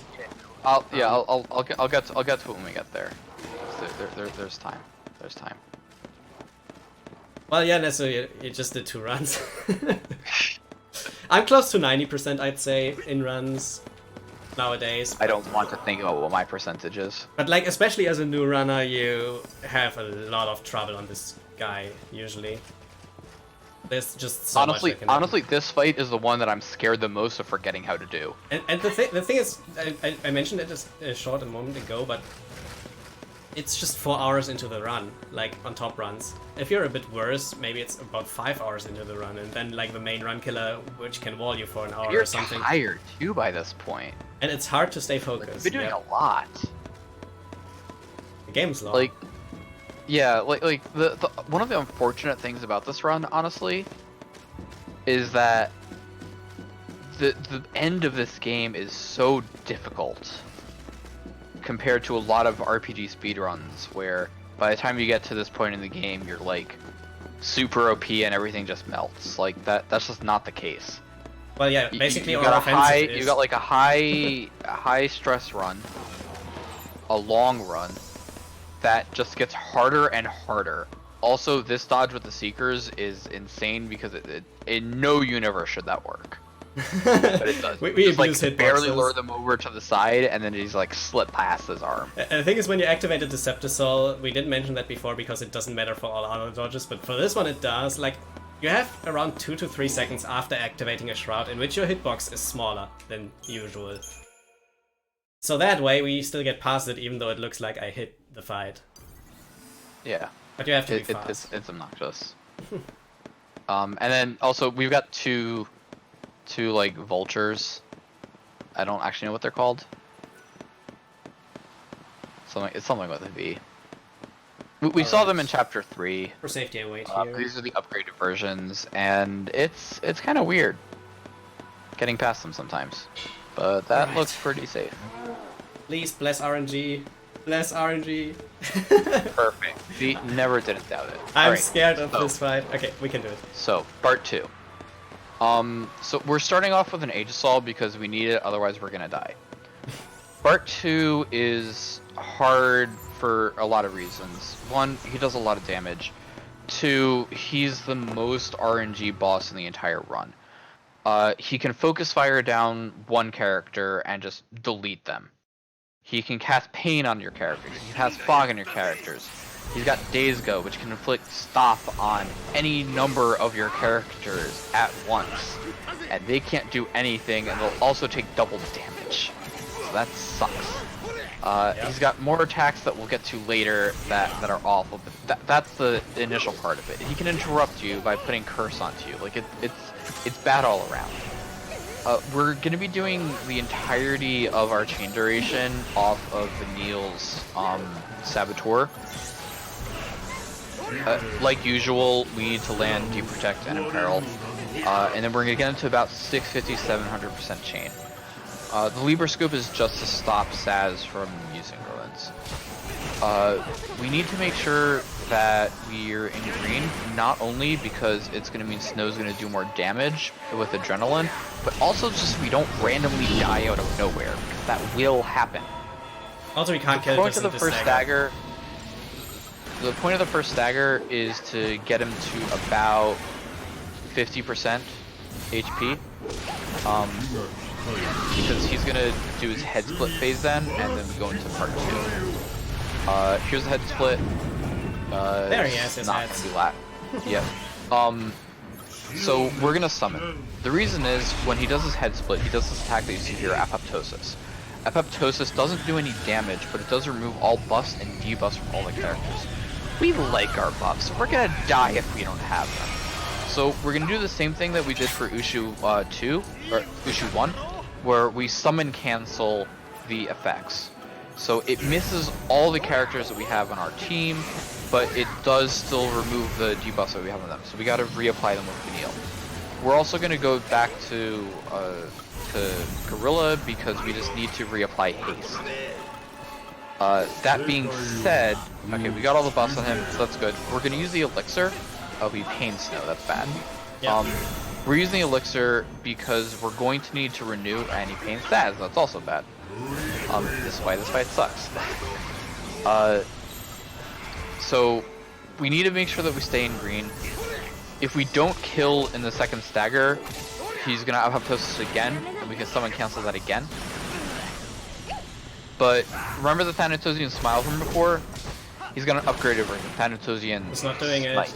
It's bad. He's not doing it, which is actually pretty bad. Oh god, that was really late. Yeah. So Thanatosian Smite will do like roughly 50 less than Saz's max HP. So we can just straight up die to it, and this is not gonna kill him stagger. Backup strats. He was almost dead. Yeah. So this is where we're gonna summon. We're, Oh we're my summoning God. early because Brynhilder is not really gonna die, and he dazed. Okay. That's a bad RNG fight. He debuffs a ton. Yeah. It ruined me. Yeah. Like, you want to kill in the second stagger usually, else you have to do this again to not lose your Yep. buffs. Yep. So there's Apoptosis. We're making it miss again because we need the buffs. We don't have the buffs. Like, we're just gonna die. I mean, you can kill it without it, but realistically, you're gonna die. Without him debuffing me a lot, he would be dead already. Basically. Yeah. Yeah. Like, he hit multiple pains, he hit a few stops, like, it's just really bad all around. Dude. All the debuffs went away because of Apoptosis. You know, he just stays Snow again, Saz is about to die, we don't have any more TP. Oh my god, I might die. If any doesn't give me now. Please hit somebody else, please hit somebody else. Okay. Oh jeez. This fight Oh is my not God. great. Yeah. I should kill him now, though. Oh god. I honestly Alright. probably would have just stayed in tireless. That was a good showcase Alright, there we go. of why this fight is really hard. You need to just... Basically, since you can do 4 debuffs that have different abilities or like different things that you can't do, you have to adapt to what he's doing. You have to make sure to not lose any buffs. You have to make sure to not die, which almost happened at the end because the only targeted says. Yeah, like Um, most of the fights in this game have a script that you can follow. this one Part has not. 2 has like a sketch, like a general outline, and you have to do a lot on the fly. And it's just it's really bad. Kaya handled that really well, considering everything wrong that happened. I It would lost not have around been 50 died. seconds in that fight, like based to Yeah. an optimal fight. Usually so. you aim for like a 220, 230 in that. So the strat for here is actually pretty cool. By delaying our our Razor Gales by a slight amount each time, it actually messes with the math of when he's going to stagger and how much damage he takes, which means that we can just 99% of the time just keep on doing the side B and kill him that way. Otherwise, if you don't stagger with 12 Gestalt points left, you just have to instantly Zentetsuken because it's not going to actually kill sideways. Yes, exactly. With the sideways.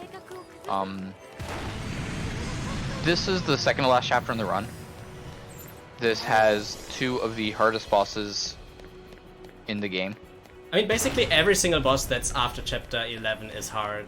Like, Dahaka looked Yeah. easy because I staggered him quickly. If you miss Imperil on that, it's really bad because your stagger is postponed. really- And Yeah. R2 you just It saw messes that with- was it messes not a with lot great of fight. things. I could have died at the end there, but I managed to not die, luckily. Yeah, it's just lots of stuff that can go wrong in these fights. Since Yeah, we're I'm really just glad. I'm underdeveloped. really glad that Murphy never ran this game. Also, we're getting really close to the incentive. It's like 15 minutes, if at all, maybe 10. Depends on if I die. About 10 to 12 minutes, yeah. From here. So if you really want to see lightning there, then push for it, or for snow, push for that. We'll have to know pretty soon.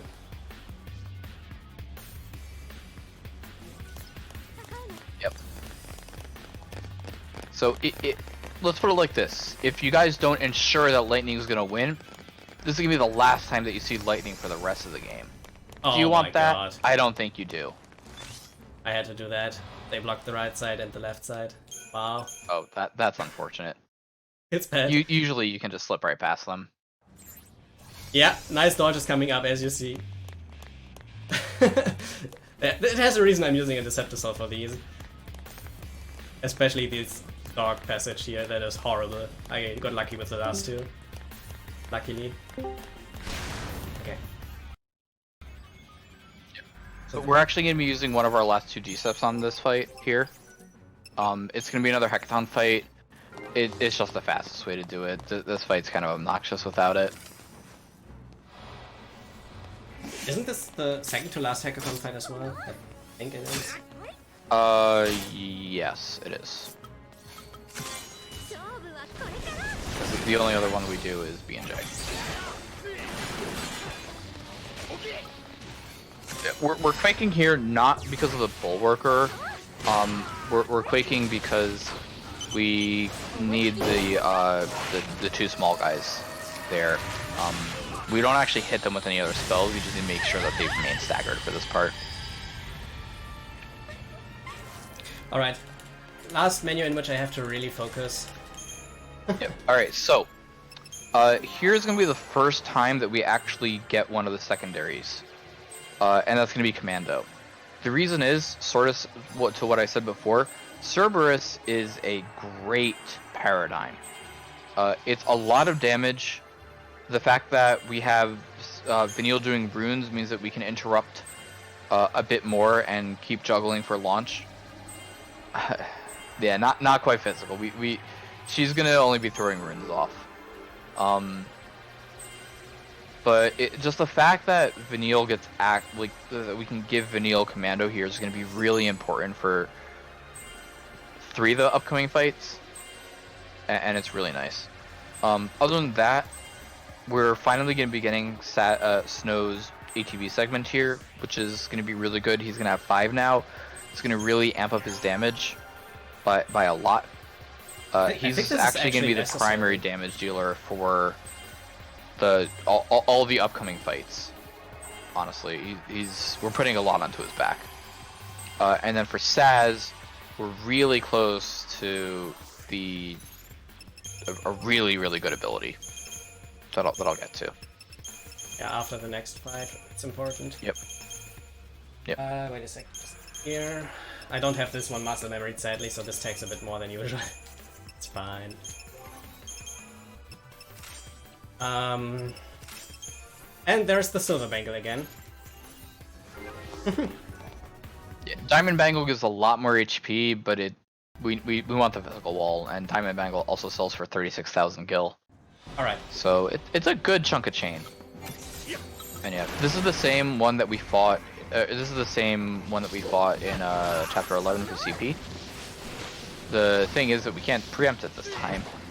So our plan of attack is essentially just going to be getting it to about 350-ish% chain, while buffing everyone up, and then we're just going to sit in a Sen paradigm, premeditation, until Vanille lands Deep Protect and Imperil. Then after that, we're going to go to Cerberus and kill it before it stands up. But this one here is actually a really good example of how you don't actually need to stagger every enemy in order to kill them. Because staggering this one just takes way too long and it's not worth it. Okay, nice. We got lucky. It can take a while until you get these debuffs because he has a pretty good resistance to it. Yeah. And you see there as he's standing up as he's dying, if he finishes the stand-up animation before we kill him, it's really bad. Yeah, that's the one I talked about earlier that we don't want to see. On this fight we always see it, but we usually skip it. Unless some horrible things happen. So this is going to be our last decep cancel of this chapter, and then we're just going to let it run out afterwards. But. The next menu that he's going to do, he's going to get Cold Blood on Sass. Cold Blood is one of the full ATB skills that every character has access to. Every character has a different one. Sass is Cold Blood. And Cold Blood is very good for a few reasons. For one thing, it hits 17 times, which means that any on-hits or any chaining things or whatever, they're going to apply 17 times. The other thing that's really good is that it's going to just massively boost the chain of whoever it hits. Also, don't be scared now. Which is fantastic. I got scared a lot the first time here. Because there's like one guy dropping that. If you have the volume pretty high, and you don't know that's coming, that can just scare you off. Yeah. So it's not like Cold Blood isn't actually affected by any buffs or debuffs on anyone, but primarily it's just that it massively serves to increase the chain gauge of a staggered opponent, not a pre-staggered opponent. And we need that. But a staggered opponent. Like it's a lot faster than basically doing anything else in Try Disaster or anything like that. Any conditionals that you have are going to apply to each hit of the Cold Blood bullets, and that's going to be 17 times.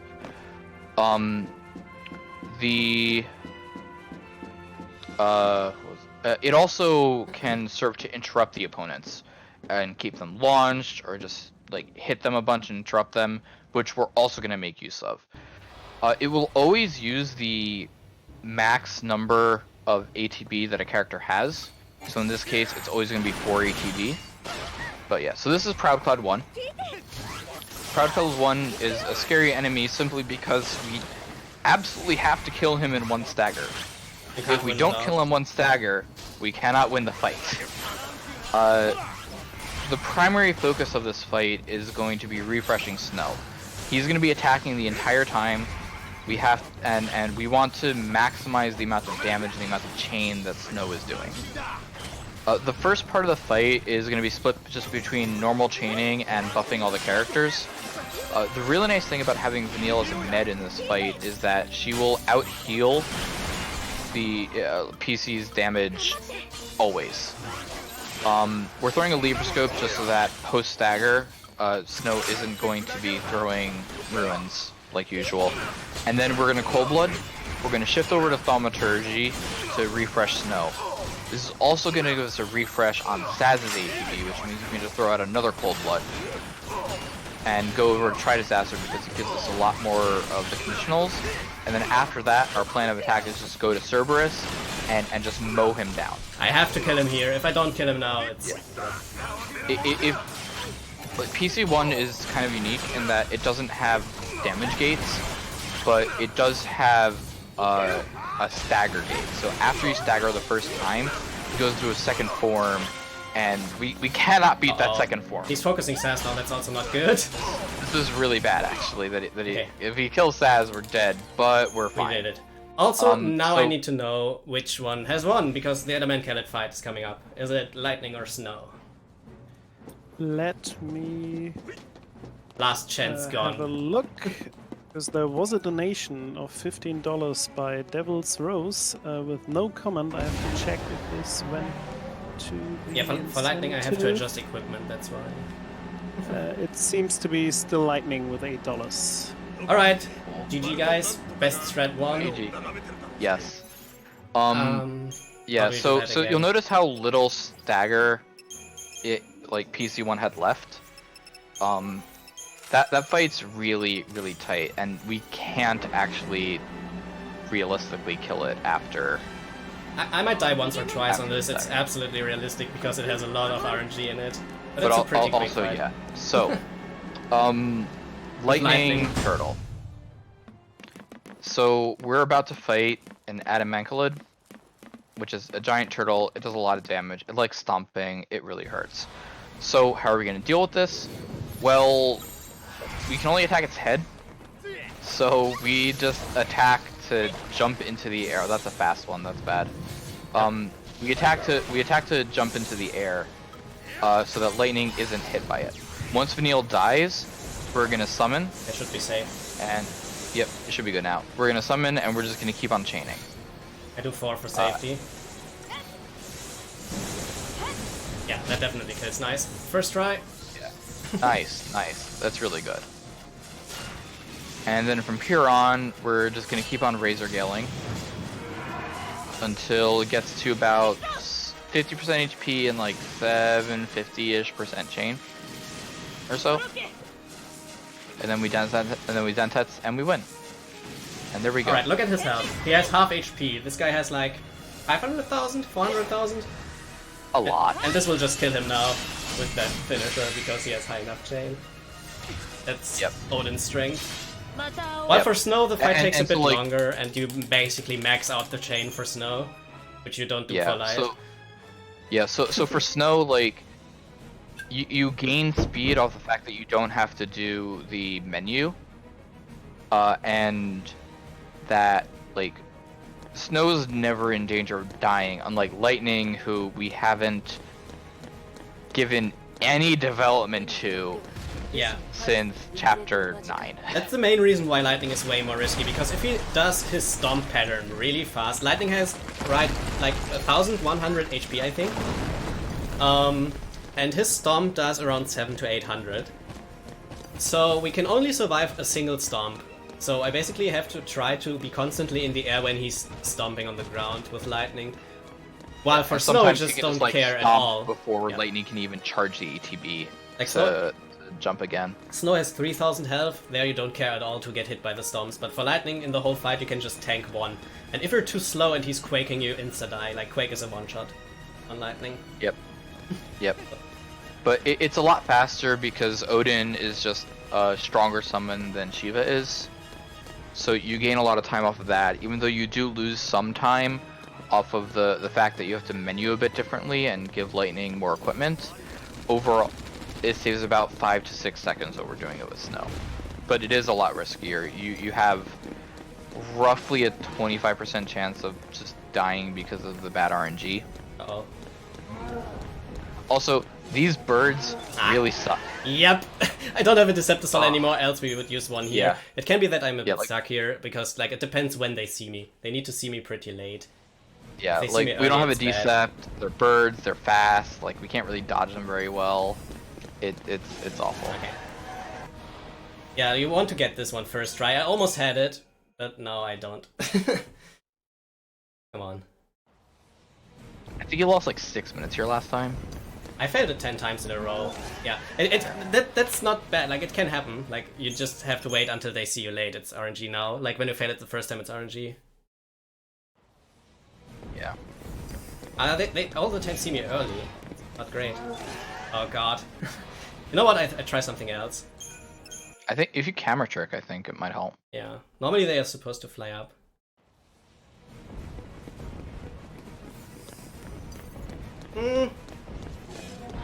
Might have it now.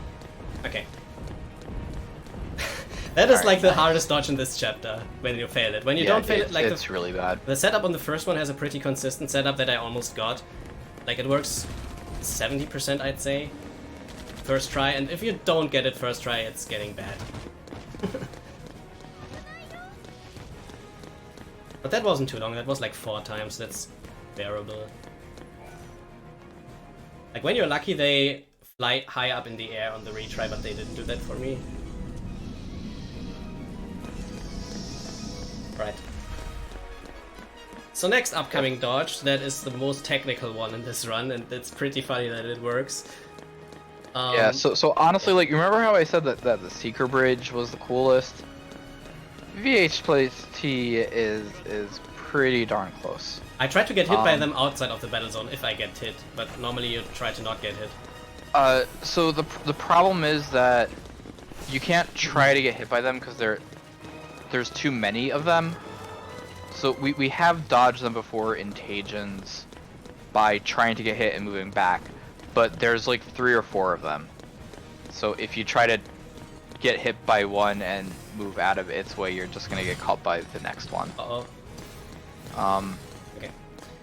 Alright, this is the dodge. Yep. And this is pretty So this is the Vernal Harvester plus Tyrant dodge. the one you see there. This was kind of put here to make you fight them. You just can't dodge it. Like, look at that. You just can't go past. But it turns out,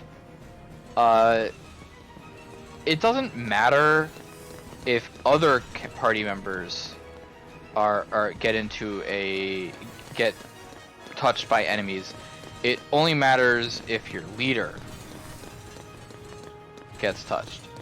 So what we do is we actually manipulate the other 2 members of our party to just move behind them and sort of shove them over to the side, so that we just open up a pathway to get right through them. Basically manipulating the way that Snow and Vanille move in this case to hit the enemies to make space for me. Like, when they run into the enemies move a bit. And it's really hard to do. That is actually also one of the advantages of doing Lightning Turtle. Because Snow has a much bigger hitbox than Saz does. So it makes it easier to push them aside. Yeah. That being said, we do have a bit of a downtime here. Not much, like 4 minutes, maybe 5. Yeah. So anything to say or no? Indeed. As we just have passed your incentive for this run, we have an upcoming incentive for the Xenoblade Chronicles run, which is you can choose the language of the run, and with the last donation, the tables have turned. Japanese is now in the lead, but just by $5. So if you want to hear the English version, you need to donate for that. If you want to hear Japanese, you can fortify that lead by donating some more. So keep up. Go for the fortification. Alright, so this is the last part where I'm purposely running backwards to trigger a cutscene. We have a total of 3 spots. Like, not here, but like I pick an item up in front there, and then I go backwards because that instantly triggers the cutscene. While when you run straight, it triggers. Oh wait, pan the camera to the turtle. Pan the camera to the turtle. Why? To show what's gonna happen. I can't. Fine. It doesn't want to. Now you can't. anymore. You need to do it earlier. I mean, the turtle's basically falling into this glass floor I'm staying on. Yeah, basically. So like, there's 2 chests here, and they don't want you to get both chests. So if the cutscene that we just skipped is the Eden Toys, which is an Adamantoise, like walking towards you and then falling through the glass. This one retries and it also stops you bad. from getting the other chest. You can actually get both chests if you kill the Eden Toys. Is it worth it? Not at all. Is it swag? Yes, it is. That being said, you do need to do a lot of other development for it, and the fight's like 54 seconds long. So I don't recommend trying it. But if you want to, you know, go for it. It's well worth it if you can. Also, I'm But doing we- the we last bother. upgrade of the run pretty soon. So after this, there's not upgrading anymore. There's basically, with the end boss of this chapter, 7 fights in a row in like half an hour. Like boss fights, not low fights. 8 fights. 8? PC2? And then PC2, 4 fights, and then 7. And then 3 for the final boss rush. It's 3 and 3. Blood, Tiamat, isn't it 4? BNJ. Blood, Tiamat, Tune. Oh, yeah, wait, why was I thinking there was something else there? Oh, Yes. I was counting B&J as 2 fights. Misinformation. Yeah. Okay. Look, Also, it's- this guy is blocking our path again, so I tried to get him here. Like, lots of technical dodges in late game.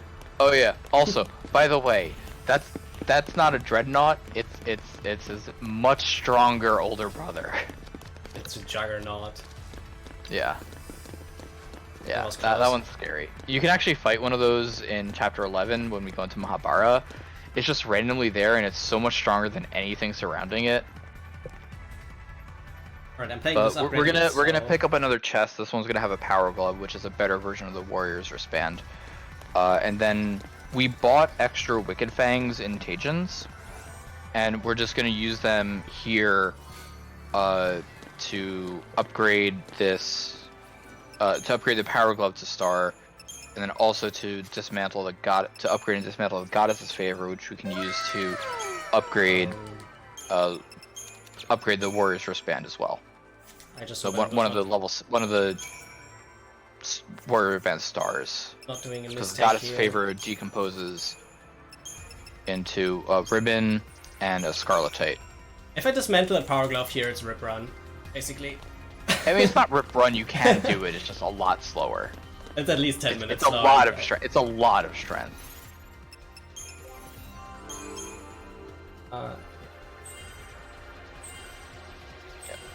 From now on, we're basically only just getting stats on everyone, except for we are going to be getting Saz's adrenaline, which is also going to be a really good damage boost. But everything else is just stats. I'm not normally doing light Kellet, so it's a bit awkward. Wait, I forgot Saz's Crystarium. You gotta do Saz. Yeah, you gotta do Saz. I can't do this with muscle memory at the moment, so like light Kellet changes this menu completely. Yeah, it changes the order that you do everything in.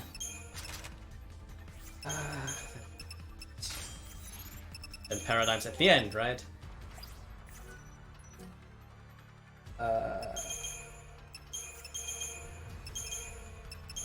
Oh, I need to update this menu. I forgot to do that. Yeah, I do the old way of doing this. Wait. Wrong. Oh my god. And that happens when you don't practice menuing. Alright, first and fourth paradigm. Wait, I have this here. First, this and five. Should be correct. No, that's not. No. It's No. switching this and that. No, it's correct. Okay. We Yeah, did it! Yeah. There you go. See, like, if you don't practice the menus... that is not how that menu is supposed to go. I'm by one the of way. I'm one of Team Snow normally, so... Yeah. I can count on one hand the number of times I've seen Kaya do Lightning Turtle. I mean, I've done the fight, but not the menu. That's the thing. I can do the fight. Fight is... Count on okay. one hand the number of times I've seen you do it in a run. That's the thing, I'm not doing it in runs normally. Exactly. Alright, so PC2. It's PC1, but we're fighting him again and he's a lot stronger this time. So this is, again, one of the hardest fights in the run. This is supposed primarily to be number 2. because he's got 2 different forms other than his base one, and we really don't want to see the second one. This is actually one of the instances. Well, we're gonna start off with cold-blooding, but the trick here is we need to keep him interrupted, and we're doing that by looking at Snow and seeing when he launches. And the thing is that our refreshes aren't going to be consistent from run to run, because it's all going to depend on when Snow is attacking, when he launches, what attacks PC2 is going to do. Our purpose for the first stagger is to get him to about 65-ish % HP without him letting him get attacks off. If he gets 7 attacks off, he's going to go to aerial defense mode, and that's really bad. Because aerial defense mode this early is kind of awful. The other thing about PC2, similar to PC1, although I didn't mention it then, is that he's immune to debuffs. So Vanille Saboteur is just kind of awful for this. Luckily for us, he does Limiters deactivated, which gives... That's a really fast Generic Maelstrom. Which gives himself D-Protect and D-Shell, which is good. Generic Maelstorm's also like kind of what we want to see. Physicals are not what we want to see. And then we're gonna stagger, and hopefully we should just be able to kill him in this fight, in this stagger. Again, we're gonna go for the try to make sure he gets launched, and he didn't get launched at all. That's really bad. 5 launches missed is really bad. Yeah. So the other thing that's important to keep track of is that that's another Moon Blaster. If he doesn't launch here, I can actually die now if Snow doesn't launch in the next. Oh my god, Snow died. That was an awful pattern. That's a retry. This is what makes it hard. So the thing is that Snow cannot launch during a full ATB. If one party member dies, I have to retry. Like reviving them. It just will not happen. So that's why the timings of when we're launching the Cold Bloods is so important. And Snow missing 10 launches there is actually really, really unfortunate. It also has around 50% launch ratio, by the way. So yeah, that was really just unlikely. But again, also the second stagger kind of really showcases how much the debuffs matter, because we haven't changed anything with our team. We haven't added more buffs or anything like that. The only difference between first and second stagger is that he now has D-Protect and D-Shell. And the first time we were able to do about like 30 to 40% damage. The second time we're gonna kill. Or we die because his pattern was awful. that is RNG what he does in second phase if he's not interrupted. Well, I mean, like, we can kill with aerial defense mode in second phase. It's just really slow. We can't kill if he gets aerial defense mode in first phase before limiters. Like, we cannot do that. Right. First phase is pretty simple. That's the good thing about that. Yep. And we're doing the attack blitz here with the buffer again, just because it gives us a lot of change with the alternation.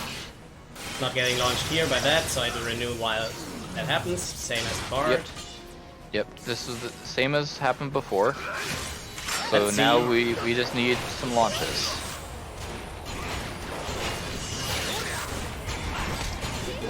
That one blaster missed. Okay, this time I got first try launch. I had to risk it. That's what's supposed to happen from now. This should be a kill. Missing that last launch earlier was really, really unlucky.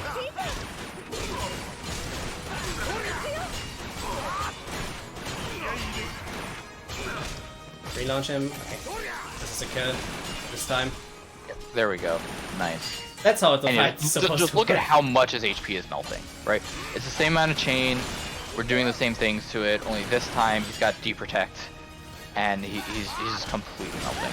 The Vanille being calm here matters not only for the boost, but it also helps keep him interrupted.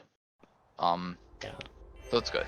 The first one was really unfortunate. The second one was clean. You saw the HP on Snow on the second try, or on all party members basically, and the first time he killed Snow, so...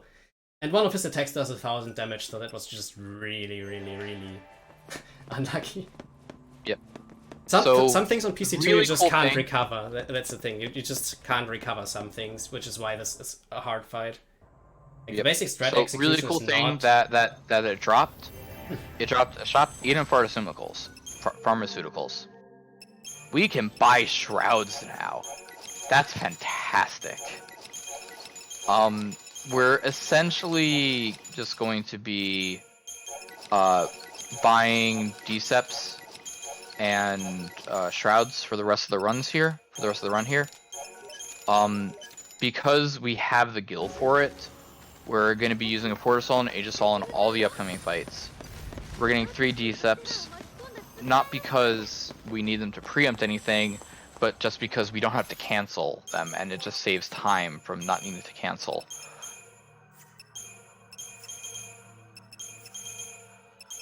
And yeah. So we're in the end game. Now everything goes well, there's like roughly 20-25 minutes left in the run. But I can die to every single fight here. All of these are dangerous. Oh yeah, easily. We could easily die to any of these fights.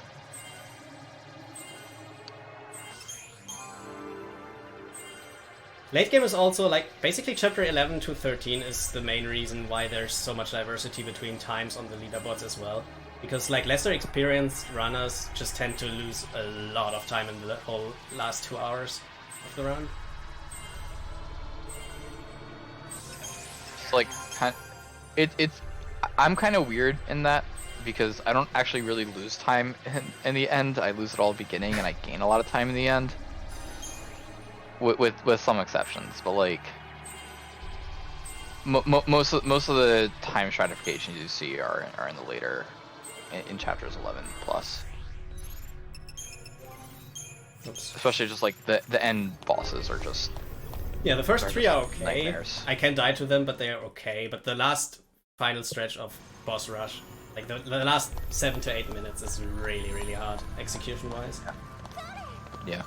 But it's also got like one of the coolest strats. I explained earlier that like 2 of my personal top 5 hardest bosses are in this chapter, and just the final 3 bosses, 2 of those.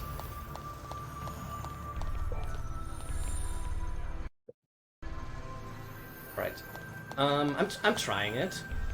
Let's see. You can use a Deceptisol for these dodges. A bit risky if you don't. Nah, you always get it. Well, maybe you, but I don't. Well, look at how they are positioned. Get on my level, man.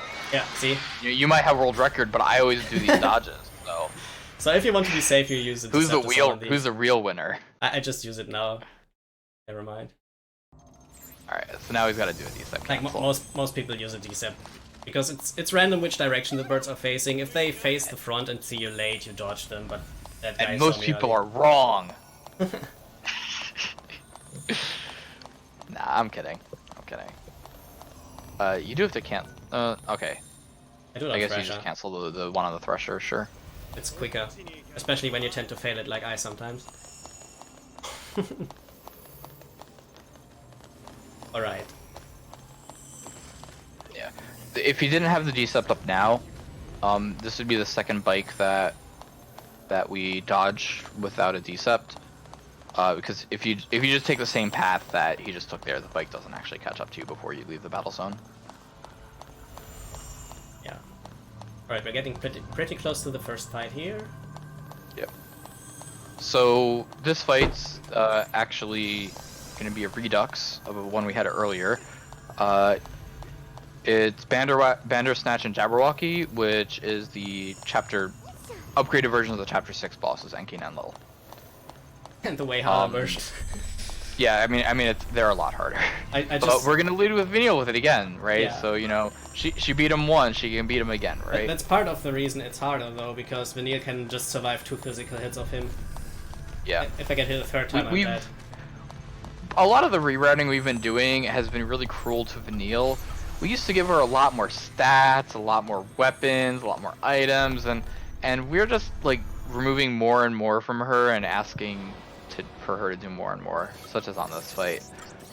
So unlike before, one of these is weak to physicals, and one of these is immune to physicals, and one of these is immune to magic. At least pre-stagger. So we have to deal with it a bit differently. We really want to get Imperil on Bandersnatch, and we did, but kind of late. So that's fine. Bandersnatch is... Oh god, Saz almost died. Yeah, so normally we get some additional chain off before then, but Saz is almost dead and we need those buffs on him. So yeah, we're gonna kill Bandersnatch with Hecaton here, and then we've got to deal with Jabberwocky.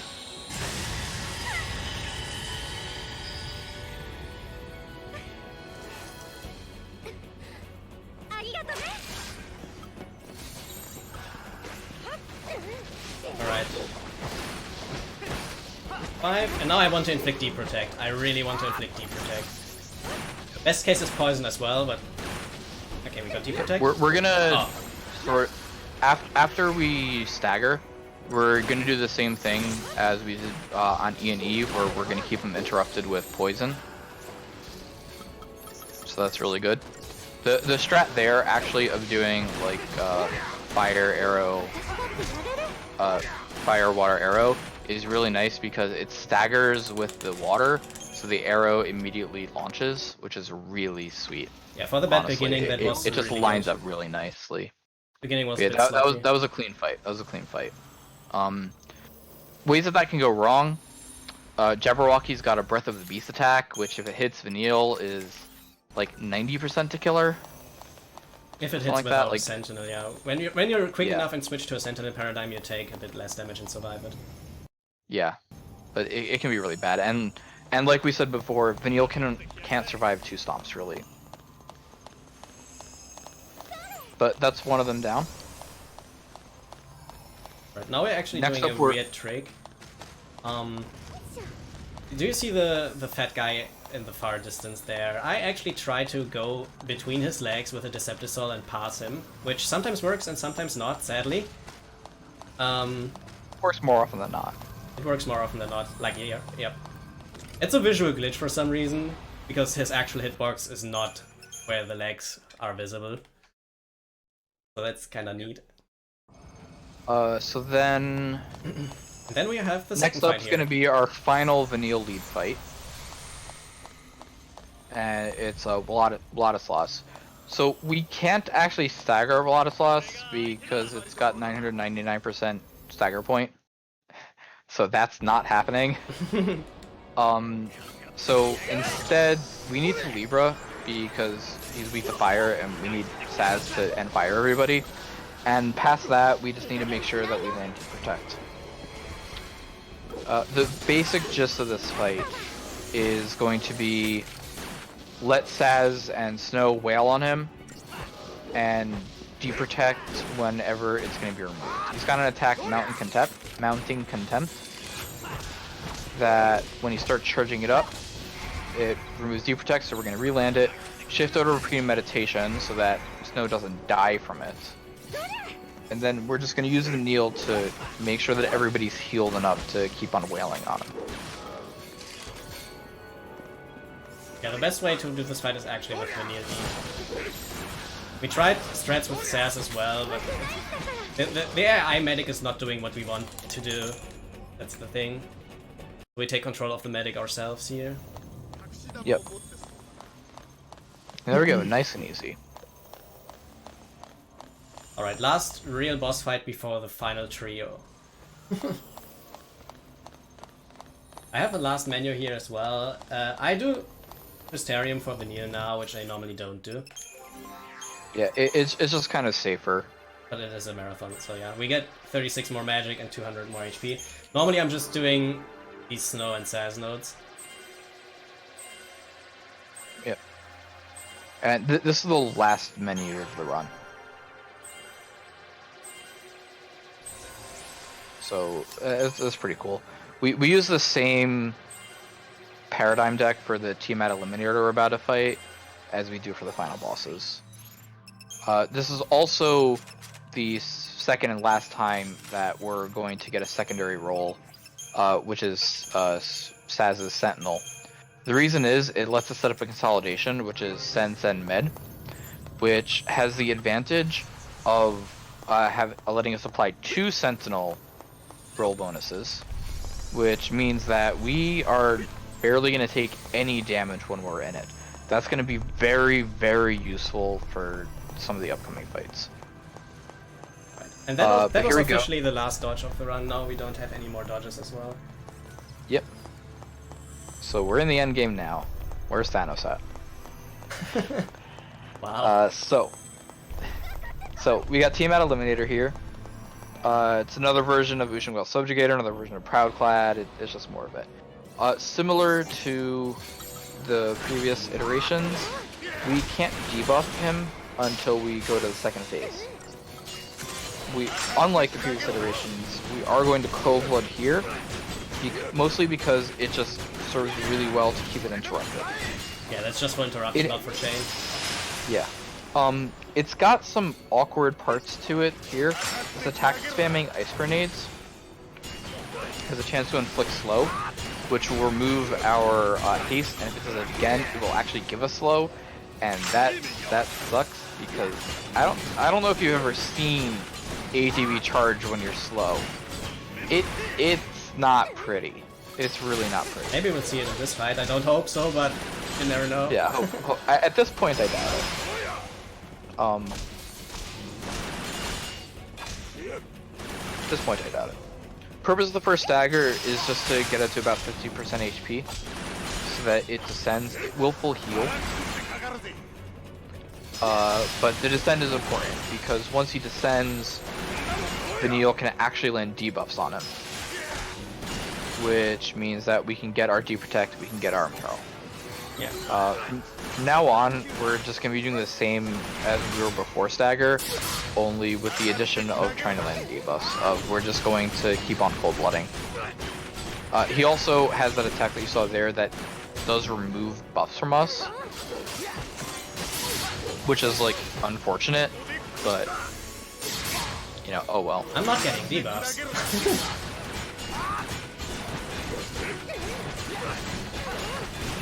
Vanille, do your job, please. Oh my god. If you don't get debuffs for that long, I have a chance of dying.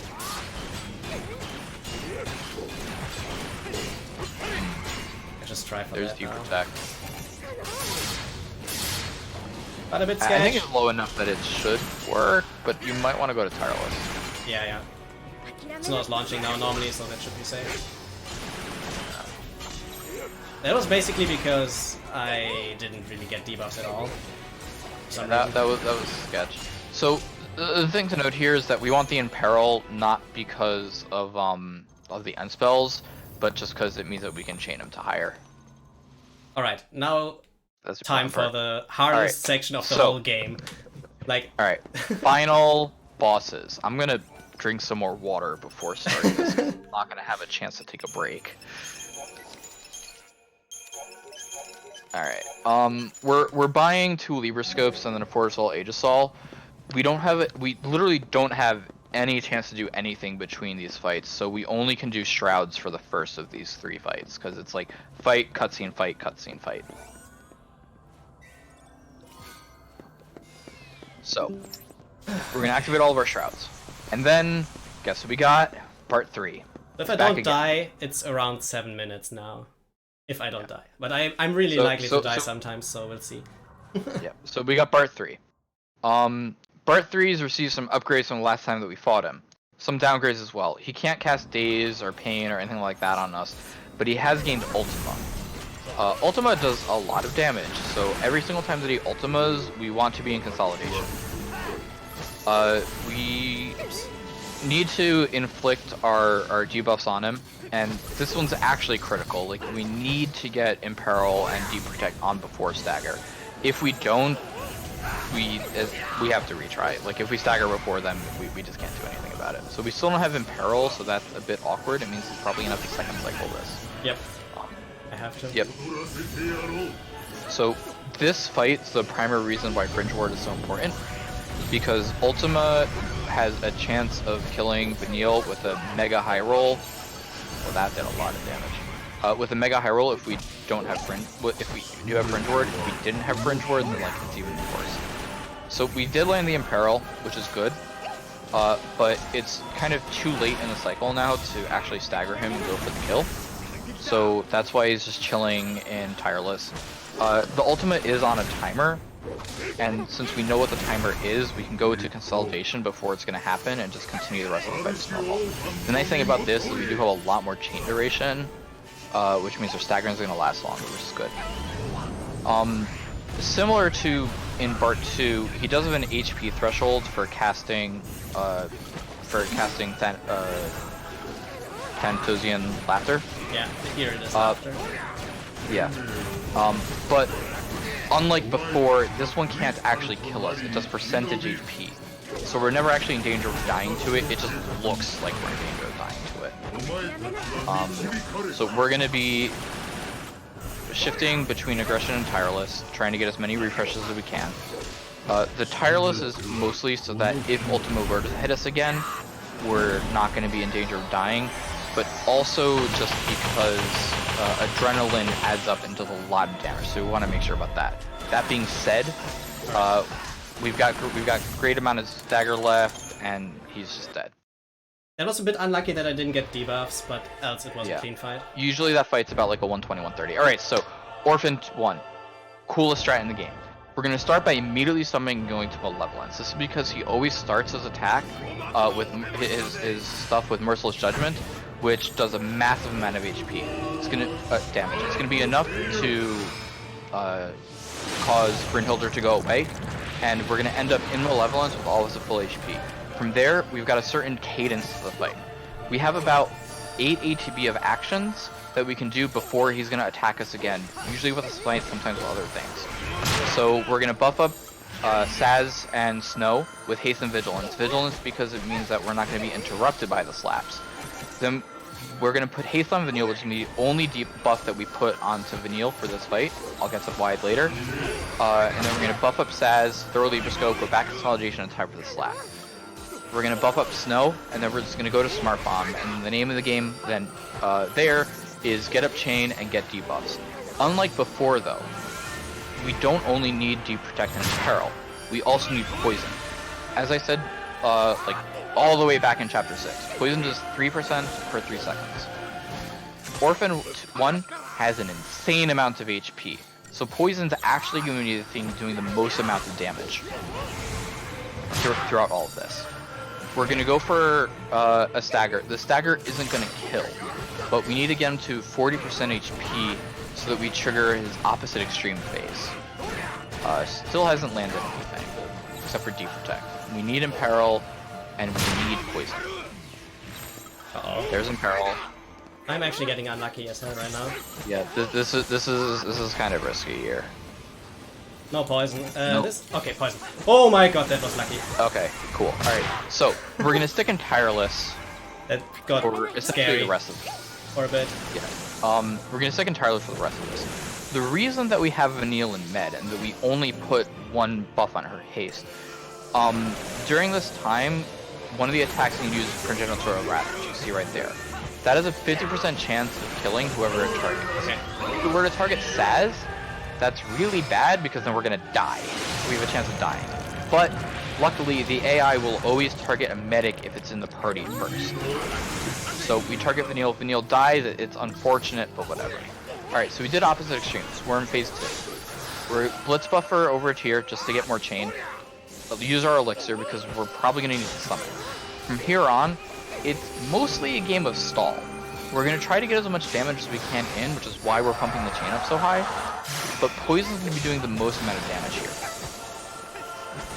If Saz takes too many hits in a row, then Saz will die, and we really don't want that to happen. So because of that, we're going to summon. Now that we've summoned, it's practically impossible for us to die, and we're just going to blitz him to death. But again, like we said before, Poison's going to be doing most of the damage.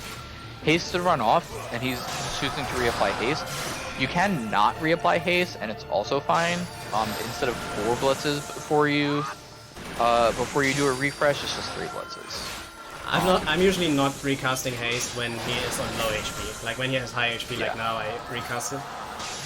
Yeah. And yeah, but that's it's not required. fine. But like you can look at his HP. Like Blitz is doing damage, Poison's doing so much more. And there you go. Like the really nice thing about that fight is just it's got that really good rhythm to it, because you don't have a lot of time before you have to go back to the slap. to Consolidation to tank the slap. So it's just got this really nice cadence to it. The summon at the beginning is like a really inspired thing. It's just really cool. So here we go. Final boss of the run. Wait a sec, Titan. Get ready on time because this fight is roughly a minute only. We'll call it later. Yeah. So again, he casts Doom. We're gonna do the same thing we did in the summons, where we shift in order to stop the long Doom animation. And this is another one of the barrier enemies. His whole sort of stick is he just stops you from doing anything, keeps on resetting time, only you've got Doom.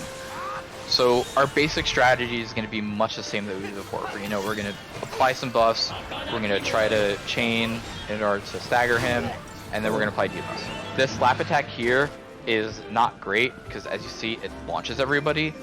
If that happens at the wrong time, we can stagger him during that launch, and we can just lose because of that.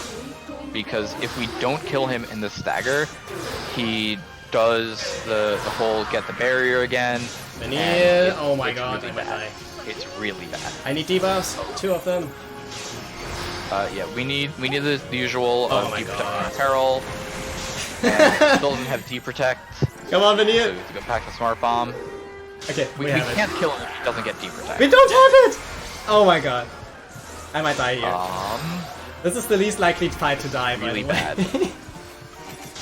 Look, it's not a real run until you die to Orphan 2. Alright? I think I have him still, but oh my god, that was unlucky. Yeah. This is really close. My closest Orphan 2 fight And- ever. Okay. Wait a sec, and time. I'm. GG. That almost went bad at the end. Yep. It really says something that even the victory lap boss at the end of the game can still troll the heck out of you. Nobody stopped the timer. Never mind. We called it maybe a bit too late or too early. It's fine. It was a 4:54. But yeah, thank you for the GG, everyone. That was Final Fantasy XIII 80%. Thank you to everybody who routed this game, to everybody who is active, to everybody who watched here. Thanks to Titan for commentating more than I did, that I could really focus on this. And yeah, Sub 5 is a really good run. So Yeah, I'm really that's happy still about half that. an hour better on my PB. Especially for a marathon. Like, I put the estimate to 5:10 for a reason, because, like, as we said, some of these fights you can just die really late into. My late game was pretty solid. Yeah, that was 2 deaths. 3 total. Alright, 3. Yeah. But thank you to SpeedCon for letting me run this and showcase this. And if anybody is interested to learn this, we have a community Discord. The link is on speedrun.com for Final Fantasy XIII. And yeah, the community is helping a lot, so new runners are always welcomed. And that's it for me. So if you want Thank you to all. make a break. The next is Xenoblade Chronicles. So have fun with that, guys. Bye. Thank you very much, Kaya, for this amazing run. And thank you, Mr. Titan, for equally amazing commentary. As you said, next up is Xenoblade Chronicles in a few minutes, and we will be back with that in a few. Let me remind you of the bid war we have for the next run, which lets you decide in which language we will hear the next game.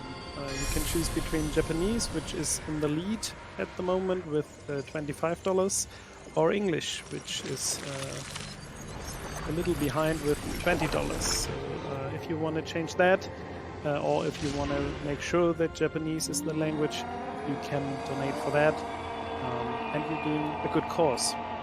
So keep getting those donations in.